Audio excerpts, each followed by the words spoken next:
This European cricket event is proudly brought to you by our official timing partner, Rado, and our official charity partner, Share the Meal by the United Nations World Food Programme. And good morning, cricket fans from around the world. Welcome to the ECS Portugal Premier Division. Not the Challenger. Challenger finished yesterday, didn't it? It's the Premier Division. That's right. This is the second phase of our tour here in Portugal. I'm alongside Tina Goff, and between the two of us, we are G-Force, and we're going to bring you today's first day of action. And I've been looking forward to this one. Oh, it may be a chilly morning. I might do this a fair bit too, but it's because I've been so looking forward to this. Quick shout out to the fighters who won the Challenger Trophy last night. Well done to them indeed. But Tina, today it's time for centre stage to be taken by the Premier Division. And I'm looking forward to this one. It's a big matchup straight away, isn't it? Marlo against Oish, big guns in Portugal, and maybe it's all about the toss. So maybe we should go over to the toss. Thanks to our friends at Rado, of course, sponsored it, and the news from it is that Oish, the Swans, have won it, and they've decided to. As you can see, they are there in their glorious red shirts, and it looks like we're just about ready to go. I think it's a good toss to win too. We'll see how it goes as we start the first ball of the morning and of the series as well. There we go, just a wide ball. Well, that's standard operating procedure. A wide for the first innings, I guess.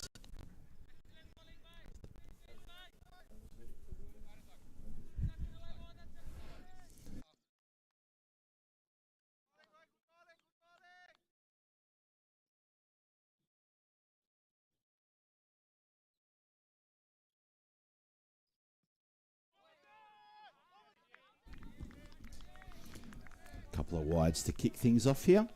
So it's Junaid Khan, who is a bit of a staple in the Irish team. He is out there. He's bowled us a couple of wides just to get things started. And have a look at the Marlo team. Marlo and Irish. This is a mouth-watering first match in this Premier Division. Marlo with Mian Shahid out there facing, and Amir Ikram at the non-striker's end. Just another wide. It's a cool morning here. When we got to the ground, it was rather brisk. I don't think the temperature was into double digits. In fact, I'm pretty sure it was around about 6 degrees, and I'm being generous, 6 degrees. It is another clear sky, though, but it was a very cool night overnight, and 6 degrees. A little bit of dew on the ground as well. But, yeah, this is going to be a tough little first innings, Tina. I'm thinking, you know, maybe some of these teams a little bit late out of bed. It was a struggle for me to get out of bed, but they need to fire up quickly. They do indeed. Can go one of two ways, can't it? When you early on in the morning, well, there should have been a run out there. Direct hit would have cooked him. In fact, the keeper probably could have just picked that one up. Girish Singh, had he got his mitts on that one, taken away the stumps, it would have been the first wicket of the day. But yeah, you're right, Phil. Early morning. In fact, I think there was even a bit of frost around this morning. Went for an early morning walk and then forgot that we'd lost an hour of that sunlight, and I almost got frostbite. It's like we're in Portugal, shorts and t-shirt, and it was 5 degrees and the grass was crunching. It was so cold. Wow, really? That's okay. That's a sign. Oh dear. It motivated me to walk a bit quicker, I must say. Oh, got a little tickle on that, but doesn't get through to the keeper on the full, just bounces in front there. Yeah, when I was in the car on the way to the ground, I was just checking the weather forecast because I was thinking, how cool is it? And of course, my weather app shows me Prague, my hometown, of course, and snow flurries in Prague. And I looked out the window here and I thought, well, it's blue sky, but it feels like the temperature for snow flurries here as well. Rather cool morning. So maybe a couple of players might be a little bit slow out of the blocks, and that leather pill, if it hits the hands hard, it may leave a bit of a sting. Cautious start here for Marlo. Not looking to play any big shots at the moment, but it's a good line from Junaid Khan after those 3 wides to start off. He's sort of got himself into a rhythm now. So maybe he's warmed up nicely. 3 on the board for no loss halfway through the first.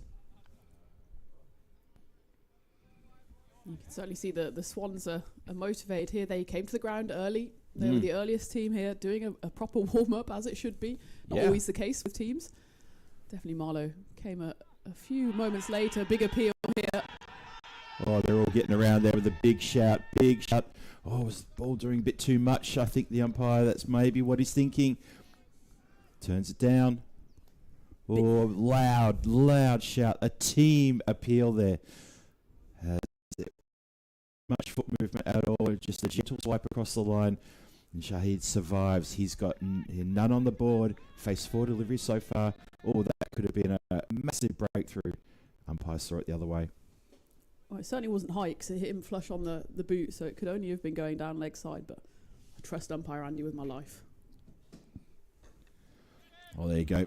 What happens in ECN, of course, a little bit wider outside the off stump. It's full, and it's picked up on the full and dispatched over the boundary for 6 runs. First runs off the bat, and the first Maximo here this morning, and the first Maximo in the Premier Division. Got 6 days of Premier Division action culminating in the finals next Saturday, and that is a lovely strike down the ground. We did say we might be in a bit more trouble here in the embassy with the balls flying our way. That one landed about 10 metres in front of us. Good fielding by Josh, the scorer. Sprightly jumps up, gets the ball back in play.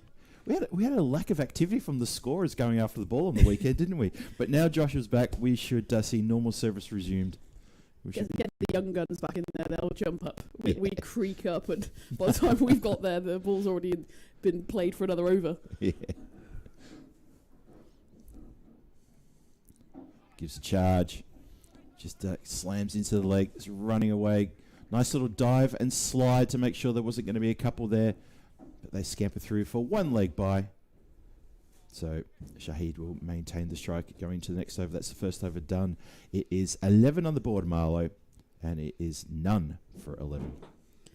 Just a bit too scattergun there. Can't know exactly what he's capable. I suppose it's the conditions which can be so favourable to a bowler, but if you can't get it just right, then you will suffer a few in the extras column. Junaid Khan, such a skillful bowler, gets a lot of movement through the air and probably a bit off the pitch as well. We were saying yesterday, Phil, weren't we, that earlier in the morning the pitch does just do a bit because there's just a bit of moisture there from the overnight conditions. Yeah. And by the time it dries out later in the afternoon, well, then it starts zipping through at head height. That's what we saw, that the keepers having some of those balls slammed into their gloves. But early morning, it's definitely a bit more of a nibble. And that's what I'm sure Conrad, who is bowling the next over, will be hoping for. Of course, can get it going both ways. Very skillful bowler, as it sounds like the ceiling is falling through. Swings hard at this one. It's in the air, and it goes over the top of the fielder, who set himself to take an outfield catch, but he was rocking back on that boundary rope as there is someone in the upstairs bathroom trotting across the floor. I'm not sure if that's coming through the fax mic, but it sounds like somebody's stomping on top of this this unit. Well, we were talking about fairy tales yesterday, weren't we? That's a bit of fee-fi-fo fun. Yeah, that's what I was alluding to. Greenshield's in again. Oh, there's that away movement. He can get the ball dancing around the pitch. He's quite an exponent of that. He's even threatened to bowl a bit of leg spin if required. But then again, that could just be a bit of Conrad. You never know. Been around the traps for a while here in Portugal cricket, and a bit of a character. Well known to everyone on the European Cricket Network. In again for his third. Oh, good away movement there. Keeper goes up. Joyous. That's DJ. Oh, there we go. That's so we're getting a little bit of attention on top of the unit. There we go. I'm shocked because Bucci is so nimble of foot. Who would have thought that he would be clomping about on heads? I've heard him called Twinkle Toes before, so yep, that's fair enough. Oh, another cracking delivery there too. Good, well pitched. Gets the batter drawn into a shot and cannot connect. And Shahid, he's got a couple of Maximos to his name, but he's also got 7 dots that he's allowed through as well. Greenshield just Maximo off the first ball of the over, and since then he's been dotting him up. That fantastic away movement, almost being maybe tempted to put a slip in. Oh, he's got it. Got the tickle. There you go. Well, I said maybe put a slip in. If they've got a keeper who can take those catches, don't worry about it. That is a lovely take there from Girish Singh with the gloves behind the stumps. And Greenshields strikes in his first over, his 5th delivery. And he has to go. Can you believe it? Skipper is gone. Makes way for the new batter coming in. But that's a breakthrough. Oh, I should be very happy with that. Just struggled a bit, didn't he? 12 off 11, never quite got going. Been relatively streaky for Marlo so far, as the Swans have been making the most of these conditions. I suppose that's exactly why they won the toss and elected to bowl, because they know this ground very, very well, and they know that early morning they can make it talk. That's exactly what they've done here. And you called it perfectly, Phil. Didn't even need a slip. Tumbling wicket keeper, though. Great pair of hands from Girish Singh. Yeah, Girish, the experienced keeper, and has kept many a time for this team. Seen him many times on the European Cricket Network as a keeper in the night series and, of course, the day series as well. So, yeah, lovely take. Protect the ball, held it well. Successful there from Conrad. In again, next delivery. This time, there's not a lot of movement. Keeps it pretty straight. And just comes off the pad. So, one leg by. And that's how the over's going to finish. 7 runs from it, a vital wicket as Captain Mian Shahid has to depart in the over. So, Marlo, 17 for 1 after 2. Brilliant start from the Swans in the field. You can tell they're very much up for it on this day 1 of the Premier Division. And what a day it is as well. I mean, you probably couldn't pick a better opening fixture. Of course, it will be the last fixture of the day today as well. And then the 2 in the middle, not so bad either. Amadora, of course, in their doubleheader against both of these sides. And I think by the end of today, obviously, there's still a long way to go, but maybe just a bit of an insight into which teams are looking good and who might need to work a bit harder later in the league stage of this Premier Division. Yeah, it's kind of exciting, isn't it, to have these 3 big teams, these big Portuguese domestic teams here, Marlo, Oish and Punjab CC Amadora, the top 3 pretty much from the first division in the local competition here, battling it out on day 1 of the Premier Division. It's kind of exciting. And tomorrow, of course, we'll see the Super Giants and Capitals. They're going to be in play as well. So let's not forget those 2 teams, making up the 5 teams battling out in the Premier Division for glory. Maybe next Saturday, who's going to hold the trophy aloft? Swings at this one, just mishit. Oohs and ahs. Very vocal, Irish team. Very vocal out there, which is great to see and great to hear. And shout to everybody in the chat. Thank you for everyone for joining us this morning. A lot of big names in there. Great to see you all. Robot helping out with some of the comments regarding the broadcast. We hope that's going to be rectified very quickly. Hello to Monty and Terry Richmond. And Amisha Gupta as well. Paul's in there. Good to see you all. Oh, stumps rattled. Success. So, Vicky comes on to bowl and bang. Dot ball and then a wicket. Lovely delivery. And that is going to be... Oh, can you believe it? Shazad goes for a 3rd ball. Robo-duck. Oh dear, oh dear. It's the same colour as the Marlo kit as well. So, we've optimised it here. Off he walks. Can't see any tears, but Wiki is crying enough for the both of them, and certainly it's been a shaky start here for Marlo. 18 for 2. That one just cramped him up a bit, kind of chased him down the leg side. He got a bit of a tickle on it into the ground, and then enough to roll back onto those stumps. So Vicky, great start for him. He's a quick bowler, isn't he? Left arm over. He's all arms and legs. Not the tallest, not the biggest, but he gets it to zip through. Certainly not someone I'd want to be facing. What is it? 9:45 on a nippy Monday morning. That's a fair call. Absolutely fair call, Tina. Yes, indeed. And yeah, success with the 2nd ball of his over 2. So, still inside the power play. Marlo have lost 2 big guns. Skipper Mian Shahid has to go. Now it's Najam Shazad. He's also back in the shed. Top order. Just a little bit brittle this morning in the first match of Premier Division. Same structure as the Challenge Division. This one, it's 20 group games, and that's going to be 4 matches every day for this week, culminating in the finals on Saturday. We start off with the wide, just readjusting for the left-hander there, and straying a bit too far down, or well outside the off stump. And they do have a slip of sorts in here, the Swans. Well, I say of sorts, it is just a slip. They're both standing so far back because of the pace of the bowler and the fact it kind of goes down that hill.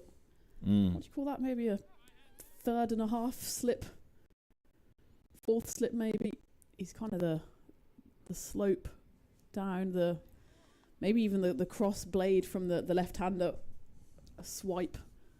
But it's a good position. We saw it a lot in the Challenger Series as well, because of course you end up being the backstop as well if anything's spilled by the wicketkeeper. Just trying to stop them nicking a single in that area, because the closest field to him is actually backward point, who's deep on the boundary. Deep mid wicket is the other boundary rider. Just another wide one there.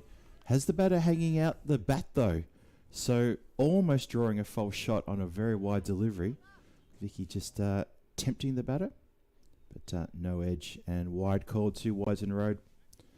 Yeah, I think the field placement's looking pretty good. I like that. If they're going to persist with that attack line, which looks like exactly what Vicky's trying to do, and as we speak, looks like square leg, maybe, or so the slip has mid-wicket. the slip has been taken out, put into mid wicket, sitting right on that ring. That's Conrad, and third has been moved around.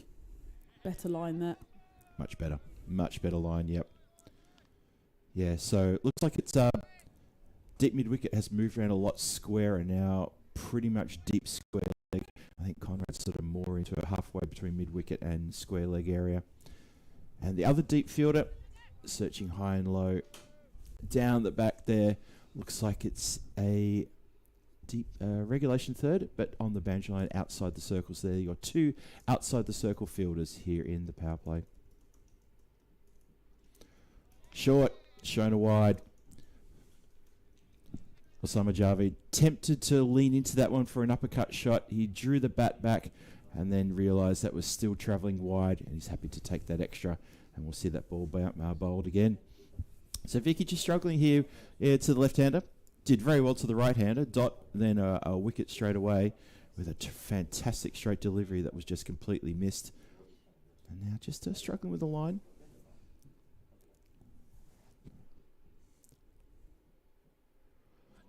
A bit of an advance down the wicket, looking to get to the ball. Wanting to hit some runs here. Vicky Chowan just holding the eye level there of the batter. Just maybe wandering down saying, where are you going? Where are you off to? 21 for 2. 2 more to come in the power play. No runs scored off the bat so far in this over. So Vicky, when he gets it right, when he gets that line right, he's very difficult to get away. I do think Javid here has to try and play on the posh side, especially with that late away swing. Trying to hoik it to leg side, I don't think is the right option here. Oh, it's another wide. They're getting a fair few of this coming through. It's the 4th of the over. Irish also, they'll be reminded by the umpires at a couple of stages throughout this innings of maybe time. We did see a time penalty of 5 runs imposed in the Challenger division. I think it was just the one time, if I remember correctly. For the Werewolves, wasn't it? When they had that nightmare over, or nightmare innings, which they still won. It wasn't a very impressive win. Well, there hasn't been many runs scored off the bat, but all of them which have been scored have been on the offside so far. And there again, it's hot and cold here for Vicky. 1 great ball, 1 wide, just struggling to find his rhythm. But you can see by that delivery there, when he gets it on target, it's very difficult to play. Still got 1 to come. It's 22 for 2, Richie Beno, and looking for just 1 more to complete the power play and to complete the over. We've had 4 wides here, which sort of shows that Vicky's just struggling against the left-hander. See if he can close the over out nice here, or whether Javid can get himself off the mark. Pummels this one out to mid-wicket. Yep, no run there. So that does complete the power play. It does complete the over as well. 22 for 2, as I said, after 3. Marlo just a little bit watchful, having lost 2 very early wickets in the piece. And Irish looking like they are on here so far, but still a fair way to go in this match. Ikram, someone rightly points out, Amisha in the chat saying he hasn't faced a ball in the power play. It's like he's batting with Azam Johnny. Yes, shades of Team Tigers Portugal here. But finally, Ikram gets his chance to face his first delivery. Let's hope it's a good one. Amir, we're with you. Takes his guard and says, well, I've been holding down one end, doing the right thing by Marlo. Now I get my chance. Both batters yet to get off the mark. We're looking to start the fourth. Field drops back, a bit more protection deep in front of the wicket now. Long off, long on, deep mid wicket. Square leg boundary rider as well, and a square boundary rider on the offside. Everyone just getting settled here, I think. Certainly the Swans would be the happier of the two in this power play. They will be even happier if they can cut down these extras. Yeah. Just big advance. Doesn't really get near that one as the ball just tapers away. You see Marlo, they're a bit fidgety now. They're into the fourth over. It's only 22 on the board. Already the batters are starting to come out of the crease very early and not getting anywhere near the pill at all. As Greenschiltz is into his second now. Starts us off with a dot. Slower and slightly mishit, but still it's runs and just the one of them. And a nice throw back to DJ the keeper right over the stumps.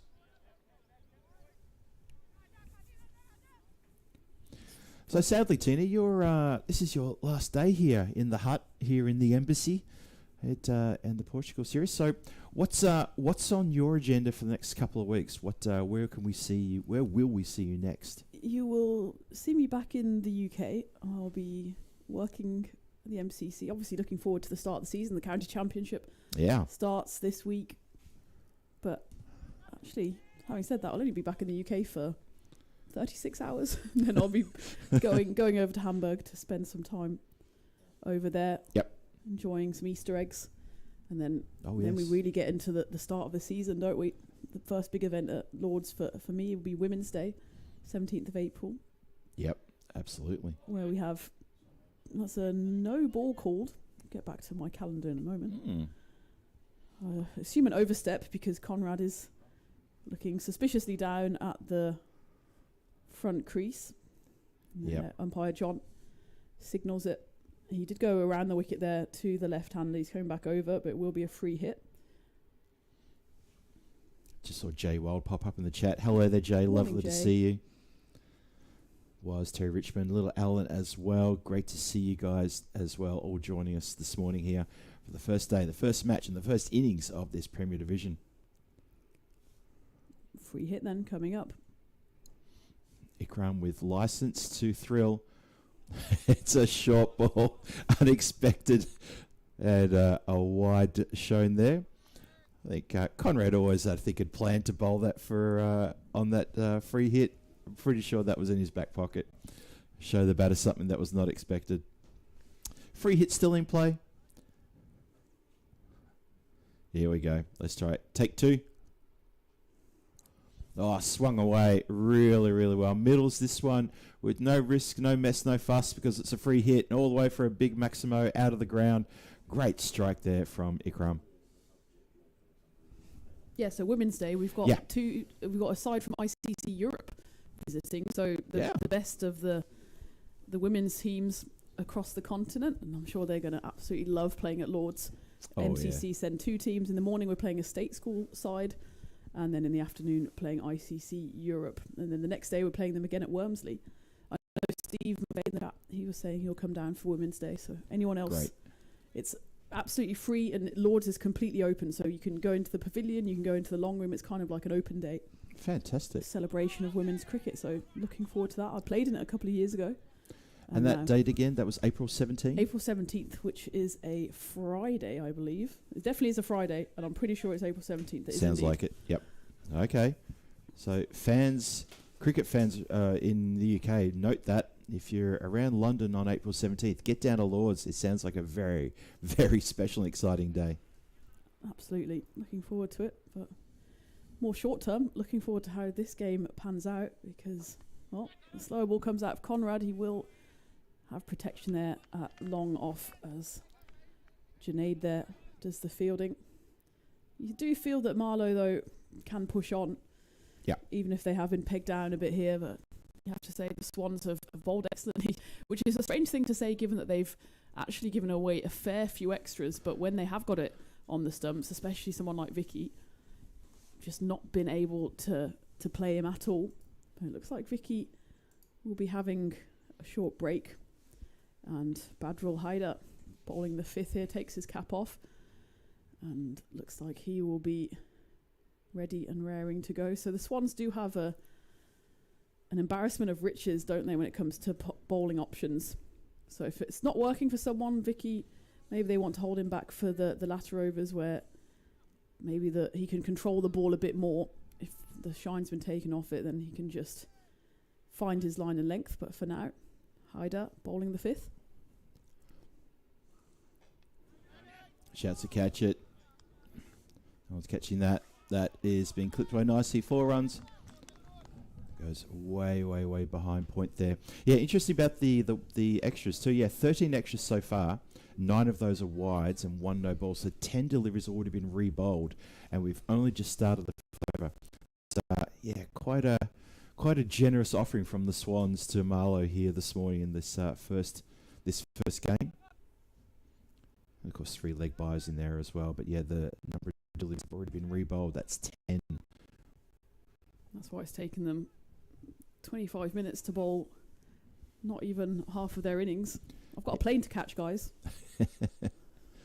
Well, steps inside the line, premeditated, doesn't really collect it nicely enough, and just ticks around the corner for a very quick single, sharp single. But trying to make something happen here are Marlo, as is their way. Current reigning champions of this Premier Division as well. In fact, they're yet to lose an ECS final. Although technically you could say last year, the finals day was rained out, so they didn't actually get to play because they finished top of the table. They retained their crown. Oh, that is massive. Swings hard at this one, does Ikram, and there's no trouble at that for him because he's put that out of the park. What a great strike. That was clean. Heard it straight off the bat. Nobody had to move for that one, apart from the unlucky fielder there who has to collect it from several rows back. It's an interesting one, a call here from Rupu, the captain. I think I would have stayed with Vicky, to be fair. I mean, it's easy to say now that Haider's been hit for 11 off 3. But I think they like the look of him as a bowler. Yeah. He's not quite as quick, not quite as menacing as Vicky. And Marlo have clearly decided he's the one that we're going to have to try and get a few runs off just to try to kickstart this innings. Though on that occasion, Ikram does miss out. Dot ball on the 4th. Yeah, 11 off the over so far. 2 more to come. See if they can accelerate here, get towards the halfway point of the innings. Well, that is the answer to that question. And the stumps are akimbo on the deck. So Ikram looking to accelerate, looking to pick up the pace here. And Haider just keeps it straight and on a good length. And the stumps have been knocked over. So another wicket falls. Marlo 45 for 3 with 1 more to come to finish the 5th. That's not a bad result there for the Swans. Just the wickets falling. Stops the chips from coming together. Yeah, very good. Interestingly poised this game now. It is indeed, and it's an excellent comeback from goes for 2 boundaries in his first 3 deliveries. Corrects his line, gets one to zip through, and then gets one to absolutely clatter into the stumps. And Ikram, who just looked like he was hitting himself into a bit of form with that big Maximo over towards the farmyard, has to depart 13 off 7 after he didn't face a single ball in the power play. He subsequently faced 7 of the next 11, but then will be the end of his game with 1 ball left before the halfway mark. And just defended back. It's a quick run there. Now that is absolutely crazy. That is absolutely crazy signal to take there. I'm not sure who called it through, but we have a run out. Bang, done. Faces 1 delivery and run out off that first delivery as well. That's astonishing. And of course, well, I'm speechless. 45 for 4. I don't understand why they ran like that. It was a defensive push, but it was Javed who set off and called through the batter there, and that is disastrous. Obviously, that doesn't apply to that batter coming in. You're testing your pre-sight. I am. I'm just working on that. Amandeep Singh goes for a first bowler. 2 in 2. Madness. With a mad run out, Tina. An absolute crazy run out. It was never on. Absolutely never on. It was hit straight back to the bowler. Well, we can maybe call this an opportunity for a team hat-trick. Of course, the run out won't go to Haidar's name, but what a second half to his over there. Goes for 11 in the first half and not a single run in the second. Gets a wicket himself. Also involved in the run out at Marlo halfway stage. 45 for 4. And who would have thought this at the beginning of the day? The battle of these two heavyweights. Marlo been so successful on the network, but this has certainly been one of their less successful innings so far, of course. Still a long way to go in this one. Chris Addison in the chat saying out crazy. Well, crazy was indeed the word. Choose your own words if you like, but that's probably the best one to describe it. Absolutely crazy stuff. And Amandeep Singh is a very handy batter too, so he'll feel absolutely gutted to be run out like that in that fashion this morning. We continue. 6 overs about to start. Bit nice off the toe, straight down the ground. Probably looking to work it a bit more leg, but it goes down the ground. And just a single there, so the team hat-trick is tucked away for now. As Khalid Usman starts to work his magic for the Swans. Another one just carved down the ground, this time to the onside. Trot through for just a single. Marlo, just I would expect them to retreat into their shells here. I expect them just to settle things down for a few deliveries and then try to resume normal service. They do bat deep and they bat well.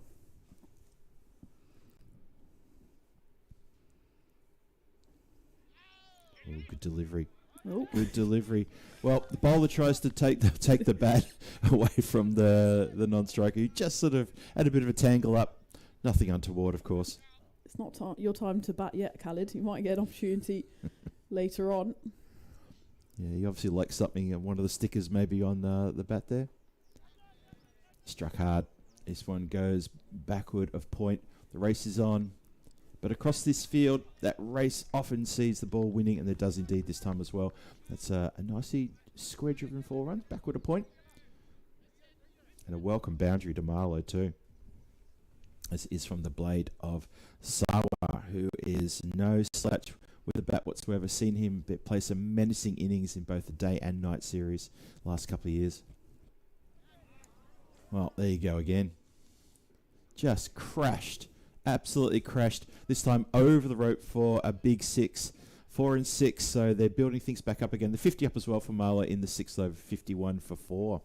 Didn't try to overhit that one, did he? The tall left hand. He's got those long levers. And they didn't have someone out on that offside boundary. They now do as they push back deep backward point. Kind of got a double point situation going on because they know they like... I suppose Sawa likes to hit it through that region. So a comeback ball needed here from Usman. Final ball. Gets it on the full. Punches that out to deep mid-wicket. Good work for the fielder there. Goes to ground. Lets the ball hit him all. Now, Sawa's down. I think he slipped over on the slightly maybe dewy part of the pitch. Hope he's all right. Hope that hasn't hurt anything. Maybe just damaged his pride as he ended up on his moneymaker. But that's going to be the end of the 6. 58 for 4 after 6. Better over there for the champs as they get 13 off it, but they need a few more of where those came from because that expected score not even up at 100. Certainly the Swans ahead on the win predictor. But these two, I suppose, threatening to build a partnership of sorts. Sawa dealing most of the damage. And, of course, nicking the single off the final ball, meaning he'll retain the strike for the start of the 7th. And it looks like they have turned back to Vicky. I think they like this left-hand to left-hand matchup, don't they? Vicky just gets it to nibble away from the left-hander. So if he gets his lines right and they've packed the offside field, then maybe they can just try to tie him up a little. They've got 3 boundary riders out on the offside. Down the ground nicely. A lot of power in that one. Oh, a bit of fancy footwork, although I probably shouldn't use the word fancy because he's copped that on the ankle bone. And immediately that he hobbled as soon as that ball struck it. And in this very cool morning here, the cool, crisp morning, that would have really stung. And he's trying to get some heat back into that joint is Hayder. Just here in front of us, we heard the crack of the sound of the ball on the bat and then the ball on the bone. Oh, swings hard at this one, and that has just skewed up in the air and presented the simplest of catches to Point, who holds it aloft. And so, well, that's a big blow for Marlo. It's Sawa, who just started to wind things up. He has to go 14 from 7 deliveries for him. And some of the big guns for Marlo just not firing here this morning in this very first match. There's still a long way to go in this competition, of course, so they're probably not going to be too bothered. And, of course, cricket's game of two halves. And, well, at the moment, this half is being owned by Irish. They're just suffering from the fact that no one has really kicked on at all. We've, of course, had 2 players out for no runs, but then you had Shahid who got 12, Sawa now goes with 14, so there's always just these glimpses of, okay, is this the guy who's going to come in and set the platform? But then just as they start the engine, they cut it again, and Sawa has to depart after he did get that 6 in the 4, got the 2 as well, but that was all he had in the tank. 60 for 5. Vicky picked his second wicket, 2 for 6. I think at least 4 of those were wide. He gave 4 away in the first over. Yeah. Those 2 runs at the start of this one. He is such an impressive bowler, especially when he gets it right on the money. Continuing over the wicket to the right-hander now. Steaming in. Nice start there. Quick delivery. He's a quick customer, isn't he? Sharp bowler. Causes all sorts of trouble for the batters. Had a bit of trouble with his line, as Tina said, in the first over that he bowled this morning. And bowling to a left-hander as well. Just popped up a couple of wides. Just couldn't adjust quick enough. But looks like he's looking sharp now. Could be forgiven. First over the morning bowling when it's only 7 degrees. That's tough. Just angled the bat and happy to play a very square bat out towards the point area. Just struggled to pick that up. All the throws a bit wild, but they're drilled. They know what to do there, and good backing up. As DJ just struggled to get that throw, which is probably about 2 meters above his head. So it is Kutan who's the new batter out there. Hardeep Kutan. Javed gets on strike. Haven't seen him on strike for too much in the last couple of overs, but he's going to get a chance now at Osama. He's deceptively quick as well, is Vicky. As we were saying, he's not the tallest or the strongest, but he just whips it through. Nice shot off the toes there. It just goes down the ground. It's going to be Badger Hayder just fielding in front of us here who gets the ball. So just the single. Singles and a couple of twos, an occasional boundary. That's why the score is the way it is. That's why the run rate is still well under 10. It's just over 9 to be honest. Just have a look at the screen there. 62 for 5. Last of the 7th coming up. Mighty impressive spell this will be from Chow, and even if he goes for a 6 here, yeah, still take those figures. He's maybe eyeing up a 3rd wicket, 2nd one in the over, and then they'll really be into the tail end of Marlo. 62 for 5, 1 ball to come in the 7th. Square driven. It goes out to the boundary rider. There is protection out there. Feels that cleanly. And not a bad throw back to keeper, who just has to negotiate a little awkward bounce, but it's just the single. 63 for 5 after 7. Marlo going along at exactly 9 runs and over. Swans doing a great job so far in this match. Vicky does indeed finish with mighty impressive figures. 2 for 9 of his 12 deliveries. And Osama Javed just hasn't really got going. He's been there a while. He has spent a lot of time at the non-strikers, but not even a runner ball so far in his 11 deliveries. Katan, he's only faced 3, but also not managed to find the rope just yet. Now he'll be coming up against Haidar, who you remember, first 3 balls went for a few runs, but came back, picked up a wicket, and now has the ball back in hand here, and he zips one through to the keeper first up. And certainly the big thing we've noticed in the first half of this innings and the second is that the Swans have really tightened up their lines as well. Yes, indeed. Yep, that's a good shout. And making it very difficult for Marlo to find the boundary. Good line and length. That was a great delivery too, by the way, to Kutan, who's only been out there for a couple of deliveries. Oh, this has been skewed up in the air. Catching opportunity in the covers. Taken. Nicely taken as well. So they bring the false shot. Kutan skies one in the air. And it is indeed Rahman who takes a very nice catch. Well done in the covers. And also good reward there for Haider. He's got himself his second wicket. He gets his now 2 for 11. And Marlo, well, they're going to get the tail exposed. Although they do bat deep, but still, that tail is getting exposed now. So it's going to be up to big hitting tail enders to try to put respectability into the score. And Tina, this is a great display from the Swans. Excellent display, and they just want to be careful because I've had a little note from the scorers that they're 5 minutes behind time because of those early extras. Yeah. So they very quickly getting back to their marks. Of course, they get a couple of minutes added on for the wicket. So I suppose the best thing they can do here is try and bowl Marlo out because they don't want those penalty runs. So keep your eagle eyes on the umpire ahead of the 10th over to see if we do see those penalty runs. Good shout there. And thank you to the scorers for keeping us updated on that one. Just a single to get off the mark. It's always nice to get off the mark on your first delivery. So 64 for 6, halfway through the 8th over here. Win predictor well and truly in favour of the bowling side. Swing and a miss, looking for that deep mid-wicket boundary and getting nothing but air.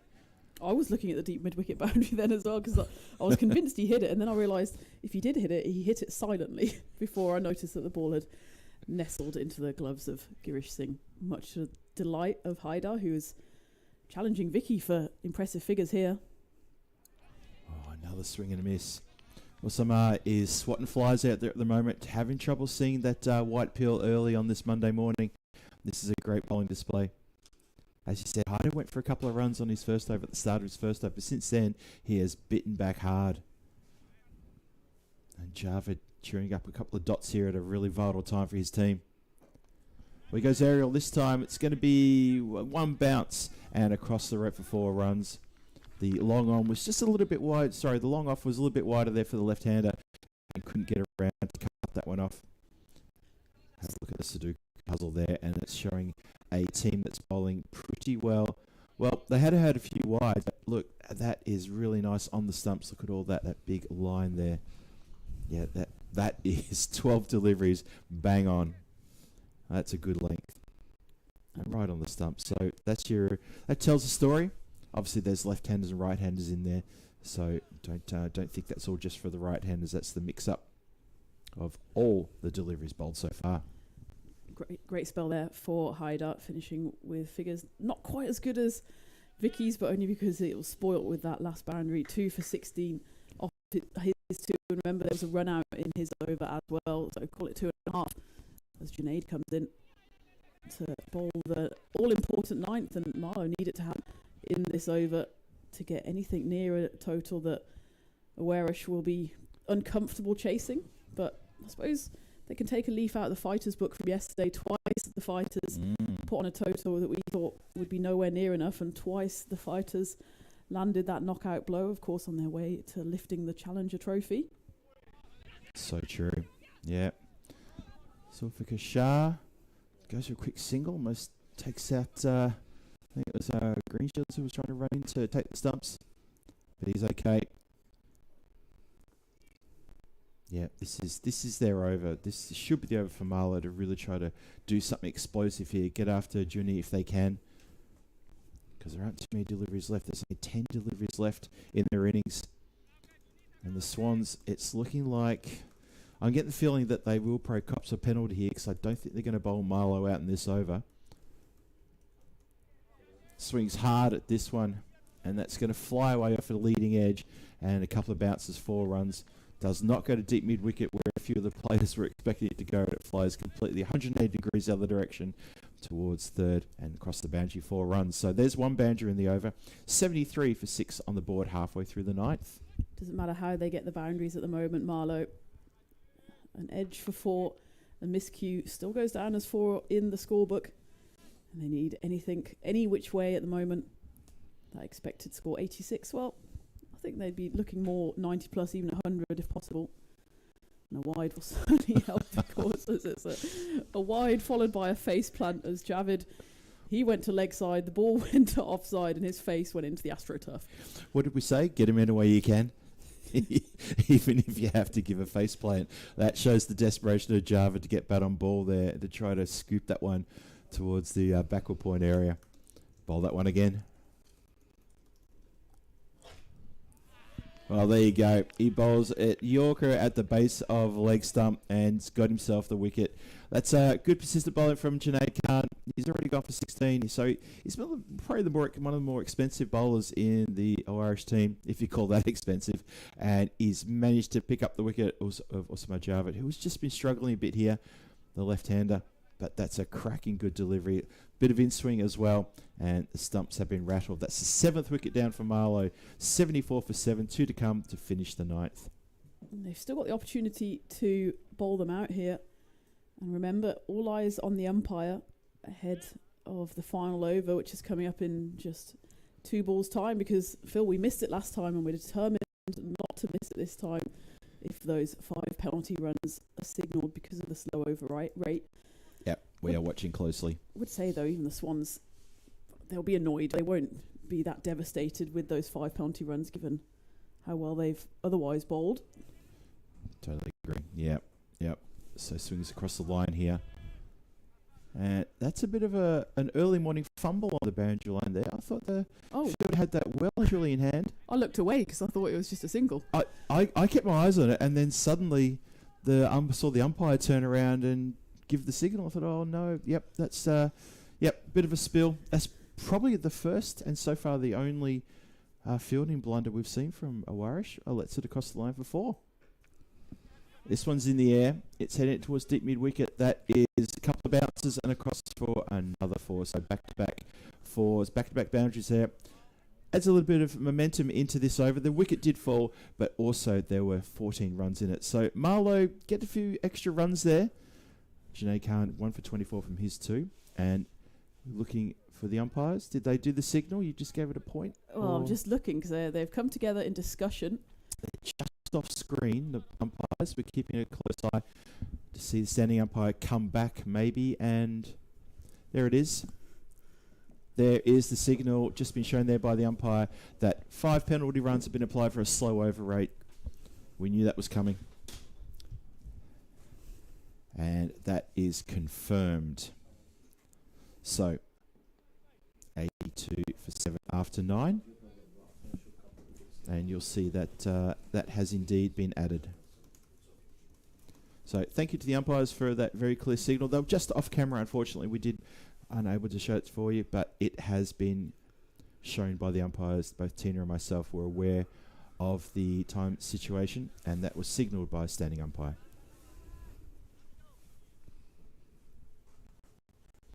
And you see the scores have jumped up from 82 to 87. Just repeating, 5 penalty runs have been applied to the Marlo score due to a slow over rate from Irish. Just popped up there on the offside. Single to turn the strike over. I mean, sometimes, Phil, we've missed a wicket, so you can't expect us to always see the umpire's signals. Yeah. It's tough. You look away. Obviously, we're in the box here. We've got the limited vision because of the blinds as well, although I have my blinds lifted on my window pane. Yep. But it's tough as well just to see everything that's going on in the game. And as long as the scorers and umpires are happy, we're not that important, really. We are the wind beneath their wings. And I've got cardboard on my side. your view is 90% cardboard. Watch and see what happens to that cardboard when Vinny gets here for finals day. Swings very hard at this one. That's a connection. Oh, well, that is fair enough too. I thought the catch may be held. It was a brilliant bit of work there from Badger Hayder, and Tina just slightly taking him back. It was like watching a slow motion at something falling over, and at the last minute he released the ball from his hands to make sure he didn't tumble over with the ball in hands. I think he has successfully defended the boundary rope. I think so too. Ooh, clearly not. Oh, well. That's interesting. Now, okay, that's been overruled. So I thought that was successful defence. It seems that a foot was on the rope, according to maybe the scorers who saw that, who called that. But 6 was signalled. Well, I still think it was a great effort from the fielder. Well, this one has got no doubt. No one's going to be sort of pinwheeling and cartwheeling and trying to stop falling out of play, because that has gone well over the boundary line there. The scorers saw it. Okay. We had our view obstructed by the sight screen, but the scorers both confidently said that the foot was on the rope. It was a brilliant effort, wasn't it? Time almost stood still as he was in that Matrix style catch position. It was the absolute bullet time moment there from Matrix. Oh, can't the other way now. Oh dear. Well, one there. There we go. So it's starting to add up a bit here, isn't it? 100 came up with that previous Maximo. Now that's 3 in a row. Shamsher Singh really getting amongst the runs here in the 10th and adding that respectability back to the Marlo score, with just a couple of swings of the blade. Rahman needs to bowl a couple of good deliveries here to finish things up. Well, this one's going to stay in the field of play.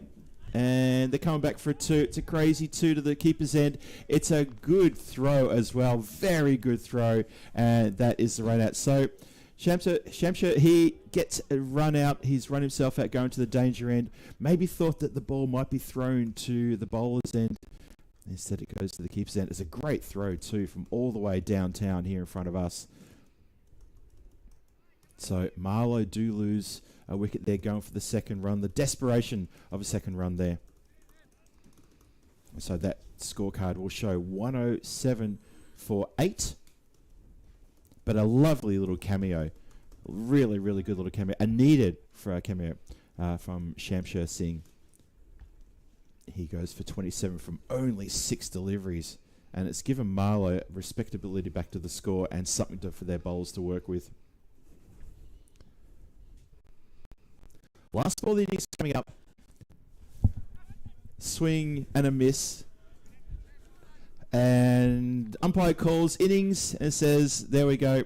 It's 107 for 8 after 10. Marlo, well, look, teamed it without that last over and even a fair bit of the ninth over as well. Marlo could have been looking at easily a sub 100 score. As it is, they got themselves 107. Their bowler's got something to work with, but we'll find out later if that's going to be enough. What was your take on that innings? Well, it never really got going, and then it almost sparked in that last over. That over went for 20 runs. Rahman coming into the final over. It's always difficult when that's your first over, and actually kind of went for 25 with those penalty runs. So something that should have been, what would that be, 82?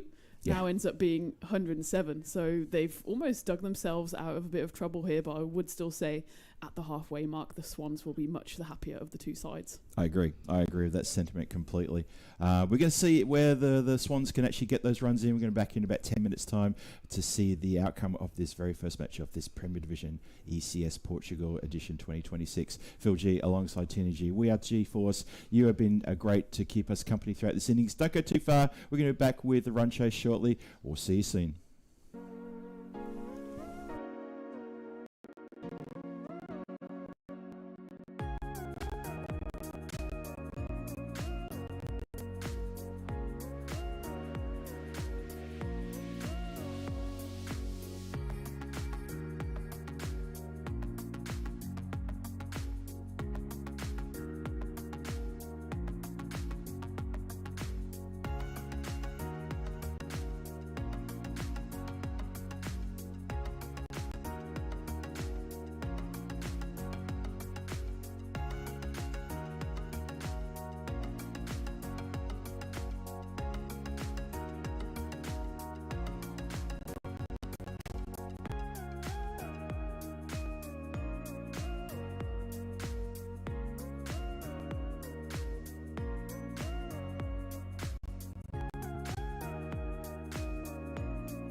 This European cricket event is proudly brought to you by our official timing partner, Rado, and our official charity partner, Share the Meal by the United Nations World Food Programme.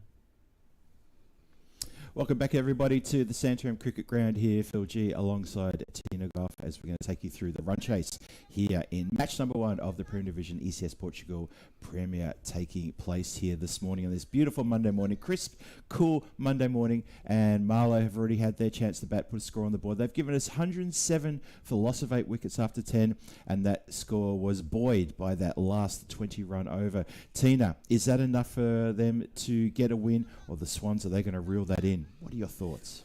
I think the Swans are favourites, but I wouldn't discount Marlo. They're champions, reigning champs for a reason. Yeah. They've had so much success in these kind of games, and it certainly was that final over that maybe just shifted the momentum. 20 runs coming off at the only magical over, plus the penalty runs gifted by the Swans to Marlo because of their slow over rate. Yeah. So suddenly a chase that would have been regulation, you would have thought something around 80, ends up being a bit of an iffy one. 108 is the total as we go into the run chase.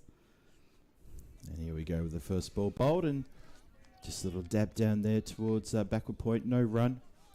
Yes, indeed. So 20 runs in that last over, plus, as you say, Tina, the 5 penalty runs. Call it 25 runs added in the last over then, for argument's sake, which is, just under a quarter of the score that was put on the board. Oish with a great opportunity here to pick up a win early in the piece and over the old enemy Marlo. Let's see if they can do that. Well, that's a great start. That is lifted very nicely indeed. That is one bounce all the way for 4 runs. And Andani gets things off to a cracking start. Azhar Andani, very familiar name here on the European Cricket Network, opening there with the skipper, Rupu, who's at the non-strength. And between the two of them, they would love to get Oish through this power play unscathed and really set the tone for the next few overs. For Marlo, they'll be looking for early breakthroughs. They'll be looking for a really good bowling effort here as Kutan comes into bowl. Oh, just in that corridor. A little bit of way movement as well. Gets Andani just flirting outside the off stump. Doesn't get a tickle on it. Let's have a look and see where the field is set. The deep fielders. You have a deep square leg way out there on the boundary line there. And it looks like it is third is back on the boundary. They do have a fine third inside the circle, but they have a deep fielder a bit further around. Just brings that one to mid-wicket. Throw to the wicket keeper's end. They're going to take a buzzer there. No, they're not. Ooh, just there was a bit of anxiety there. It was Andani who managed to get through for the quick single turn and wanted to come back for the second. And his skipper quite rightly said, no, hold your horses. I think we'll stop right there. So Rupu gets to take strike now, face his first delivery. This is a power play which will be all important for the bowling side, because I think they can certainly lose the game in the power play if it gets away from them, but also they can put themselves firmly in contention with a couple of wickets. I would say that Swans might not have quite as deep a batting lineup as Marlo, as that one's just flashed away for a single. So if they can get a few early wickets, I think they'll be more than within a shout here. So true. Rupu flirting with a little bit of danger there as he skied one off an edge, but it bounced well in front of that deep fielder, who's sort of halfway between, well, directly behind the keeper and square, sort of almost on a 45. I won't get my protractor out and give you the exact angle, but he's round that sort of area on the boundary. Well, this one's taking a leading edge. Mid-off wants it, and mid-off takes it. Oh, this is a huge breakthrough.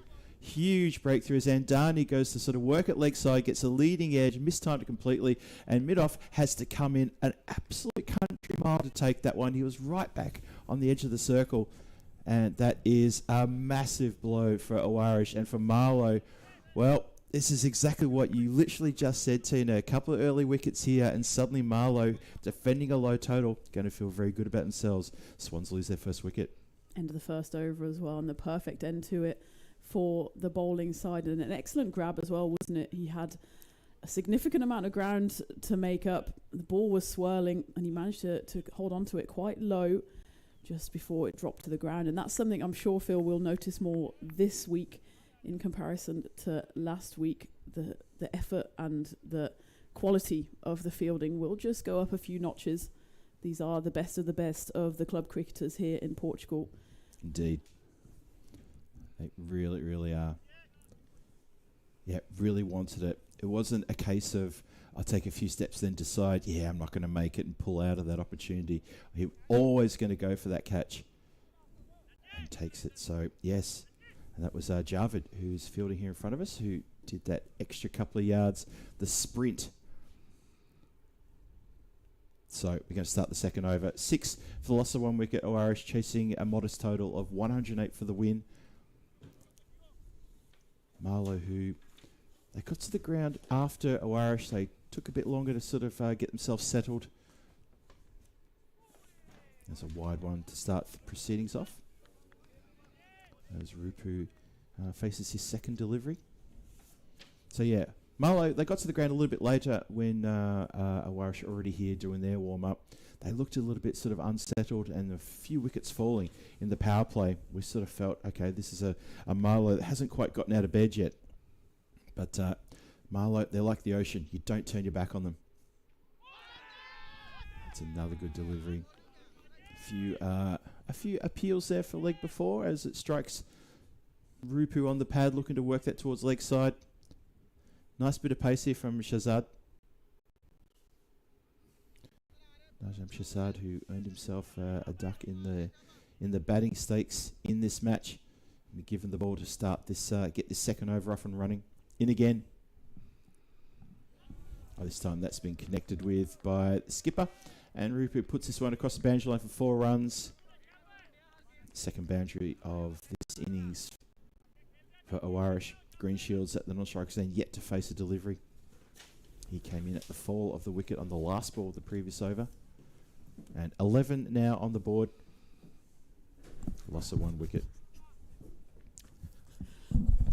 Tina, did you have a bit of a jump there? I just had the life frightened out of me. I thought we were getting raided. As scorer Josh came running in looking for something. I'm going to have to look for my heart 'cause it's somewhere down in my stomach. Well, it's quite funny because I reacted to your reaction. I from my angle, I saw Josh coming in, and then I reacted to you because you jumped out of your skin. I'm quite a jumpy person.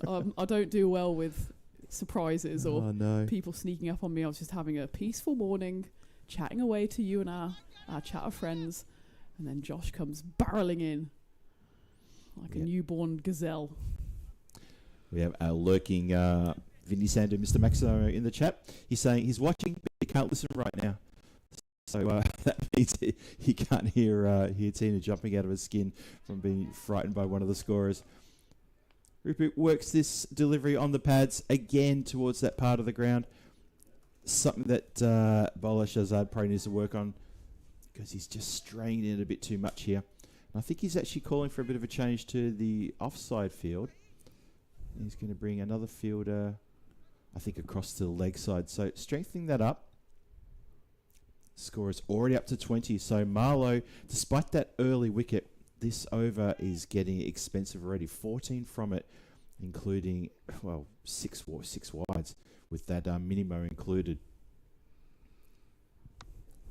Well, swat, bang, crash, out of here. And umpire indicates that is a massive 6. So Oish putting the foot down in this power play. Tina said it just a few moments ago. How important is this power play? 1 wicket could change things up. Marlo get the wicket in that first over, but since then it's been all Rupu here. Mohammad Ashraf Al Rupu, the captain of the Swans, putting the foot down. Plus a few handy little wides and extras as well to go with it. This over is getting blown apart. Already magical, 2 balls left. And it's going to threaten to be supersonic because that is clattered away for almost a flat 6. And this is what we were saying, Phil. You can win it and lose it in a power play. And, well, I don't want to call it too soon, but this is a very costly over here from Shazad. The damage has already been done, but it could get even worse with one ball left. Rupu seeing it like a beach ball at the moment. Conrad Greenshields, he hasn't faced a ball, but he's more than happy, I'm sure, with what he's seeing from the non-strikers. 20 runs off the bat. There's been 6 extras. We've still got 1 ball to come. And the run chase, we're almost a third of the way there in the run chase. Just a few more to go to achieve that target. Last ball of the over coming up. Oh no, can you believe it?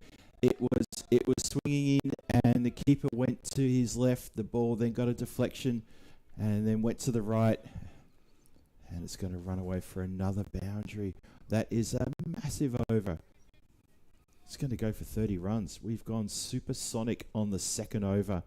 And the Swans, that is absolutely what they need. And for Marlo, that almost rips the guts out of the game for them. That is going to be a struggle now. 72 required of 48 deliveries. That run rate now down to only 9.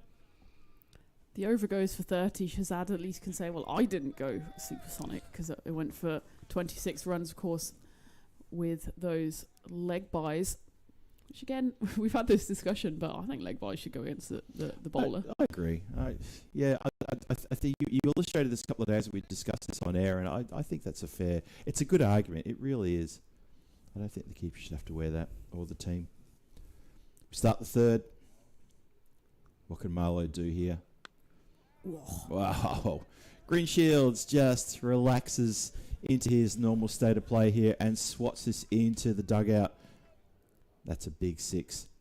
He was promising us that he'd try and get one on the road because we were, I wouldn't say complaining, but remarking that we haven't been under fire yet here in the commentary box. And maybe I'm leaving at just the right time today because, Phil, I think you might be taking some flack over the next few days because, of course, as the fielding gets better, so does the batting. And we've already seen some big hits this morning.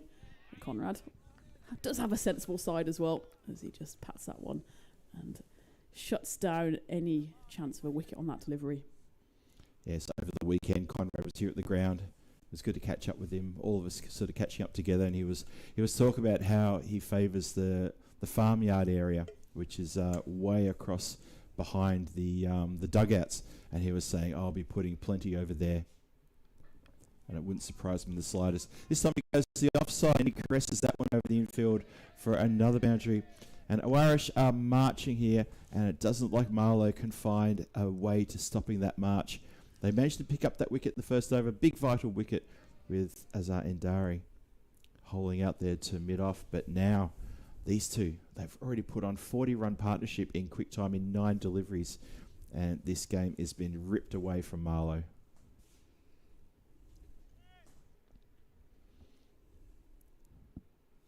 Bowler in again.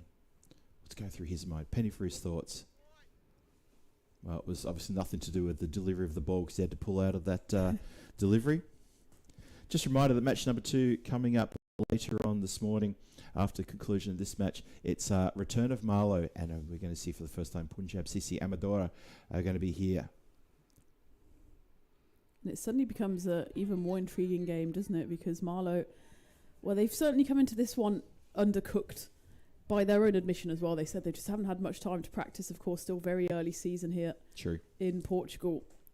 And, well, maybe they can see this one then as a bit of a practice game, but they can't afford too many free hits as they go into that next game.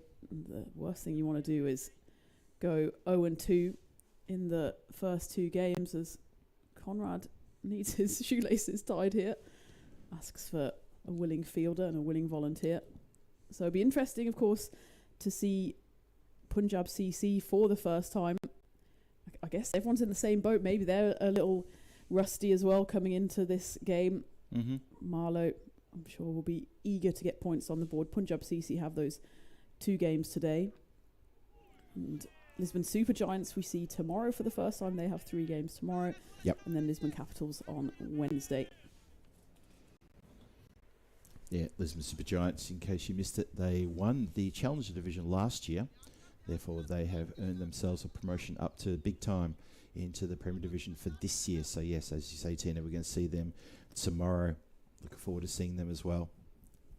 Also, reigning night champions. So, Greenshields has the shoelace issue resolved. settles in now. 10 runs off the over so far. Bit of way movement there. Conrad looking to elevate that one over the infield towards the offside boundary. Misses, walks away and says, well, I need to do that one better, and that is going to be an even 10 runs off the over. 46 for 1 in the power play. Terrific power play, chasing a score of 108. And Tina, you have to say so far, all Oish here. Certainly. They will be more than happy with their first 3. Conrad, though, just losing a bit of shape there in those last 3 deliveries. The last one trying to carve over the covers, doesn't make any contact. So just 2 scoring shots in that over. I'm sure he'll want to build on that, but at the moment 2 scoring shots is actually all they need. They need less than 9 on the required rate. 62 off 42 is the equation. And for Marlo, the equation is a simple one. They need wickets. So I have a feeling if this game goes all the way, it's only going to go the way of the Swans. It looks like they're turning to Hassan Khan here to bowl the 4th. I think it's a pretty fair analysis there, Tina. Here we go. Start the 4th. In the air, as it got legs, backing back, and taking a very well judged catch. Very well judged catch. Not even backing back, just sort of shuffling sideways to work his way to backwards there, backward point area, just near the umpire. And that is a lovely catch. So Mohammad Ashraf Rupu looking to accelerate, continue to accelerate, has holed out here. So skipper has to go with a very good cameo of 21 from 8 deliveries. I still don't think there's any need for panic for Oish. Is still well and truly in the box seat here. But the wicket does fall at the start of the 4th. Good grab again. Marlo need to take every opportunity that comes their way.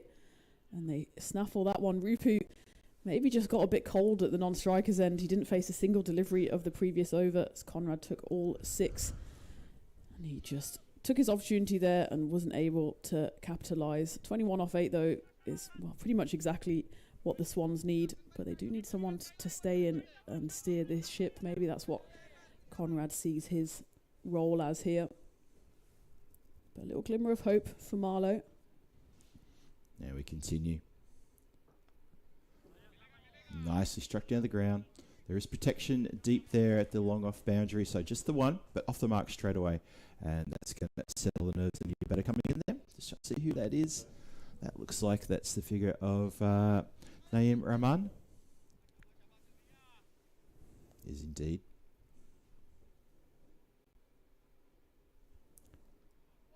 Hassan Khan causing a few issues there for the batters in this over. Good over so far. A wicket, then the single. And he keeps Conrad on strike. Greenshield's a familiar character around these parts and known across the European Cricket Network, of course.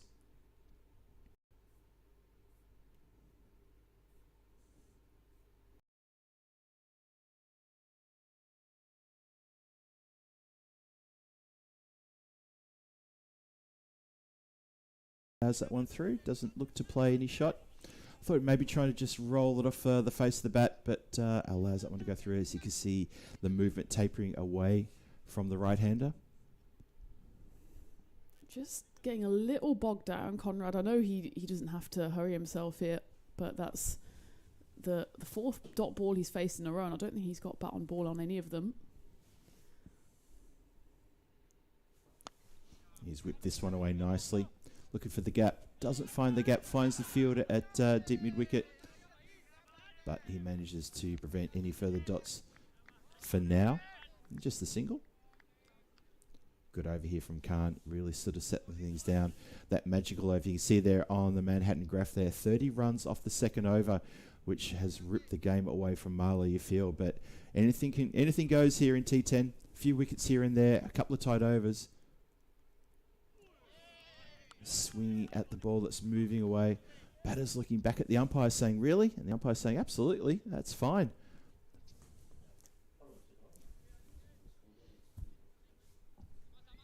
I'm just waiting to update in front of us as the over is called. But that is a very good over from Khan. He's bowled a terrific spell in this over. Obviously, he'll come back for another one. Wonder how soon they'll bring him back. Whether Marlo, skipper, is Mian Shahid, whether he'll want to get him back immediately or whether he'll maybe sort of hold him back for maybe later overs. I got a funny feeling may want to bring him back immediately to bowl the sixth. Sorry, the sixth over, because they need wickets, they need pressure. There's no point holding back, because if you bring him on to bowl the 8th or 9th, the game could be completely gone by then. Yeah, I tend to agree. There's no point keeping anything back here. You've got to go big here. If you're defending a small target, you've got to play all your aces early on. And they are going to a bit of spin, so it's an interesting call, because I think Conrad would quite like the prospect of seeing that ball coming at him just a bit slower, so he can eye it up, look for those boundaries. Left arm around. One cramps him up though. It's a good start.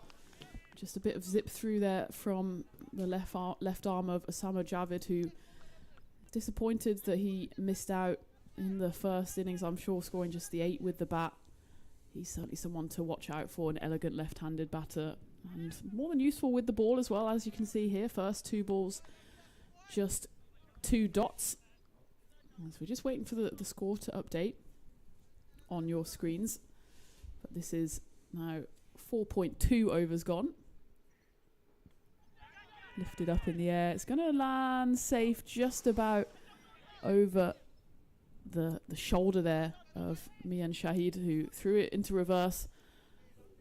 A lucky escape though, certainly mistimed there from Conrad as they scamper through for 2. I make that, according to my pen and paper, 50 up, 50 for 2 at 4.3. Unfortunately, the score on the page in front of you just froze for a moment, but that's how I see the score at the moment. 50 up. Shouts to catch it. It goes a long way out. Oh, now that is a terrific outfield catch, tumbling and taken cleanly, and good vision there from Ricardo, a roving cameraman, who picks that up as well.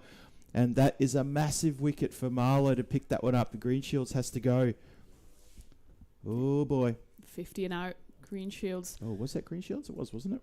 It was Greenshields who got out. I thought so. He hit that amazing 6 at the start of his innings, under 4, but that was actually all he was able to contribute. Yeah. I think by my estimation he finishes on 12 with those 2 that he scored. So it's 50 for 3 after 4.4 by our estimations. Certainly it's 3 wickets down. And certainly Conrad Greenshields is out. So the defending champs Marlo fighting their way back into this one. And that's always the danger. We've said it all along, Phil. If you take this run chase a bit too cautiously, you suddenly find yourself not only with not enough runs on the board, but also losing wickets. The required rate's still under 10, but they won't want it to go too much higher, especially if they continue to lose wickets. Ooh, hands on heads there, as just looking to play a very delicate shot and almost getting a little tickle to the keeper there. Keeper takes it cleanly.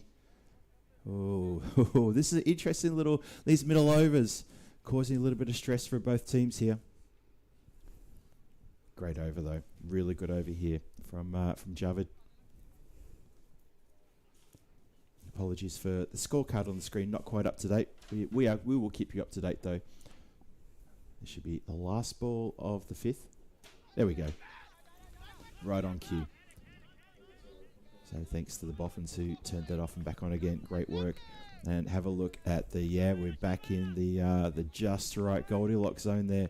So what a timely over that is for Oish and for Marlo in this competition. Yes, the 50's up, but Greenshields went in the over, so 3 off the over only. And, well, the Boffins have said, and I talk about the Boffins with the computer Boffins, 57% chance for the batting team to get the win, only 43 for the ball. That has changed significantly. It's really significantly in these last few deliveries, as Haydar and Rahman are looking to just calm things down a bit for the Swans and get everything back on track. 57 required of 30. That run rate now at 11, and it's higher than the run rate at the start of the game. Just keep that in mind. We start the 6th. It's been carved out nicely to the boundary rider at deep cover. Hands it off to cover, and cover gets the ball back nicely to the bowler. A procession of handing the ball around. Good to see, though. If a player hasn't had a chance to catch the ball or touch the ball, just hand it to him on the throwback to the bowler. Just remind him that's what it is. Huge. Big, wild swing. Tina, what was that? He was eyes in the air. Oh, can you believe it? A little fumble from the bowler there. Maybe just took it a bit too casually. And clever running from the Swans to just add a little bit of insult to injury. Well, it's not a shot that really deserved to get a run. He won't mind because they're on a bit of a boundary drought here. It's about 14 without a boundary plus a wicket in there as well. Suddenly, this game back onto a knife's edge. Oh, bowler's down. He slipped over a bit. It's the second time that we've seen a bowler just slip in the early games. We had that situation yesterday with, I can't remember who it was who went down, but went down not too hard, but still went down. And looks like for the first time, Marlo, according to the supercomputer, our favourites, only just 53 to 47%. But this game has swung significantly by some very good bowling. So once again, just like their batting, their innings, slow out of the blocks, but as the time goes on, they get a little bit sharper and a bit better. They're bowling very well. Swings hard, goes out towards deep mid-wicket again. Good work just to cut that one off. Singles only. It's been an excellent over so far from Khan. Be interesting to see who they turn to bowl up to the last 4 overs. Someone like Najam Shazad, who went for 26 plus those 4 leg byes as well. Yep. So 30 runs came off just that 1 over, which is more than half the score in total for Oish. That one's pumped long, so that'll bring up the 60 with a 6. Naeem Rahman taking a couple of balls to get going, but he gets his first boundary. Much needed one for the Swans as they were going on a bit of a drought, but again, they try to kick themselves back into this game with the equation now 48 off 25, and that win predictor swings back in their favour, flips on its head, but I imagine we'll see that go back and forth a few more times in the next 3.1 overs. Yeah, I don't doubt that at all. Indeed, 48 from 25. One more to come to complete the 6th.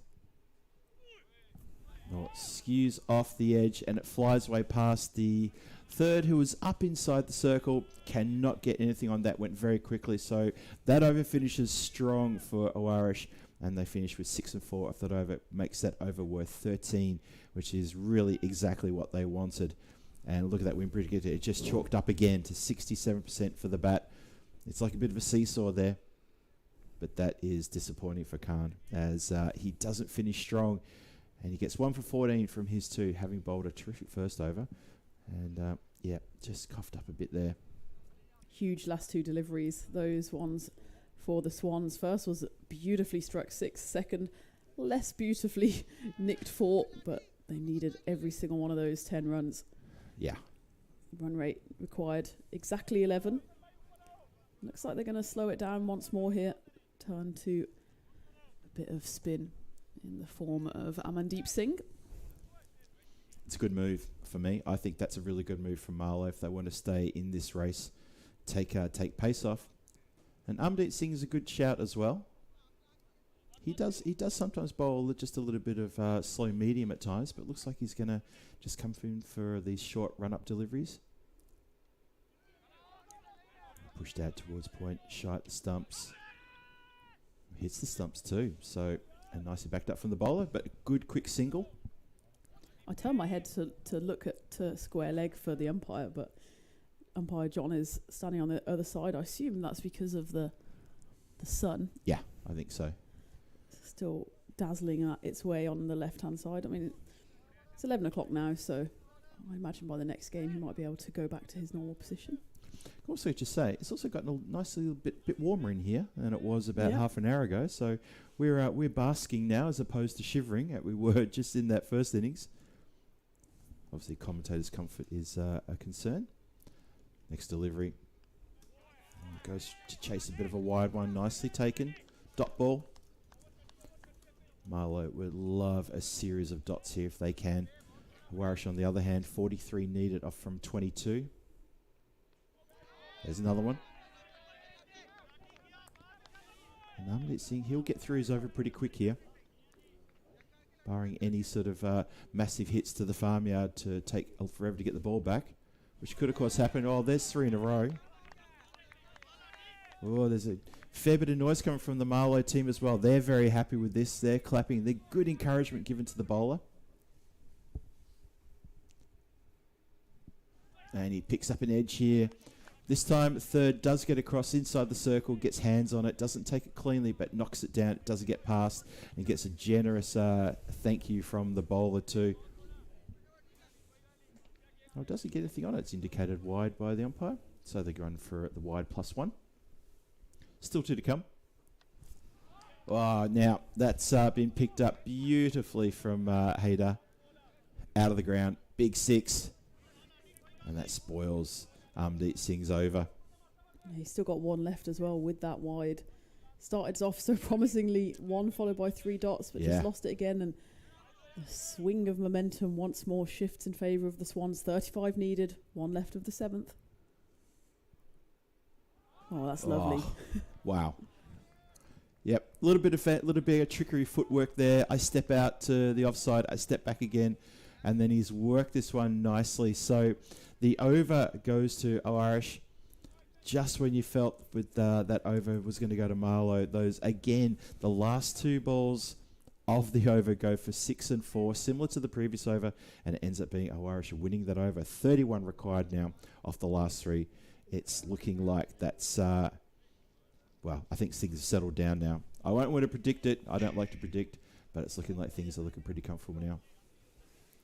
I still wouldn't want to call it. Certainly, they're back in front on the momentum on the win predictor. Yeah. I still think there's a twist in the tail here. They're persisting with spin. It's because they are able to slip a few through to the keeper. Osama Javid back on with his left arm tweakers. That Manhattan graph tells a story, doesn't it? That 4th and 5th over, just a handful of runs, meager runs there in the middle. Oh, it's on middle, and that has, well, there's a player down on his haunches. There's a bowler who's jumping up in the air and not happy, and there is a ball on the other side of the rope. So there's a few things going on out there. There's a big 6 struck. And that's the risk there as a spin bowler. If you just miss your line by a touch, and on that occasion it was the length that you missed, then the batter has all the time in the world to just rock back and slap it. Another dot. So what I'm seeing here is I'm seeing the bowler just trying to keep it outside off, but as soon as it gets on the stumps, the batters are having their own way here and commanding this ball across the boundary line to the leg side. Steps out a bit to the off to try to put the bowler off his line. Gets crunched out towards the deep cover just for a single. So 83 becomes 84 for 3. Oish, though, holding their wickets, which is important for them. They're looking to be in a very strong position right now. Working the singles as well. So that's another single. So 6, 7, 8 off the over. Let's see how they finish here. Can Javid finish strong, or can Oish maybe find the boundary for the last ball of the over? Finish as well for the bowler. Good over, in fact. 8 runs from it, but still, even 8 at this point of the game, and you only need 20-odd runs. But it is 23 from the last 2. We're coming down to possibly a final over thriller here, Tina. Yeah, I'd call it as a final over one. You say 8 is decent enough, but the required rate is 11.5. So if they have another 8, that will leave them with 15 needed off the last over, which is not very comfortable in the slightest. So it all happens here in the 9th. And, well, to state the obvious, it could go one of 2 ways. If this is a tight over, 5 or 6 runs from it, suddenly I would probably put Marlo just ahead, because as we saw by that Manhattan, there hasn't been too many big overs apart from that one massive one from Najam Shazad. But if the Swans start this over with a couple of boundaries, then that could pretty much already be curtains. Yeah, Swans with a red hot chance to get a win over Marlo in this first match of the Premier Division. Here we go. Elevated out of the ground in style. Well, that takes a lot of pressure off the batting side when they can do that on the first ball of the ninth. Oh, that is a cracking good shot. So, Badro Haider, 21 from 10, looking to be the hero here. As well, Singh is taken downtown and then some. Let's see what the bowler can do. Need to come back here. Got to push it to the 10th, Marlo. Chops down on this. Go straight to the player. Can't prevent the single being run though. Good backing up there from Rahman at the non-strikers end to come through pretty quickly. These two together have held the boat after the third wicket fell, and they have gone along very nicely indeed, guiding the Swans along in this run chase. Only 16 required now from 10. Oh, it's a dot. Haider at the non-strikers end gave his thigh a big slap then. He was a bit disappointed with the dot. Really gave him the old, giddy up cowboy, come on, let's get these runs. Let's not get to the 10th even. Yeah, I still feel this has got a last over finish written all over it. Oh, yeah. I mean, you need 3 sixes here to avoid that, so it's probably not the hottest of takes. There's one of them. That could be one, yep, indeed. That's a crashing shot. Indeed, that goes. You can see there by the roving camera work from Ricardo behind the dugout area there. So there's one. So a couple of sixes in this over already gets the score up to 98 within touching distance now. Just 10 required from 8. It looks pretty academic, but as Tina's saying, if you get this to the 10th, a 10th over finish is always a bit exciting because anything goes. Two teams who know each other very well. Swings hard at this one. This is going to go into the hands of the fielder down there at the long off position. So doesn't quite get the elevation on this one. Holds out down the ground. And a nicely taken catch too, just in front of us here in the comms area. So 4th wicket falls, but importantly, it's a dot ball. And a new batter has to come to the crease to negotiate the last ball of the 9th over. It's pretty much a free swing, isn't it, for the new batter coming in? Yep. They're facing one delivery. You want Haidar on strike for the last over. Any free runs you can get here, in the best case, get a boundary and take all the pressure off your teammate at the other end. Meanwhile, if they can get another wicket, suddenly Oish needing double digits in the final over. So, you better at the crease. Tin is absolutely right. Free hit here for that batter. Goes for that free hit. Are they going to take the single? They are. Well, the throw to the bowlers then, if it was good, could have put pressure on. Why take the single there, Phil? Yep, I agree. 22 off 11. You've got a brand new batter in, and now he's facing the final over. I completely agree. I'm not sure why Badro Haider was so quick to run that single then, because the new striker, the new batter, which was Vicky, didn't get out of the blocks, and I think there was a moment of why we're running. So, yeah, that's the question. It may be a brilliant masterstroke. We'll find out in about 6 or 7 minutes' time. Not that it takes 6 or 7 minutes to bowl one over, but we'll see in a few moments' time whether that was a masterstroke. It's 9 needed off the last over. So the Swans, who after that second over that went supersonic, we thought, well, this is just going to be a bit of a quick run chase here. They seem to be in a real mood.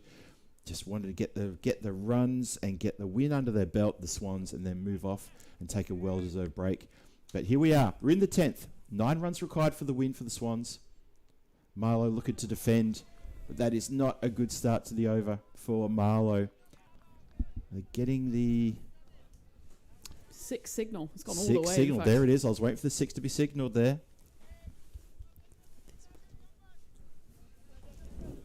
So it's only 3 now required of 5. They'll be wanting to finish off on this ball, wouldn't they? You don't want to get to the last 3. They would love to finish on this delivery. Here we go. Only a few runs required then. Swings hard, and that is going to find the boundary line, and the chase is on, and it does find the boundary line. So 4 is indicated. So it took 9.2 deliveries for Oish to reel in these runs, and they do. This is a big win for the Swans. They're a happy bunch of people right there on your camera in the middle of the screen. So, well, Marlo suffered a defeat then in the first game of this Premier Division, and you can see that happy bunch of people. What a game. So hello, welcome back into the comms area. And Phil G and Tina Goff here taking you through the action there in that first game. And first strike goes to the Swans. Irish, a very happy bunch of people out there in the centre with a good win over the reigning ECS champions, Marlo. And Tina, you know what? It took probably a bit longer than we thought it may take, especially after that supersonic over. But they get the win. It was just a measured performance, wasn't it, from the Swans? A final over finish, but always looked like going into that last over that they had enough, even though they did take that single, which we probably wouldn't have taken if we were batting out there in the middle. Yeah. But there's a reason we're in here and they're out there. That's also true too. And I think the Swans will be more than happy with that, coming up against the reigning champions, a team that often has the wool over them. And this time they have got off to a flying start. Remember, this will be the last game of today as well. So I'm sure that Marlo will be out for revenge. Marlo just weren't quite at the races this morning, maybe just taking a bit of a while to warm up. But I'm sure they'll come back stronger. They're a team that seems to get better and better as you go through the competition. I'm sure they'll still have a lot to say about this one. That's very true too. Yeah, I totally agree with that. Just 20 runs or so just shy of where maybe they would need to be, but that was also because of some excellent bowling and fielding by Oish in that innings as well, and they back it up then with a good chase, a well-timed chase as well, with 4 balls to spare. So congratulations to Oish. So that is match number 1 done and dusted. Hope you enjoyed that one. Could have almost turned into a bit of a thriller there, but in the end, yep, you're right. Just 2 deliveries in that 10th to take care of business. So we now look ahead to the second match, and it's going to be the return of Marlo taking on Punjab CC Amadora. It's going to first look at them as well. So 2 powerhouses again clashing in the second match coming your way very shortly. This is the European Cricket Network, and you are watching ECS Portugal Premier Division, and it's Phil G and Tina G to take you through that next match. We'll be back here in approximately, 15 minutes time? Yeah. Thank you. About 6 minutes time to bring you the action there, so don't go too far. We'll see you shortly.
This European cricket event is proudly brought to you by our official timing partner, Rado, and our official charity partner, Share the Meal by the United Nations World Food Programme. A warm welcome back to sunny Santarem. Tina Goff here, Phil G-Force taking you through game number 2, which sees Marlo take on Punjab CC. Before we chat about it, let's go and see what happened at the coin toss thanks to our friends at Rado. And the news is that Marlo have won it and they have decided to bowl. So this time they want to be the chasing side after they weren't too successful on putting runs on the board in that first game, went down to the Swans, but they've got some making up to do here. As for Punjab CC, Amadora, our first look at them in this tournament. Which way do you see this one going, Phil? Well, I see this as a closely fought contest. I agree with you. I felt that Marlo a little bit slow out of the blocks with both bat and ball, and losing wickets early innings and then having a supersonic over when they were bowling as well. So that kind of is why I'm making that assessment. But Punjab CC Amadora, well, like you say, our first look at them. Let's see if they're going to get out of the blocks quick, smart in this innings. It's an interesting toss result as that is sent downtown for a big 6. And this is one of these matches where I think hopefully the scorers will be ready to rush out and protect the embassy, the hut that we're in, because I get a feeling we are going to be inundated with Grizzlies when these two sides clash throughout the rest of this week as well as today, obviously. So, yeah, I'm not too sure. I'm looking forward to this big battling concept between these two Goliaths of this local Portuguese cricket scene. Just fended away towards point and scurry through for just one there. Arshad opening the batting there with Golia. Off to a nice start here in the first over. Marlo just were a bit undercooked in that first game, weren't they? We're so used to seeing them firing on all cylinders. Of course, reigning champs have had multiple successes in European cricket series on the network, but just didn't get out of bed this morning. And the Swans were able to chase down the target of 108 with relative ease. The scoreboard and the scorebook will say it was a 10th over finish, but by the time it got there, the game was pretty much already won, and that was because Marlo just didn't get enough runs on the board in the first half. They lost wickets at regular intervals. I think the top score ended up being something like 17. They just didn't have that one batter to go big. Yeah, that's true. Extras top scored, but you're right. Yeah, the top score batter was indeed around about that score 17. A couple of scores in the teens. I'm sure that they would have settled down to a bit of a groove now. Interested to see when they chase. So giving their batters a chance to, maybe absorb a little bit of the sun's warming rays by opting to bowl first as well. They didn't bowl badly. They had that one horror over. Shazad bowled a supersonic over. 26 came, 26 applied to him, then of course there was the 4-leg bars, but it's a supersonic over nonetheless. 30 off it in that second over, and it really gave Oish a bit of a leg up in that run chase. But for the rest of that innings, it was pretty evens all the way through. So just see the Marlo team we see now in this competition, in this game against Punjab CC Amadora. As I said, two Goliaths of the local domestic scene going head-to-head now in match 2 of the Premier Division. First over finishes, 7 on the board. Just that one big Maximo coming off at the second delivery, but otherwise 4 dot balls. Katan with a decent start there. And it was all even for the two batters. Faced 3 balls each. Arshad, certainly the more successful of the two. Golia yet to get himself off the mark. Going into the second over then. They will persist with a bit of seam here. I did like the way Marlo used spin in their attack, and they do have a good breadth of options with the ball. They just, by the end, ran out of runs to defend, but it will here be Hassan Khan to bowl the second, with Arshad on strike, looking to add another Maximo to his collection, and over he goes. Does it have the legs to go all the way? It absolutely does. So there is the second Maximo of the innings. A little dance down the track there from Arshad, and he gets hold of all of that one. 6 runs. That's as Arshad, a name you fans of ECN will probably remember from last year and also from the night series. I think he was the biggest run getter for Punjab CC Amadora in the night series last year. Saw him come along and just get into the bowling right from the get-go. And also during the regular ECS last year, the Premier Division, also got amongst the runs He was in the shout actually for MVP for last year, I think I remember correctly. So yeah, he's a formidable force if he gets going. 13 from 4. Low full toss. Doesn't get hold of it though, and a bit of playful aggression there between bowler and batter. These players, of course, know each other very, very well, not just from the series on the network, but of course domestic cricket. I was speaking to umpire Andy earlier today, and apparently I think there's 27 domestic teams in Portugal for this year. They've got, similar to on the network, Premier Division and then a second division. And they might even have to take another team or another set of teams into the secondary second division because there's so many. So it's amazing, isn't it, to see the growth of cricket here in Portugal. Well, there is talk this year of creating Division 3, and that would allow, exactly as you say, Tina, those development teams to get a chance to get games. It's something that we did in Czech Republic a couple of years ago, introduced a third division, really specifically for development and for youngsters. And we also had a couple of women's teams in there as well. So it's a good idea to go for third division. Big appeal here, and the finger is raised this time. There is no reprieve for the batter. Just tries to play across the line on that one, not the right call. And umpire Andy there. Oh, is it umpire? I can't see from this distance. Either way, the umpire gives it out, and I think that's a fair call. I think it's umpire Andy there at the standing at that end there. Poor old Arshad. What he's done there is he's played across the line, but he's left his back foot right in front of the stumps, and the ball has struck the back leg. And that is, I think, a pretty good call from the umpire to see that and say, yes, I've seen enough. And raises the finger. After a maximo off the first ball of the over, then dots up, and a bit of pressure getting on Arshad, and he has to depart, make way for, well, another big hitter striding to the crease now. That looks like the imposing figure of Simranjit Singh. He's someone who on the European Cricket Network averages 250 plus in the strike rate. And you'll probably see why very shortly. He doesn't like to hang around. That one looks to play a gentle shot there. Clearly he's telling me, Gower, shut up. I know what I'm doing. I'm going to show you the new Simranjit Singh.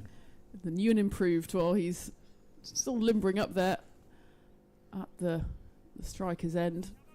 That early wicket to fall. Just the 2 sixes and a single added to the scorebook so far, plus a whole over's worth of dots.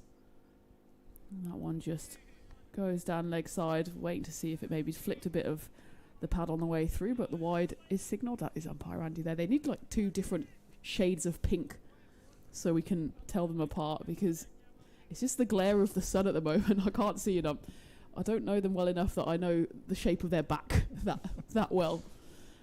It's a good shout. We should, I mean, maybe we could ask the umpires to have numbers on their backs going forward. It's not unusual.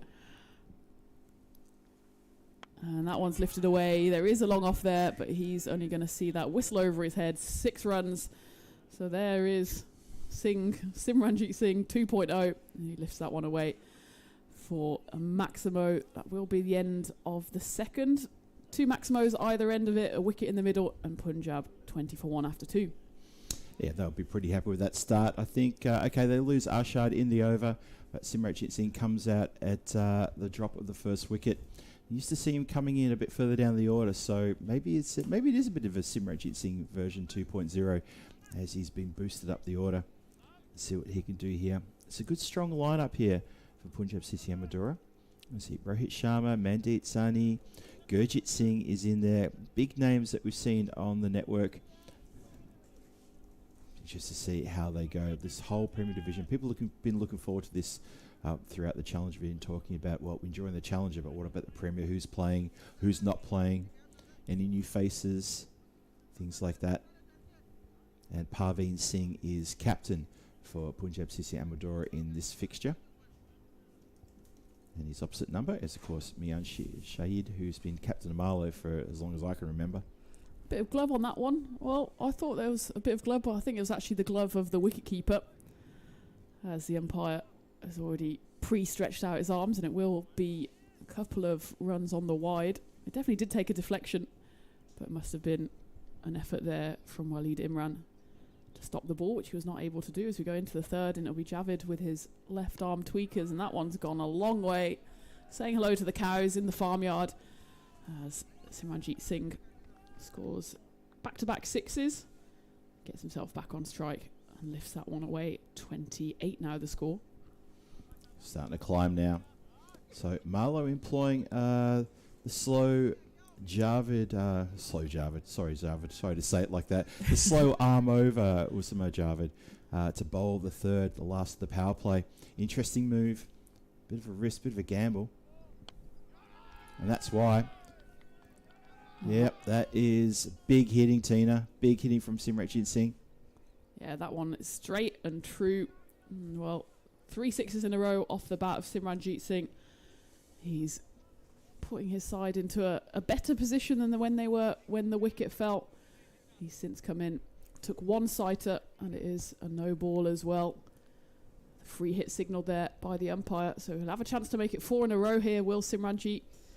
This over has gone all wrong for Javid, but he escapes with just a single off the no ball. Well, technically, you can see there at the bottom of your screens, Javid went for 15 off the first delivery, which is some going. It's 16 off first 2 now. Unheard of. And this one's going to go the distance once more, and that's just deposited. Galia, he likes the look of Javid as well. Hasn't made any impact in his first 3 deliveries, but his fourth one sails over the rope, and this, once more, is a huge over. It's similar to what we saw in that Swans run chase, where it wasn't the most spectacular of run chases, but there was that one monster over which didn't go supersonic against the bowler, did go supersonic with those 4 leg byes, went for 30. And this one looking to be similar, if not more. 22 off the first 3 legal deliveries. Ironically, the lowest scoring shot so far in this over was the free hit. Irony. Yeah, can he correct it here? I think first they're going to need a ball to continue with the game. And there it is, tossed sportingly by Singh to the bowler. This one's drilled along the deck. Should be coverage out there. There is, but not going to stop it. There's 2 of them out there, and they disappeared behind the monitor for me, but I assumed one of them might stop it, but there's a bit of to me to you, and the ball races to the rope. I was watching that all the way along the ground. Long on, trotted over. Deep mid wicket didn't move a muscle. And then when they were equal distance apart where the ball was going between them, they just both stared at each other and raised their hands to say, yours? As you say, Tina, yours. You to me. No, yours. Oh, that was a bit of a mix-up in the field. Not good. When it rains, it pours for Javid, but he will hopefully have this one stopped on the rope, and he does. So 27 coming off the first 5 deliveries. Still 1 ball left of the power play. Could be a 50 up, which is always the marker of a good start to the batting innings. They did lose that 1 wicket, remember. That one's just worked away, and it will be a dot ball.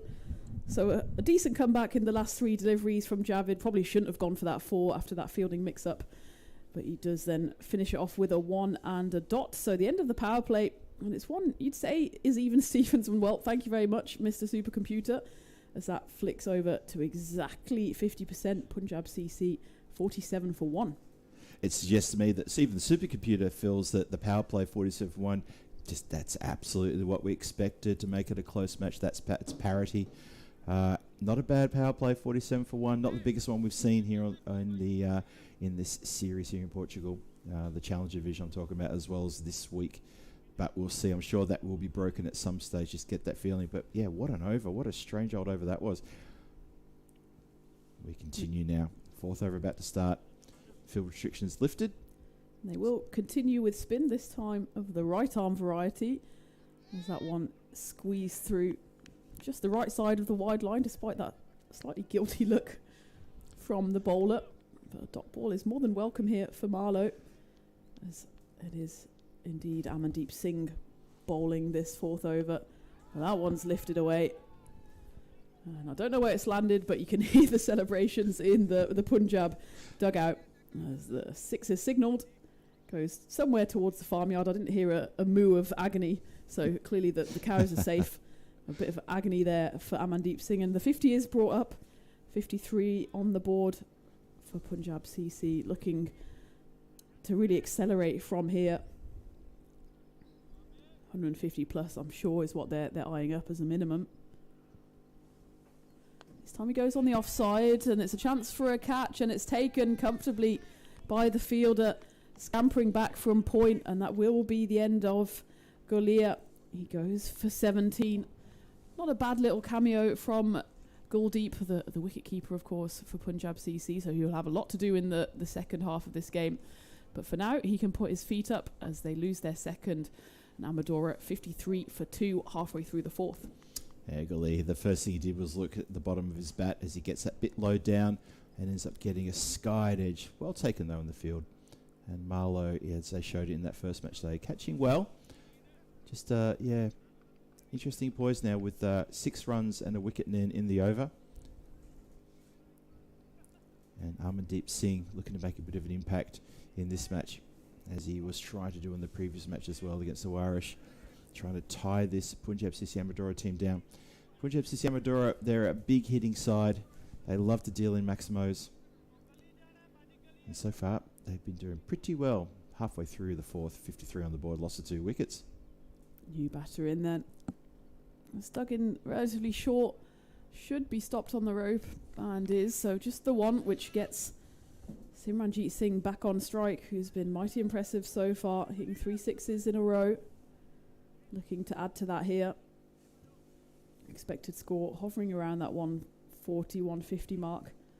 And we've said, Phil, we will expect some bigger scores this week with the bigger batters on show. This one goes up in the air. I don't think it has the distance on it. Cover is running in from the boundary, and he takes a smart catch. So a second wicket to fall in the over, and it's Amranjeet Singh who's doing the damage here. He picks up his second wicket of the over, and Punjab lose their third, 54 for 3.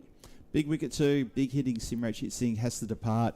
Contributes 19 runs after he started off in an absolute flurry of Maximos, and he has to depart as well. So a couple of new batters in the crease now, and it's almost like Punjab CC Amadora got to start again. Marlo biting back hard after that pretty strong power play of 47 runs by Punjab CC Amadora, but Marlo, biting back very hard now, and as a result of those 2 wickets, the supercomputer has tipped the scales in their favour now. 57% chance of win over the batting side. Only sitting on 43. Still a long way to go. Excellent over so far for Amandeep. Picking up the 2 wickets. Did get hit for that Maximo, but since then 2 wickets sandwiched in between a single. And he's just making sure his fielders are just so now for the new left-handed batter. He's got 3 fielders out on the deep, in front of square on the onside, as well as deep point and long off, and just making sure that point goes slightly backward for the new batter, who hits a lovely shot, crashed through the covers. Long off is there, but he's not going to be wide enough to reach that. Perfect start for the new bat, as they need a bit of a counter punch here, but still an over that certainly goes the way of the batting side, as it was Singh who hits that one to the rope. And at the end of the fourth, 48 for 3, Amadora have on the board. Captain Parveen Singh come to the crease, the left-hander, and carves it away, as you say, Tina, for a lovely 4 to start with. Interesting watching the field movements there, pushing the boundary riders on the leg side square and well in front of the wicket. Obviously not expecting Parveen to work the ball backward of square there. And obviously that's his strength on the leg side. So interestingly poised now, 58 for 3 after 4. Marlo ticking up just a little bit more, despite that 4 off the last ball of the over, ticking up a bit more in terms of the percentage chance of a win. And the spin will continue here in the form of, well, that's the skipper there, Mian Shahid, bowling more left arm spin. So they do have pretty much everything in their armory, don't they, Marlo? They have seam options, they have left and right arm spin options. In fact, is that Sawa? Yep, I think that's Asim Sawa. The 2 on his back was too dark for me to see. I saw the 1, of course, the captain of Marlo, Mian Shahid, wears the the one on his back. Sawa then bowling this one. There's a bit of the arm ball pushed through. So wicket taker in last series as well. Got a bunch of wickets. Wicket taker in the night series. I'm used to him wearing the big 4-4 on his back, so I had to blink twice as well on that number. Yeah, they have shirt numbers which are not exactly what you'd call commentator friendly. They're kind of dark on dark. Yeah. Ideally, I mean, I'm going to feedback that they could have the white numbers that you see, for example, on the back of Punjab CC shirts, which are much nicer for us to see. Well, this might be nice for Marlo. It will be, as that's held on. Came at him hot there, as it was Hassan Khan on the boundary. Takes that one just above his head. And spinners winning it here for Marlo at the moment, as Amadora lose their fourth. And it's 59 for 4 halfway through, or just a touch over halfway through the fifth. Yeah, this is good stuff from Marlo. They're getting on top here. Punjab CC Amadora just digging themselves in a bit of a hole here. This middle overs and the middle order now going to get tested as skipper departs. And you kind of, well, I'm sure Punjab CC Amadora were hoping for a captain's innings then from Parveen Singh when they were at 3 wickets down. But instead he has to depart and make way for middle order to step up. That's a mini collapse here for Amadora. That's the third wicket to fall in 8 deliveries. In that time, they've only managed 6 runs as well. Pressure told there for the skipper, ... followed by a wicket. We see that quite a lot here on the network. Feel like something's got to give. Instead, they give away their wicket. And that one's going down leg side. There is something on it. A bit of either bat or pad. Academic anyway, as it doesn't go for any runs. So an excellent over here from Asim Sawa. You said, Phil, he's picked up wickets on the network in the past. It's taken almost no time at all to get himself in the scorebook this time, and he has put in a momentum shifting over here. Final ball before halfway. And that one will be given the treatment though. That's clean as a whistle. Struck there by the batter, and it's Mandeep Saini who gets himself off the mark with a Maximo. First ball he missed out on, second one he hit that one to the rope, and at the end of the fifth, at the halfway mark, Punjab 65 for 4. Sawa still delivers a very good over there in that fifth, although I'm sure he'll feel a little bit crestfallen with that big 6 hit off the last ball. The over was shaping up to be a sensational over for Marlo there, but still a good over nonetheless. Halfway point, so yeah, 65 on the board, 4 wickets down. It's well, the supercomputer giving Marlo still quite a heavy nod as we start the 6th. And there'll be a continuation of the left arm spin, and that's sloppy there. That cover point should have been stopped. Instead, flashes through the hands of the fielder, and it's 4 runs, which really should have been a dot, or very most a single. Be fuming there if I was the bowler. It was a decent delivery, bowled exactly to his field, and the fielders didn't do their job, but a welcome 4 runs to start the 6th over here. That's Kumar getting some 4 added to the collection. Similar area this time, but with far less force. That will be the dot ball that... Well, did they in fact run through for 1? No, I don't think they did, so it was a dot ball.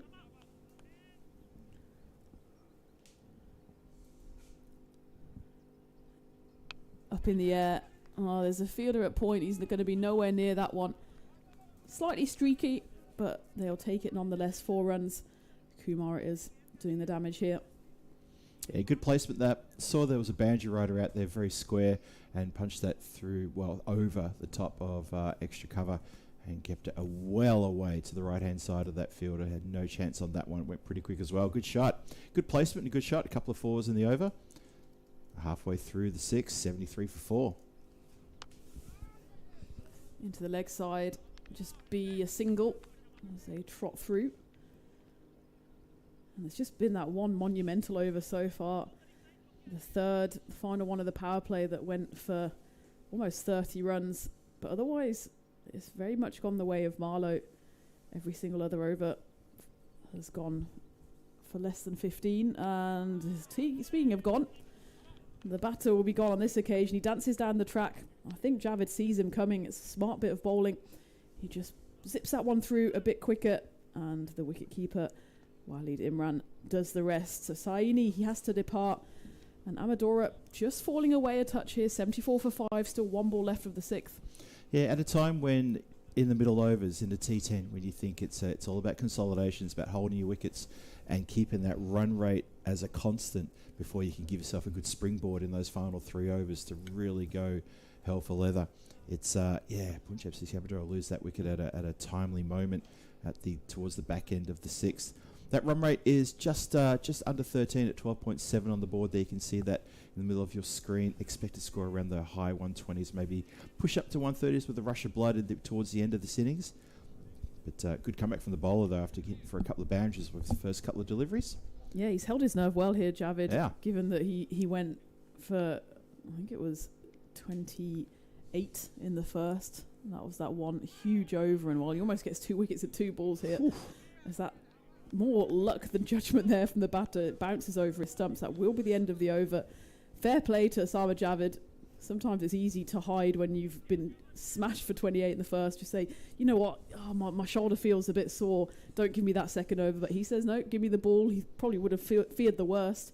So he went for 8 on those first 3 deliveries, but comes back with 1 wicket and a dot ball. So he finishes with figures of 1 for 36 off his 2. And Punjab now 74 for 5 after 6. That expected score, which was way up towards 150, 160, now a more modest 1-2-3. And the left arming continues. Big appeal here. And the finger is raised. It's umpire John who makes the call. Actually similar to a decision earlier in the innings by umpire Andy. This one maybe just a bit of height, if anything, would come into question. But the batter there, Kumar, does go low again, tries to almost kind of slog sweep that to the leg side.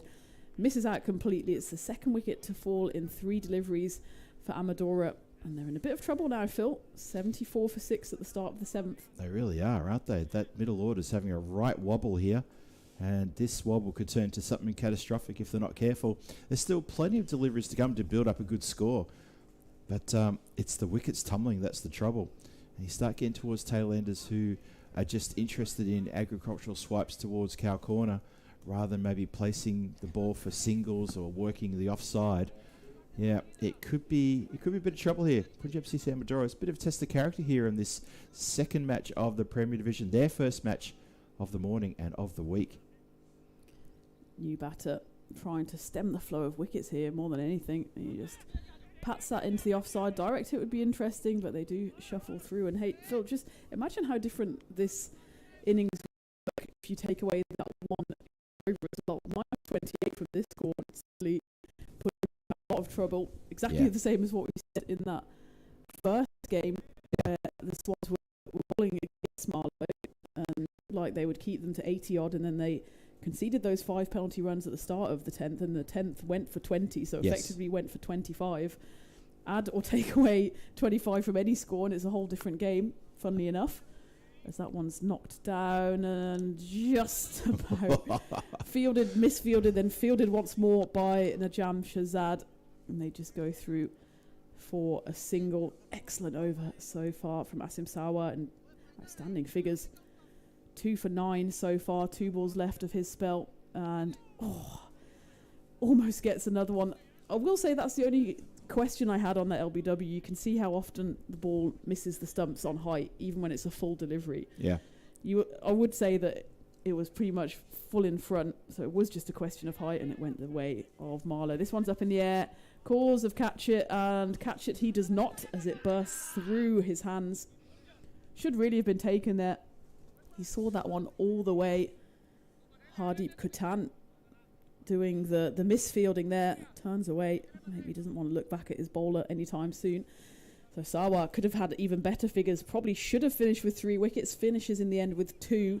11 off his 2 overs. And Amadora now need a final burst, as that expected score only going in one direction. 78 for 6. Now Manhattan, as we were saying, take away that 1 killer one, and they would have been looking at a score around about, well, it would have been 50 if it was a maiden, but let's call it 60.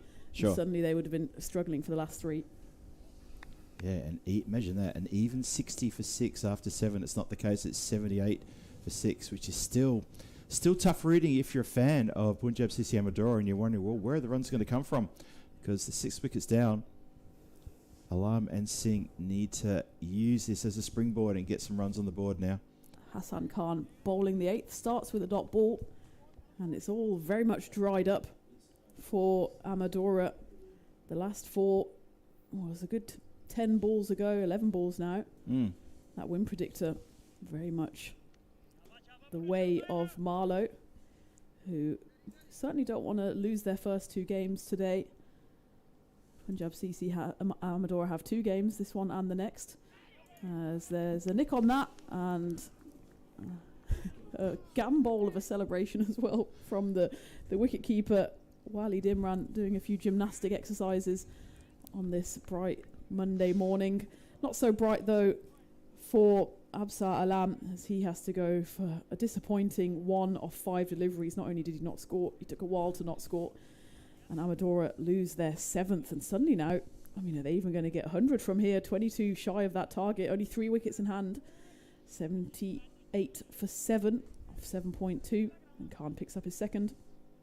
Sort of feel like I'm suffering a bit of deja vu here from what I saw in the first innings of the first match. A team that struggles to get up in towards 90 and then maybe just has a burst of boundaries in the 10th over to try to restore some sort of, stability, normality to the scorecard. As you just described, 20 runs off that last over in the first match. Sorry, the first innings of the first match, plus the penalty runs. So maybe we might see the same here without the penalty runs. That's lofted, goes away to, oh, there we go. Just gets in, tempted about another one there. Shy at the stumps goes, but no buzzers. There's a wayward throw there into the non-strikers end. Didn't really need to throw it because they were just jogging through for 1. Almost got given an extra 1 or 5 in the worst case. They need something to happen for them here. Amadora, boundaries now a long and distant memory. Well, there's one of them. That's beautifully struck by Gurjit Singh right off the middle of the blade. And a much needed 6 takes them to 85. Still, Marlo, I suppose they didn't fire with the bat in the first game. Surely they don't misfire for a second time. But it looks like we're going to be having one of those intriguing lower total thrillers. If Marlo do come into this one underbaked again, and we could be in for a tight finish. Remember, we've already had 1 game today go to the last over. Could have the same, and certainly all of these runs are a huge bonus for Amadora. Back-to-back 6s for Gurjit Singh as Punjab move into the 90s. 91 for 7, 1 ball left of the 8th. That was sweetly timed, wasn't it? Back-to-back 6s, as good as the first, and just as damaging. And there was a couple of hands on heads and hands on faces that last shot.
This European cricket event is proudly brought to you by our official timing partner, Rado, and our official charity partner, Share the Meal by the United Nations World Food Programme.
Apologies for that. We lost power at the ground, but we are back on. And a big shout out to everyone who got everything back into order there. Nice and quick, smart. A short delay. And sitting next to me is a very happy... Well done, sir. Well done. We're back. We restarted. And Tina, we are back. I'm back. Lucky's back. We're all back. And so are the players. 91 for 8. That's where the pause happens. Still 2 overs to come in this contest. Yeah, someone who isn't back is Vikas, who got out on that final delivery before we went dark, and 91 for 8. Someone gets slashed away, and it's an excellent piece of fielding out in the deep to prevent. They do scamper through for 2, so Amadora here inching their way to 100, but certainly a fall away from where they were earlier in the innings, where looking, especially in that power play, where they might get up to 150 plus. But Marlo done an admirable job here to get themselves way back into contention. This one's up in the air. This should be the 9th wicket to fall, and it is a comfortable catch. That's a big wicket, actually, because it's the one set batter, Gurjit Singh, who departs. So now it's just a question of whether Amadora will play through their full allocation of 60, because they've lost their 9th, and it's 93 for 9. Yeah, real danger here getting bowled out with many, many deliveries left on the table, which would be in T10. That's a bit of a crime for a batting team to be bowled out for a first. And then, well, if you get bowled out on the last ball of the 10th over, okay, that's fine. But to leave unused deliveries on the table, that's almost inexcusable. But they have collapsed. They've collapsed of a monumental proportion here. 93 for 9 to 18. Still got 10 balls here, so still could probably get themselves up into the 110. But it is the tail enders who have to take care of business against a talented Marlo bowling attack as we continue.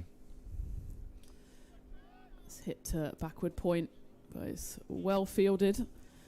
Dot ball. There's 2 brand new batters at the crease now, with those 3 wickets having fallen in just the last 8 deliveries. Sharma facing his first, steps away, looks to go over the top, and he gets hold of it, so that will bring up all the 9s. 99 for 9. Okay. With 2 balls left of the 9th.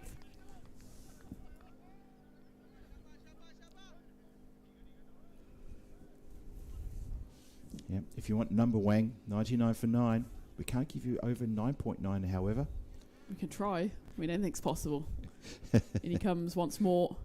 And he's bowled. Gets him. That is the end of the innings. And, well, my maths isn't always the strongest, but I do believe the target is exactly 100 for Marlo. And just getting my calculator out just to prove that. And I think Tina has nailed it in one. The target will indeed be 100. Punjab CC Amadora, that's a bit of a disappointing innings for them in their first dig in this Premier Division competition. So, yeah, that is exactly 100. You are right. I have double checked that. Boffin's come back and said, yes, you are correct. Marlo going to fancy themselves when they come out to chase this in about 10 minutes' time. It's been an excellent comeback from Marlo. For Punjab CC, Amadora would be on course for a big score, maybe the biggest we've seen. Yeah. That win predictor had them up in the 60-70% as they were 50 odd after just 3 overs. But look at the comeback there from Marlo. Even just the last 4 wickets fell in, 11 deliveries for not many runs at all. Wow. And again, it's a case of no one really going deep for the batting side. No one was there to anchor the innings. Every time someone got into the teens, they then threw away their wicket, which means they only get those 99 on the board. And it's the first time in a while that team's actually been bowled out as well. That's true. We have not seen that for a while. Did we see a bowled out team in the Challenger Division? I don't think we did. So Punjab CC Amadora have collapsed of a monumental proportion there, as you say. And, yep, they'll be thinking, how can we defend this? Well, they've got to defend a score of 100. And Marlo will be licking their lips and thinking, all right, we can now put that loss to the Swans behind us, get a win here, and take a well-deserved break before they come back for that final game, which, again, will be against the Swans. But run chase coming up, all important for both teams. Looking forward to that. Yeah, well, the one thing that they can take heart from Punjab is that fighters twice yesterday they defended a score in this region, and that's exactly what Amadora have to do here if they don't want to fall to first defeat in their first game. Marlo, of course, looking to get their tournament up and running after they lost the game this morning. So it's all still to play for. We'll have just about a 10-minute break, maybe even quicker, so we can catch up on that power cut. I'm sure we'll be perfect for the rest of the day. Lucky has given us his word. So go and grab yourself a cup of tea and come back as we join us back for the run chase. Marlo needing exactly 100 to get their first win on the board here in this ECS Premier Division here in sunny Santarem on the European Cricket Network.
This European cricket event is proudly brought to you by our official timing partner, Rado, and our official charity partner, Share the Meal by the United Nations World Food Programme. And a very warm welcome back as Phil joins me back in the screen for the run chase. It's all going on here. Thank you for your patience. And someone who doesn't want to be patient here is Marlo, as they are looking to chase down exactly 100 to get their first win on the board against a Punjab CC Amadora side who looked a bit out of sorts in that first innings, losing wickets at regular intervals, and in the end weren't even able to make triple digits. Astonishing, really, when you think about it. The big hitters that they've got there in their squad, just unable to put the runs on the board. As you say, Tim, you're absolutely right. And setting a target of 100, an incredibly modest target there. But also a point that you raised before we went to the break was that you saw the fighters in the Challenger finals just yesterday defend scores of that level. Well, here we go. First ball of the run chase, and it's clubbed into the leg side. Will just be a single, as the fielding done out there in the deep by Simranjit Singh. So again, it'll be a case of Marlo not having to rush this. It's kind of taking a leaf out of the Swans book, who had a similar run chase against Marlo and were able to get themselves over the line. In the end, it was with not too much fuss.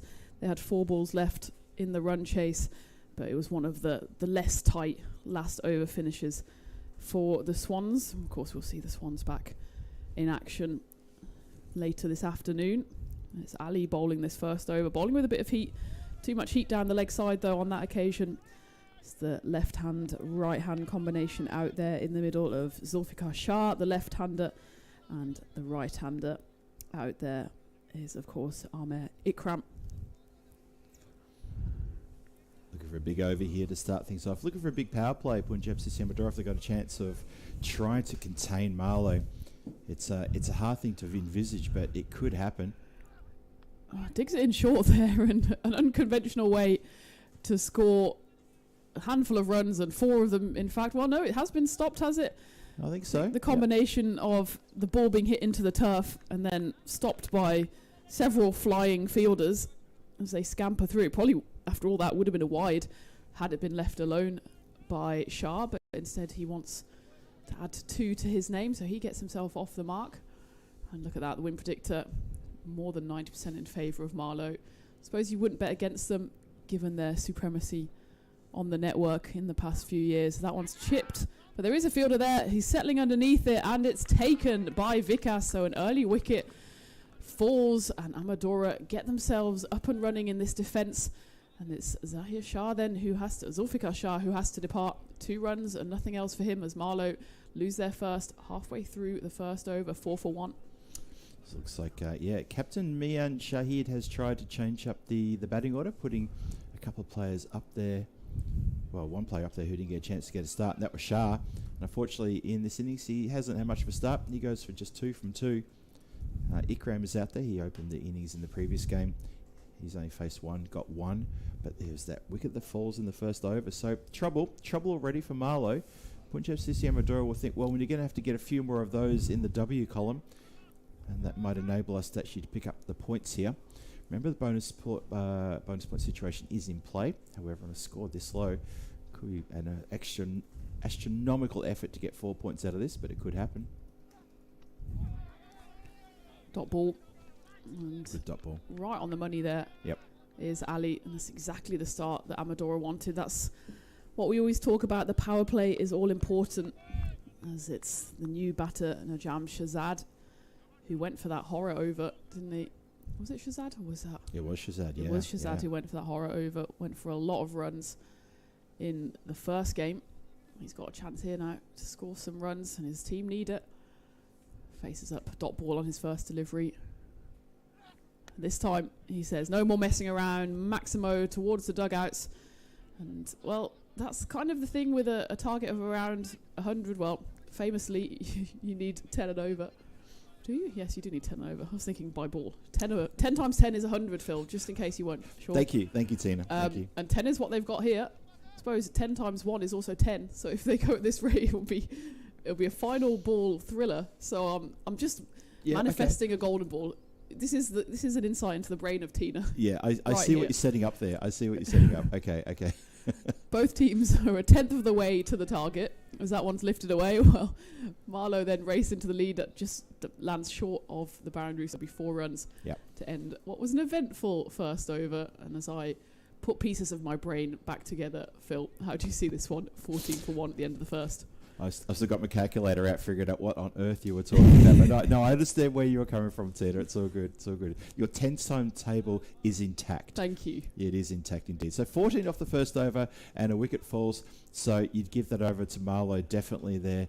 But still, that wicket, a very important wicket to start things off, just to shape things slightly for Marlo there. One wicket, it's no panic. It's only if another one falls. But with Shahzad coming out there and just going, okay, dot ball off the first one, but then going 6 and 4, it does sort of make you go, aha, that's the Najam Shahzad we know, and that's the guy who can set this place alight if he fires up. Ikram, he's going to get a chance now. He's going to face the first of the second. It's going to be Gurjit Singh steaming in, and he's been sent away high in the air, and that has gone. Just seeing where that's gone. I think into the hands of the fielder, but it bounced before it got to. I was going to say, yeah. To Shad Ali, but we're kind of struggling with a bit of this noon glare here. I've got the glare off the desk. Oh, I can shut the blinds for you, Phil. Then. Oh no, but then you can't see. Oh, this is See the poor problems from we've us. got. Oh, we can see this one though. That's a run and very good catch for the long on to run around just right in front of us and takes an excellent catch. Great timing there. That's a skipper, Parveen Singh, and he's going to get a bit of a mini get around from the players that can get to him. Excellent catch. Second wicket falls, and that is the wicket of Shahzad. He has to go. That is a prize scalp for Punjab CC Amadora. Yeah, it's the start that Punjab wanted. I feel like they need to do what was done to them, which is bowl Marlo out if they have any chance here of saving this game, because you do feel the way Marlo bat, if they go deep, they will win. But they've already lost 2, and Shahzad is a big one, as you said, Phil. Yeah. Had 15 for 2, and you could see by the celebrations there as well that they knew how important that wicket was. It was an excellent piece of fielding. I think it was the skipper, Parveen Singh, racing around to his left, took it just inside the rope on the run, so certainly not an easy skill, but he mastered it there. Left-handed bat comes in. It's a good point you raised, Tina. If you're running along with the rope right next to you and you have to go that far, it's very easy to watch the ball and maybe take your body across that rope. So he's done well there. Quick single, attempted, holds the shy at the stumps, does the bowler, getting of his own bowling, and quite rightly so, as that's a very well run quick single as well. Marlo just need to settle down here. It's Javid who's come out, Osama, the elegant left-hander. He maybe has a bit of making up to do as well, because he didn't score many in that first innings. We know he's more than capable of scoring big. This one's up in the air, and it should be another wicket, and it's dropped. And that's an absolute shocker from Absar Alami. I don't think he was really helped from Vikas, who was herring towards him from behind him. I'm sure he heard those thudding footsteps, but whatever the excuse is, it won't be good enough, because Absar Alam has cost his team another wicket there. Yeah, a bit of a howler, that one. Not good at all. Or could you imagine if that had been held, it would have been 2 wickets in the over with only a handful of runs. Punjab CC Amadora would really fancy themselves to bowl Marlo out. I agree with you, Tennant. Probably got to bowl him out. Not sure about containment. Good follow-up, though. Whistles past the blade. Looking to work that on the onside and doesn't get even a tickle on that one. 18 for 2. One more to come in the second.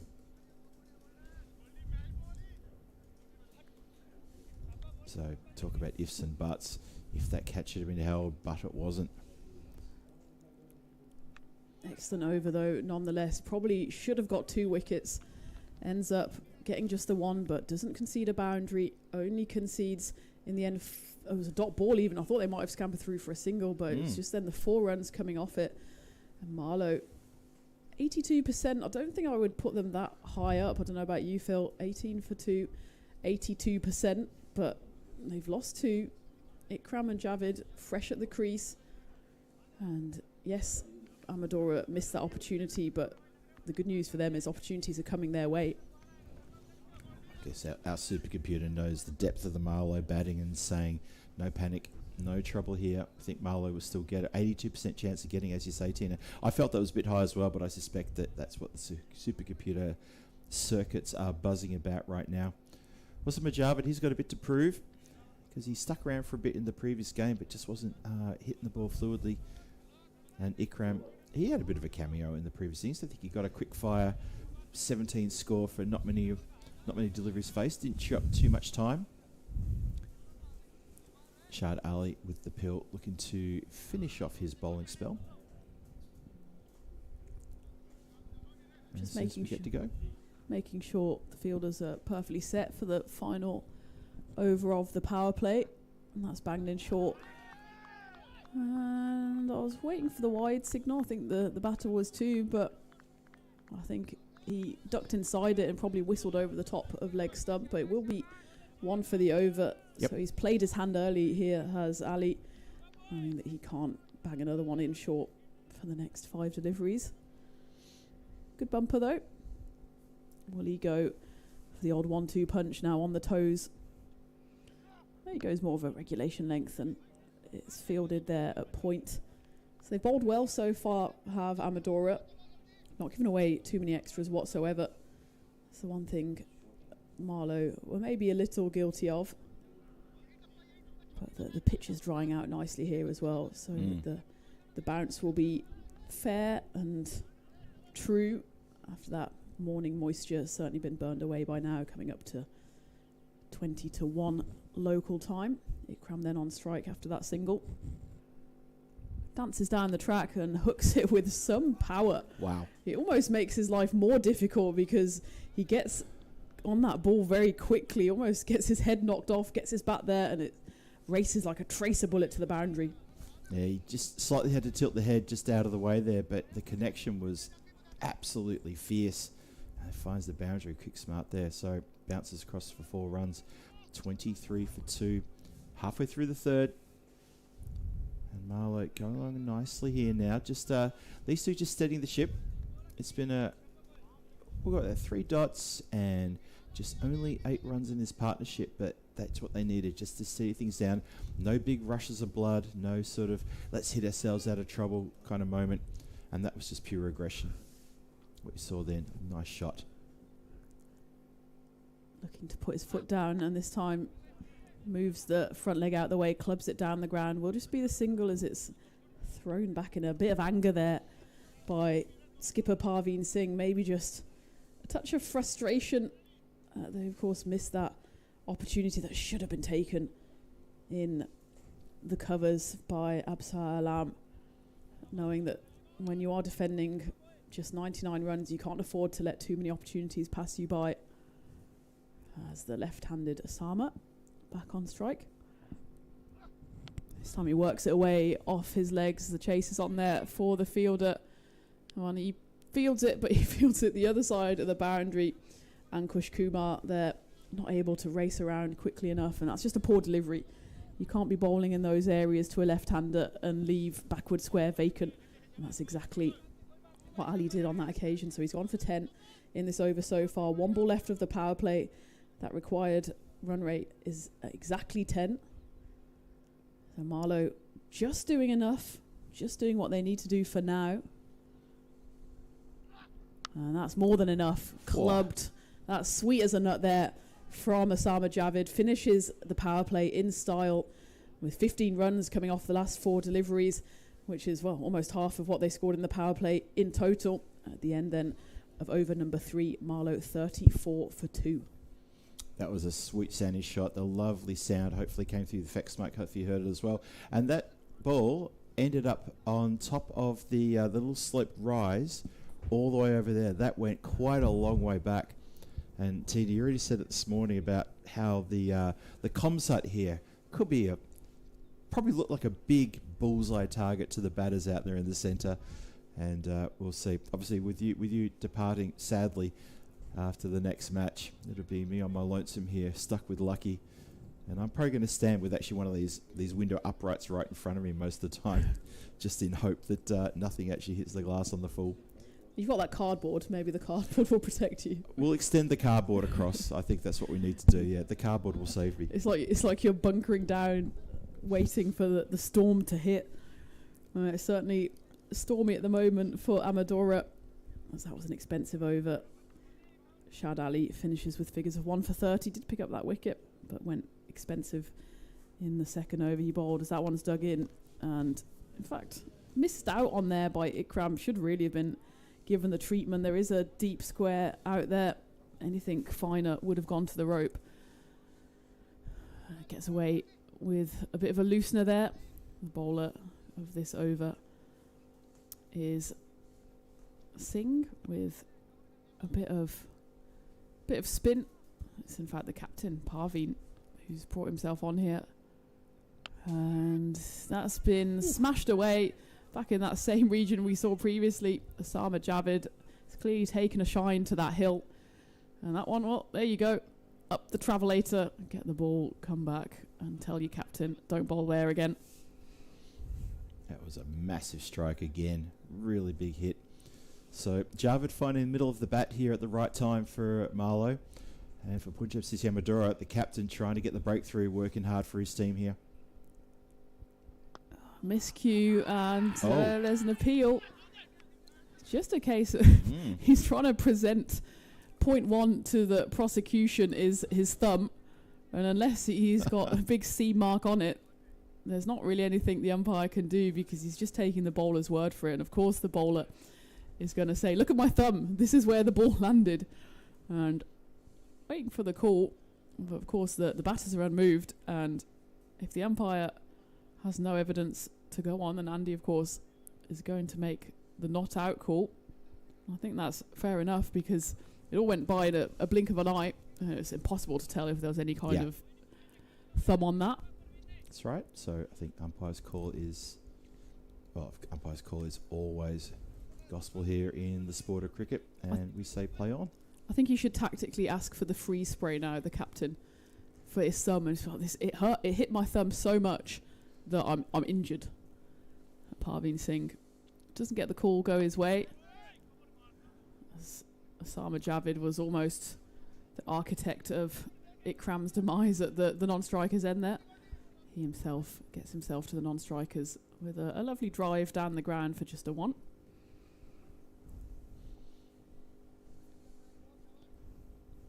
.42 for two to come. Low full toss, given the treatment. And this is looking dangerous now for Amadora, despite that early wobble from Marlo. These two have got them back on track. 48 now, the score, 1 ball left of the fourth, and this over's gone for 14 with that required rate down below 8.5. Frustration for the skipper, Parveen Singh. Can he finish off with a wicket? Not quite, but it's a dot ball, and it's sensibly dug out there by Amar Ikram. Will be the end of the fourth then, 48 for 2. And well, time is running out for me, Phil, of getting our elusive golden ball. It's usually Magic Monday. Kroon was asking in the chat how much have we, I suppose, ticked off. Hat-trick, fifer, century. Yep. I think those are the big three. The big three. So really it is only the GB left.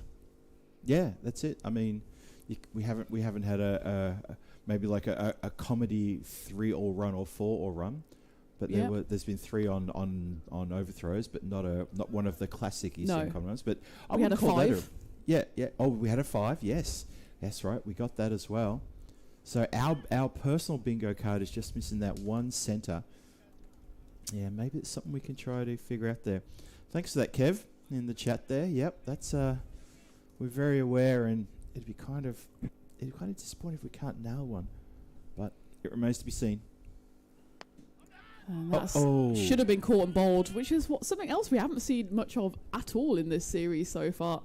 But that one is shelled. Well, I mean, we've seen caughts and bowled high up in the air, but we haven't really seen any drilled straight back at the bowler, and that's exactly what happened on that one. Yeah. And unfortunately for Punjab CC Amadora and for Ankush Kumar, he wasn't able to hold on for what would have been a wicket on his first delivery. And the insult is added to the injury. Well, I hope his fingers aren't injured, but that one goes away for 4 runs as the 50 is brought up for Marlo, 52 for 2. There you go, 52 for 2. That means there's going to be 48 runs required of 34. Just wondering, is it worthwhile maybe mentioning that possibility of a 4-point win for Marlo if these two could get their steamroller up and running? Maybe that's a little bit ambitious, because it would be 16 deliveries. 48 of 16 would get the required runs right on the last ball of the 7th over. We'll put that away for now. Come steaming in, and Javid, the left-hander, more than happy to just see that one down leg side. So bonus runs here for Marlo, as Vinny's now in the chat with sound. I mean, if you're not listening with sound, what's even the point? But the rain is falling in Malta. Unlucky for you. Certainly not a chance of that here, but nice to have you with us. Tell us more about the magic show. This one's clubbed away to the leg side, and it's taken. It's a big wicket as well. Osama Javid, looking like he was in fine form, ends up a bit of a tame dismissal there. It was a low full toss, a classic. Either it's going to end up in the car park or it's going to end up in somebody's hands. It was the latter, And Marlo lose their third halfway through the fifth, 53 for 3. Yeah, when it came out of the hand, I thought, well, this one is going to go into outer space. Surely, Jarvid, who has punished that delivery towards the leg side cow corn area by putting him up on that rise, which is, from where we're sitting, it's a good 35 metres back from the rope as well. He has holed out with that low full toss, unable to get it out of the ground. So another little swing here, another little change, and Jarvid goes for a very good 23 from 11. I'm sure he would have loved a little bit more there. As it is, it's in the book as a wicket, 53 for 3 after 4.3. Still 3 balls to come in this over. It's one of those sickeners as a batter, isn't it? Where you see it, your eyes light up, and you're like, yes, this is just a freebie for me. And then as soon as it comes off the bat, you're like, oh no, not got hold of that one. And you sit back in the dugout thinking of what could have been.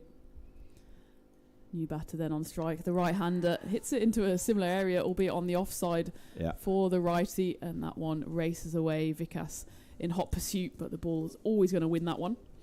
Yeah, the full toss that brings a wicket, I always think that the batter just has a split second of celebration before they play their shot, hence they don't hit it as sweetly, because they're almost thinking, oh, and they sort of a little sort of shiver of excitement inside their bodies, and then they don't quite get on top of it, or they don't get underneath it as much. Because I'm sure the batter's eyes do light up. Well, I'm sure your eyes light up when you see a low full toss like that, right? Yeah, and then I always get out to them. So that one's a wide ball, called by the umpire, much to the agony there of the bowler. I asked Vinny what happened in the magic show. He said the magician pulled a card out of a freshly cut orange. I'd be more impressed if he pulled it out of a uncut orange. I suppose that's part of the magic, I suppose. He must have cut it to put the card in there somehow. I would actually, I think the magician actually tear the orange open rather than use a knife. Hence, remove the sleight of hand. Low full toss, not even a low one. It's a bit of a full bunger, and it has actually been called no ball. And it's spilled over the rope. Unfortunate there for Amadora. The ball just ran away from both fielders out there. It was Parveen Singh, the skipper, in close quarters with Absar Alam, who's not had the best of days in the field so far. Neither of them were able to reel it in. Both of them kind of doing a jig with one another and with the Grizzly. The Grizzly had the last laugh. And there's no ball 4 and a free hit coming up. And this is a bit of a horror over so far from Ankush Kumar. He did get that wicket, remember, but he's gone for 15 with more damage. Potentially still to be dealt, but they miss out on the free hit. Yep. As Singh tries to knock it round the corner, but only finds the fielder there on the 45. Ray in the chat saying, "Oh, pulled an orange from a fresh pack of cards." Nice one, Ray. Yeah, that would be impressive. Decent delivery, drilled down the ground, but this is already an over that's gone. Oh dear. Oh dear. Let the ball finish rolling, Tina, because you know what might happen. And it's a big oh dear, oh dear. A penny for Parveen Singh's thoughts, the skipper. And certainly this one hasn't gone his way or the way of his side, as that over ends up going for 19. Still had time to fit in 2 dot balls and a wicket, did Ankush Kumar. But Marlo sitting pretty now, 67 for 3 at the halfway mark. And now it's just over a run of ball required, 33 off 30. Yeah, they're pretty comfortable now, aren't they? Despite losing a wicket in that over. That over was quite expensive. 1 for 19 for Kumar. Yep, they're sitting pretty comfortable now. They'd be very happy to chalk up a win against Punjab CC Amador. Remember, both teams have got another match to come. Punjab have to now, after this match, obviously still got a game to finish here. They'll be battling against the Swans in the 3rd match of the day. And Marlo, they're going to take a break at lunchtime. Be back to play Oish in the last match later on today. That's the schedule for today. Vinny just updating us on what's happening in Malta. So in the series there, batters have to retire out after 50 balls. It's a 30 over competition over there. Yep. In the last match, a batter brought up 100 with his 49th ball. I'll tell you what happens next after this one, as it's the skipper, Parveen, who's brought himself on, maybe thinking he's better away from that long off boundary. And then on the 50th ball with 2 to win, the batter just hit the ball and ran off sideways towards the bench, which left the other batter out there trying to cover both ends. He got himself run out. I think he owes him a pint, as that one is hit firmly and all the way over cover for a big 6 runs. And now the required magic number is down at 26, so actually less than a runner ball now for Marlo, so it does seem to be a question of when they will win this one rather than if. Yeah, it really is, isn't it? Those 26 runs are coming pretty quickly now. A couple, suddenly you look down and you go, well, not just the run rate, it's also that percentage swing and the match predictor. That's worked way to the leg side. Not going to reach the boundary. But yeah, complete control now. A bit of sting may have just gone out of the game as that run rate even now is dropping below a 1 run per ball required. Knocked away into the vacant area, but it's not hit firmly enough, so it will be fielded by Shad Ali on that deep square boundary. So it'll be a case of Amadora then having to regroup and come back in that next game, which is just over 35 minutes away, against the Swans, who are feeling pretty pleased with their day's work so far, getting the best of Marlo in that morning game. But of course Marlo and the Swans face up again in the final game of the day, which sadly I will be watching on the way to the airport. Get to the end of the 6th then. Decent enough over actually despite that 6, but Singh will finish with figures of 24 off his 2. Doesn't pick up a wicket, and Marlo now need 23 off 24 to seal their first win of the tournament. Yeah, it was a good over, wasn't it? I mean, 10 runs off the over, and the required run rate, is under 6, so less than a run a ball. They could do it in singles if they want. Probably not the Marlo way of winning a game on a chase, to just push the ball for singles. But it looks like they are cruising now to what could be a very good victory over Punjab CC Amadora. And Amadora have to bounce back then, and they need to find something else when they take on the Swans in the lunchtime match, which is scheduled to start at hour. That's about 35 minutes away. We'll double check and make sure that it's starting at the correct time. With that power out we had in those few delays, maybe there could be some different changes to the times. We'll double check that and let you know.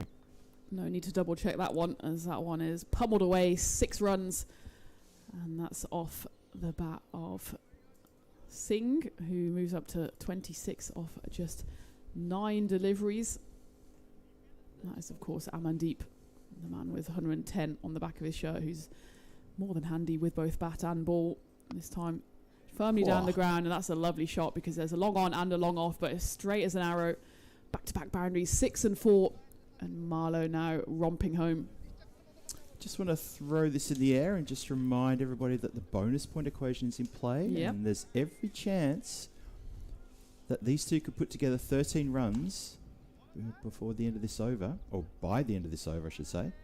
Earn Marlo a nice little kickstart to their campaign after the loss they had this morning.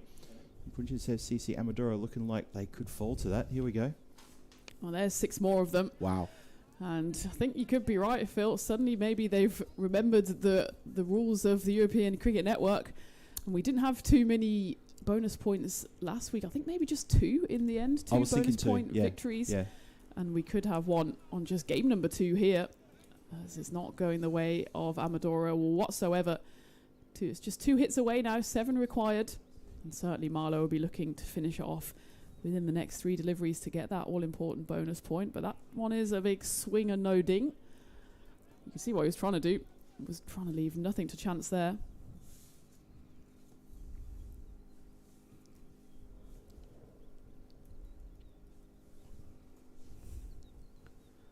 And he comes then.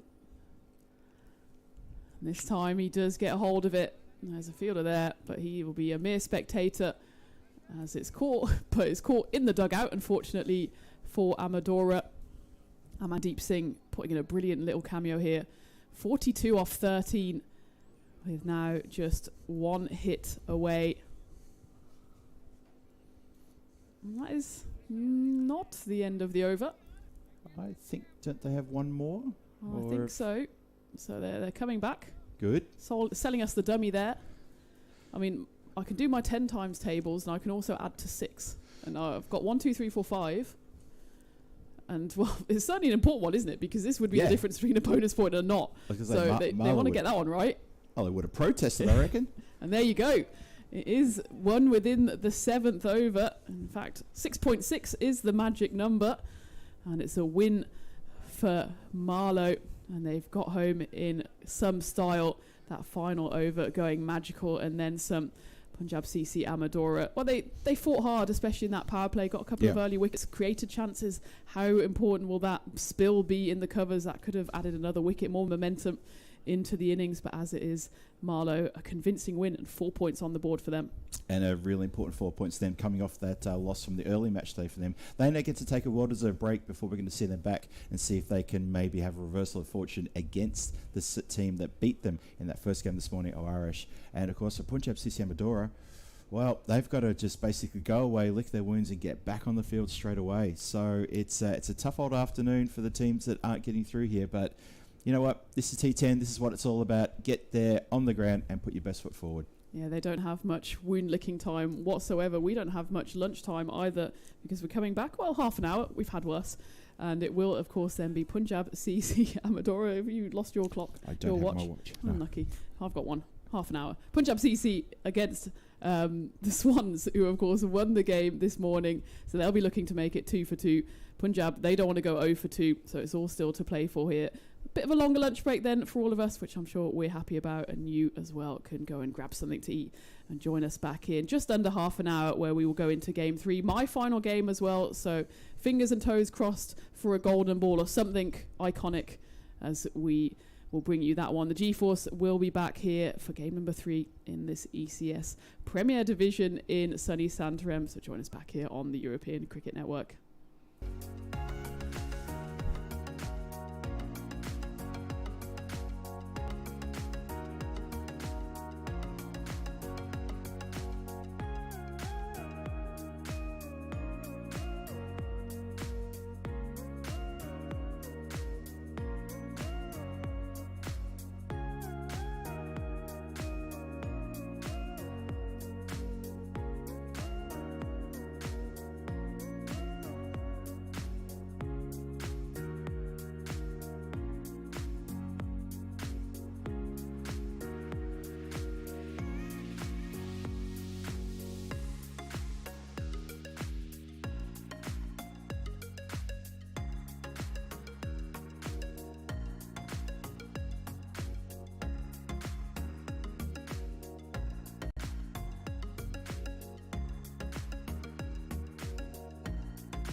This European cricket event is proudly brought to you by our official timing partner, Rado, and our official charity partner, Share the Meal by the United Nations World Food Programme.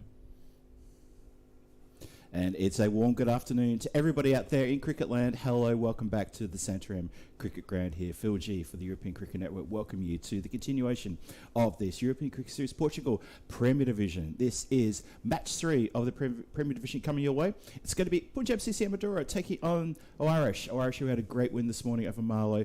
Punjab CC Amadora who have to come off a loss against Marlo, a 4-point loss as well. So pick themselves up off the mat, dust themselves off, and get back out there and try to get after Oish in this game. News from the toss, thanks to Rado for the new toss information that the team from Punjab CC Amadora won the toss. Going to have a bowl first. They're looking to chase now because they put a score on the board that was only 99 in the previous match. Chased down pretty well by Marlo to the point of, well, Marlo got all 4 points in that match. So Punjab CC Amadora look at a reversal of fortune against this side, a strong Oish side as well. So let's see what they can do. What sort of score can they get on the board and have set a target for Punjab CC Amadora. Beautiful blue skies, warm conditions. Only going to get warmer during the week as well as we head towards, well, next weekend, which is, of course, is going to be finals on Saturday. 5 big days of group action here as we start the first ball of this match. Here we go. And gets on top of a short delivery outside off stump, cut away all the way along the deck. I think that went, don't think there was any elevation on that. It goes for 4. What a great start. A cracking start for Oish there. That was wide, it was short, it sat up, extended the arms of invitation without any RSVP and said, where do you want to hit me? And obligingly, it's been put to the boundary. What a great shot that was.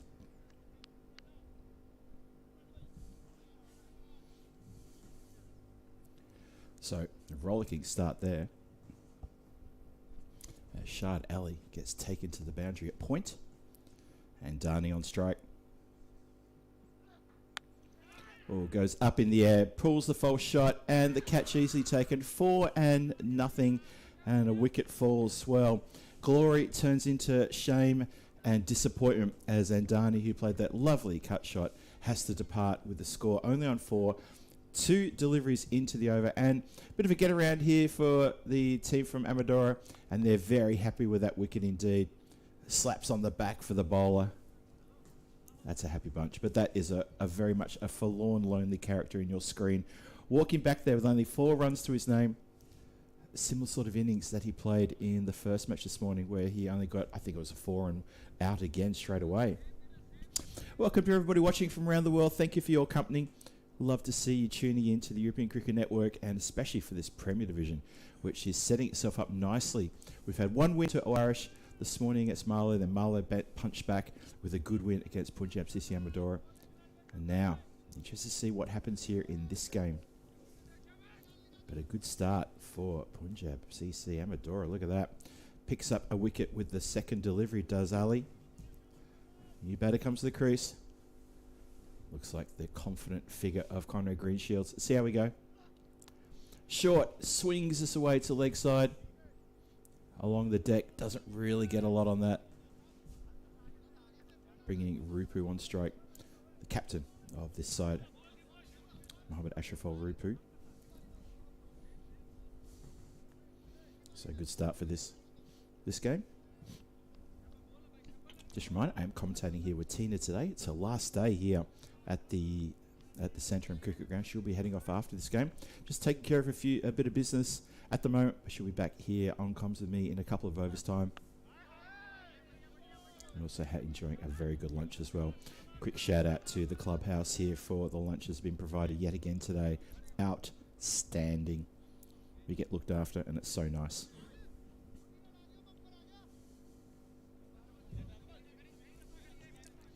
So 5 on the board. 2 more to come. Mohammad Ashraful Rupu, skipper of Oish, just looking to negotiate his way out of this over with a mighty blow. Huge hit towards that very popular area where the dugout is. That's one of his teammates. Try to see who that is. Is that Junaid? I think it is Junie. Great to see Junaid Khan again. Man who's always got a smile on his face. Every time I've come to Portugal for the night series or for the ECS, I see him. He always comes over, gives me a hug, asks me how I'm doing. Always got a smile. Always got a smile on the field as well and off the field. Rupu now. That boundary is set himself well. And goes this time a lot finer. Goes backward of square leg. This time it goes for a big result. That's a big 6. So 4 and 6. Here's the score. And what else has he got in his bag of tricks? So losing a wicket in that first over, but 15 runs from it, I would say that is a win of that over to Oish. And Amadora searching for a wicket straight away, because there was a lot of celebration when they got that first wicket, and Dani holding out on the second ball of the innings. And since then, it's been put the foot down, 11 runs in 4 balls. Hello to everyone in the chat. I can see Hustle with Renok saying Greenfield's an explosive batsman. He certainly can be quite explosive. He's someone who, if you can tie him down, well done. Yeah, that's most of the battle right there. But he's very hard to tie down.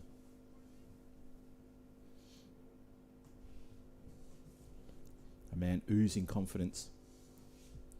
He tells me he gets very nervous before an innings, but as soon as he crosses that boundary line rope with his gear on and he gets to the centre, he said, I'm completely changed man. And tucks this one away, just looking for a single, turning the strike over. Setting himself for beginnings, I think Conrad is maybe looking to play himself in. He had a quick fire innings against Marlo a couple of games ago. Hit a 6 off the first delivery he faced, and then worked a couple of ones. Had a few dots against his name, and then trying to accelerate, he holed out for a pretty cheap score. I think around about 14 he got. That's been lifted, just elegantly lifted over the top of the infield. It's going to bounce about 1.5 meters inside the rope, and then goes across the line. It didn't beat the fielder by that much, to be honest. Really didn't. And Vikas, who's down there, can only turn and retrieve it from just on the outside of the boundary line. Awarashi would love to get a big score on the board. Umpire indicating 4. I think just waited for the scorers to approve that was the actual result. I think the fielder maybe have obstructed the umpire's vision on that delivery, but it definitely went for 4. Not Maximo.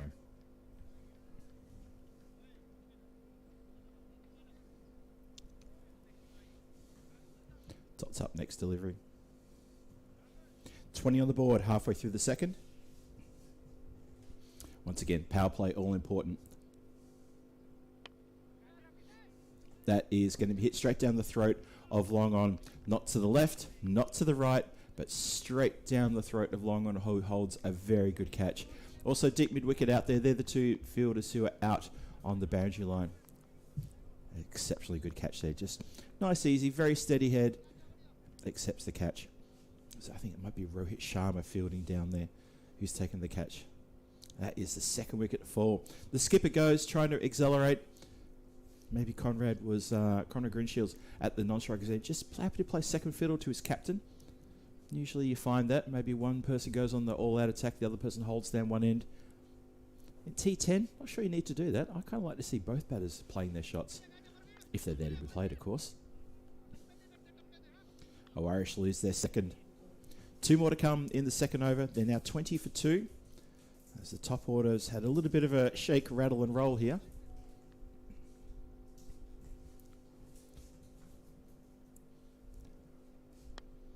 Well, Gurjit Singh has been sent down the ground. Just over the boundary line rope. Not a long way over the rope. But enough, of course. It is skipper Parveen Singh patrolling the boundary down in front of us. He has to retrieve the ball. Maybe ask a bit more of his bowler here. We've come up to the last ball of the second. 26 on the board. Oh, that's a lovely placement. Bit of footwork there. A footwork maybe, but I think it might have come off a little sore part of the boot because he's moving a bit slower now. That's Absar Alam who used the boot, and then he had good support from his teammate who picked up the ball and fired in a throw. Can keep it to 2. 28 for 2 after 2. Conrad Greenshields, he's on 2 from 2 deliveries. All the 2s here. And Rahman, he's 8 from 2. I seem to be saying 2 a lot, aren't I? But that's what the scoreboard looks like. Current run rate is at 14s. It's early days. One more over to come in the power play. So far, not too bad. For the bowling for Punjab CC Amadora, I should point out they've bowled some pretty good deliveries, but just haven't strung a good over together, a complete good over.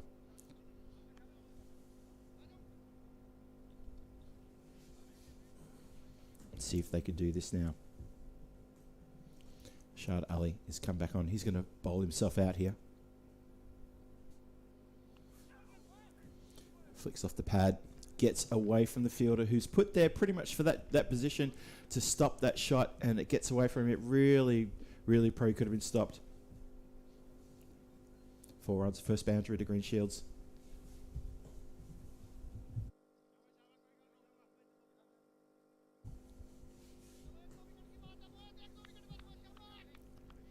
Look at the Manhattan graph there. So a couple of overs in the teens. This over's just started with a boundary. Amadora looking to put the brakes on quick smart in this power play. Ooh, just looking to guide that. Now, he's looking to play a guiding shot, and I got to tell you, there's a couple of players in close. There's one player who's well, you got third up inside the circle. You got backward square leg inside the circle as well. Sorry, backward point, excuse me. No one at point. Points on the boundary. So it wasn't, I wouldn't call it a high percentage shot he was looking to play there. He was just trying to turn the strike over and be delicate, I think. But there we go, tried it again. And dots up for the second time. 32 for 2. Halfway through the third.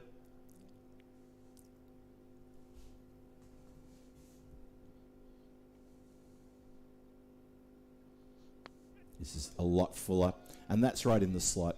It's not just in the hitting arc, it's properly in the slot and dispatched way over the cover boundary for a big 6. So Green Shields finds the boundary rope and then some. He muscles his way up to 12 from 6 deliveries faced. 10 off the over so far, 38 for 2 on the board. Still a couple of deliveries to come. Oish looking to finish this power play somewhere in the 40s. Amadora would love to pinch a wicket here.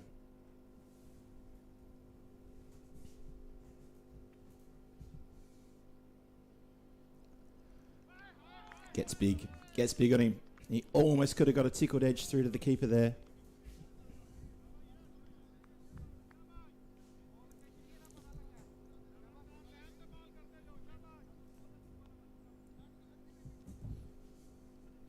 Hustle with Ranok is predicting a certain score after 5. We'll see how that goes.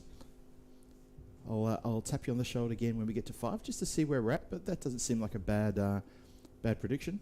Maybe a bit heavy, a bit hot. Swings hard. That's what happens when you swing hard. You get an edge, it's going to fly away.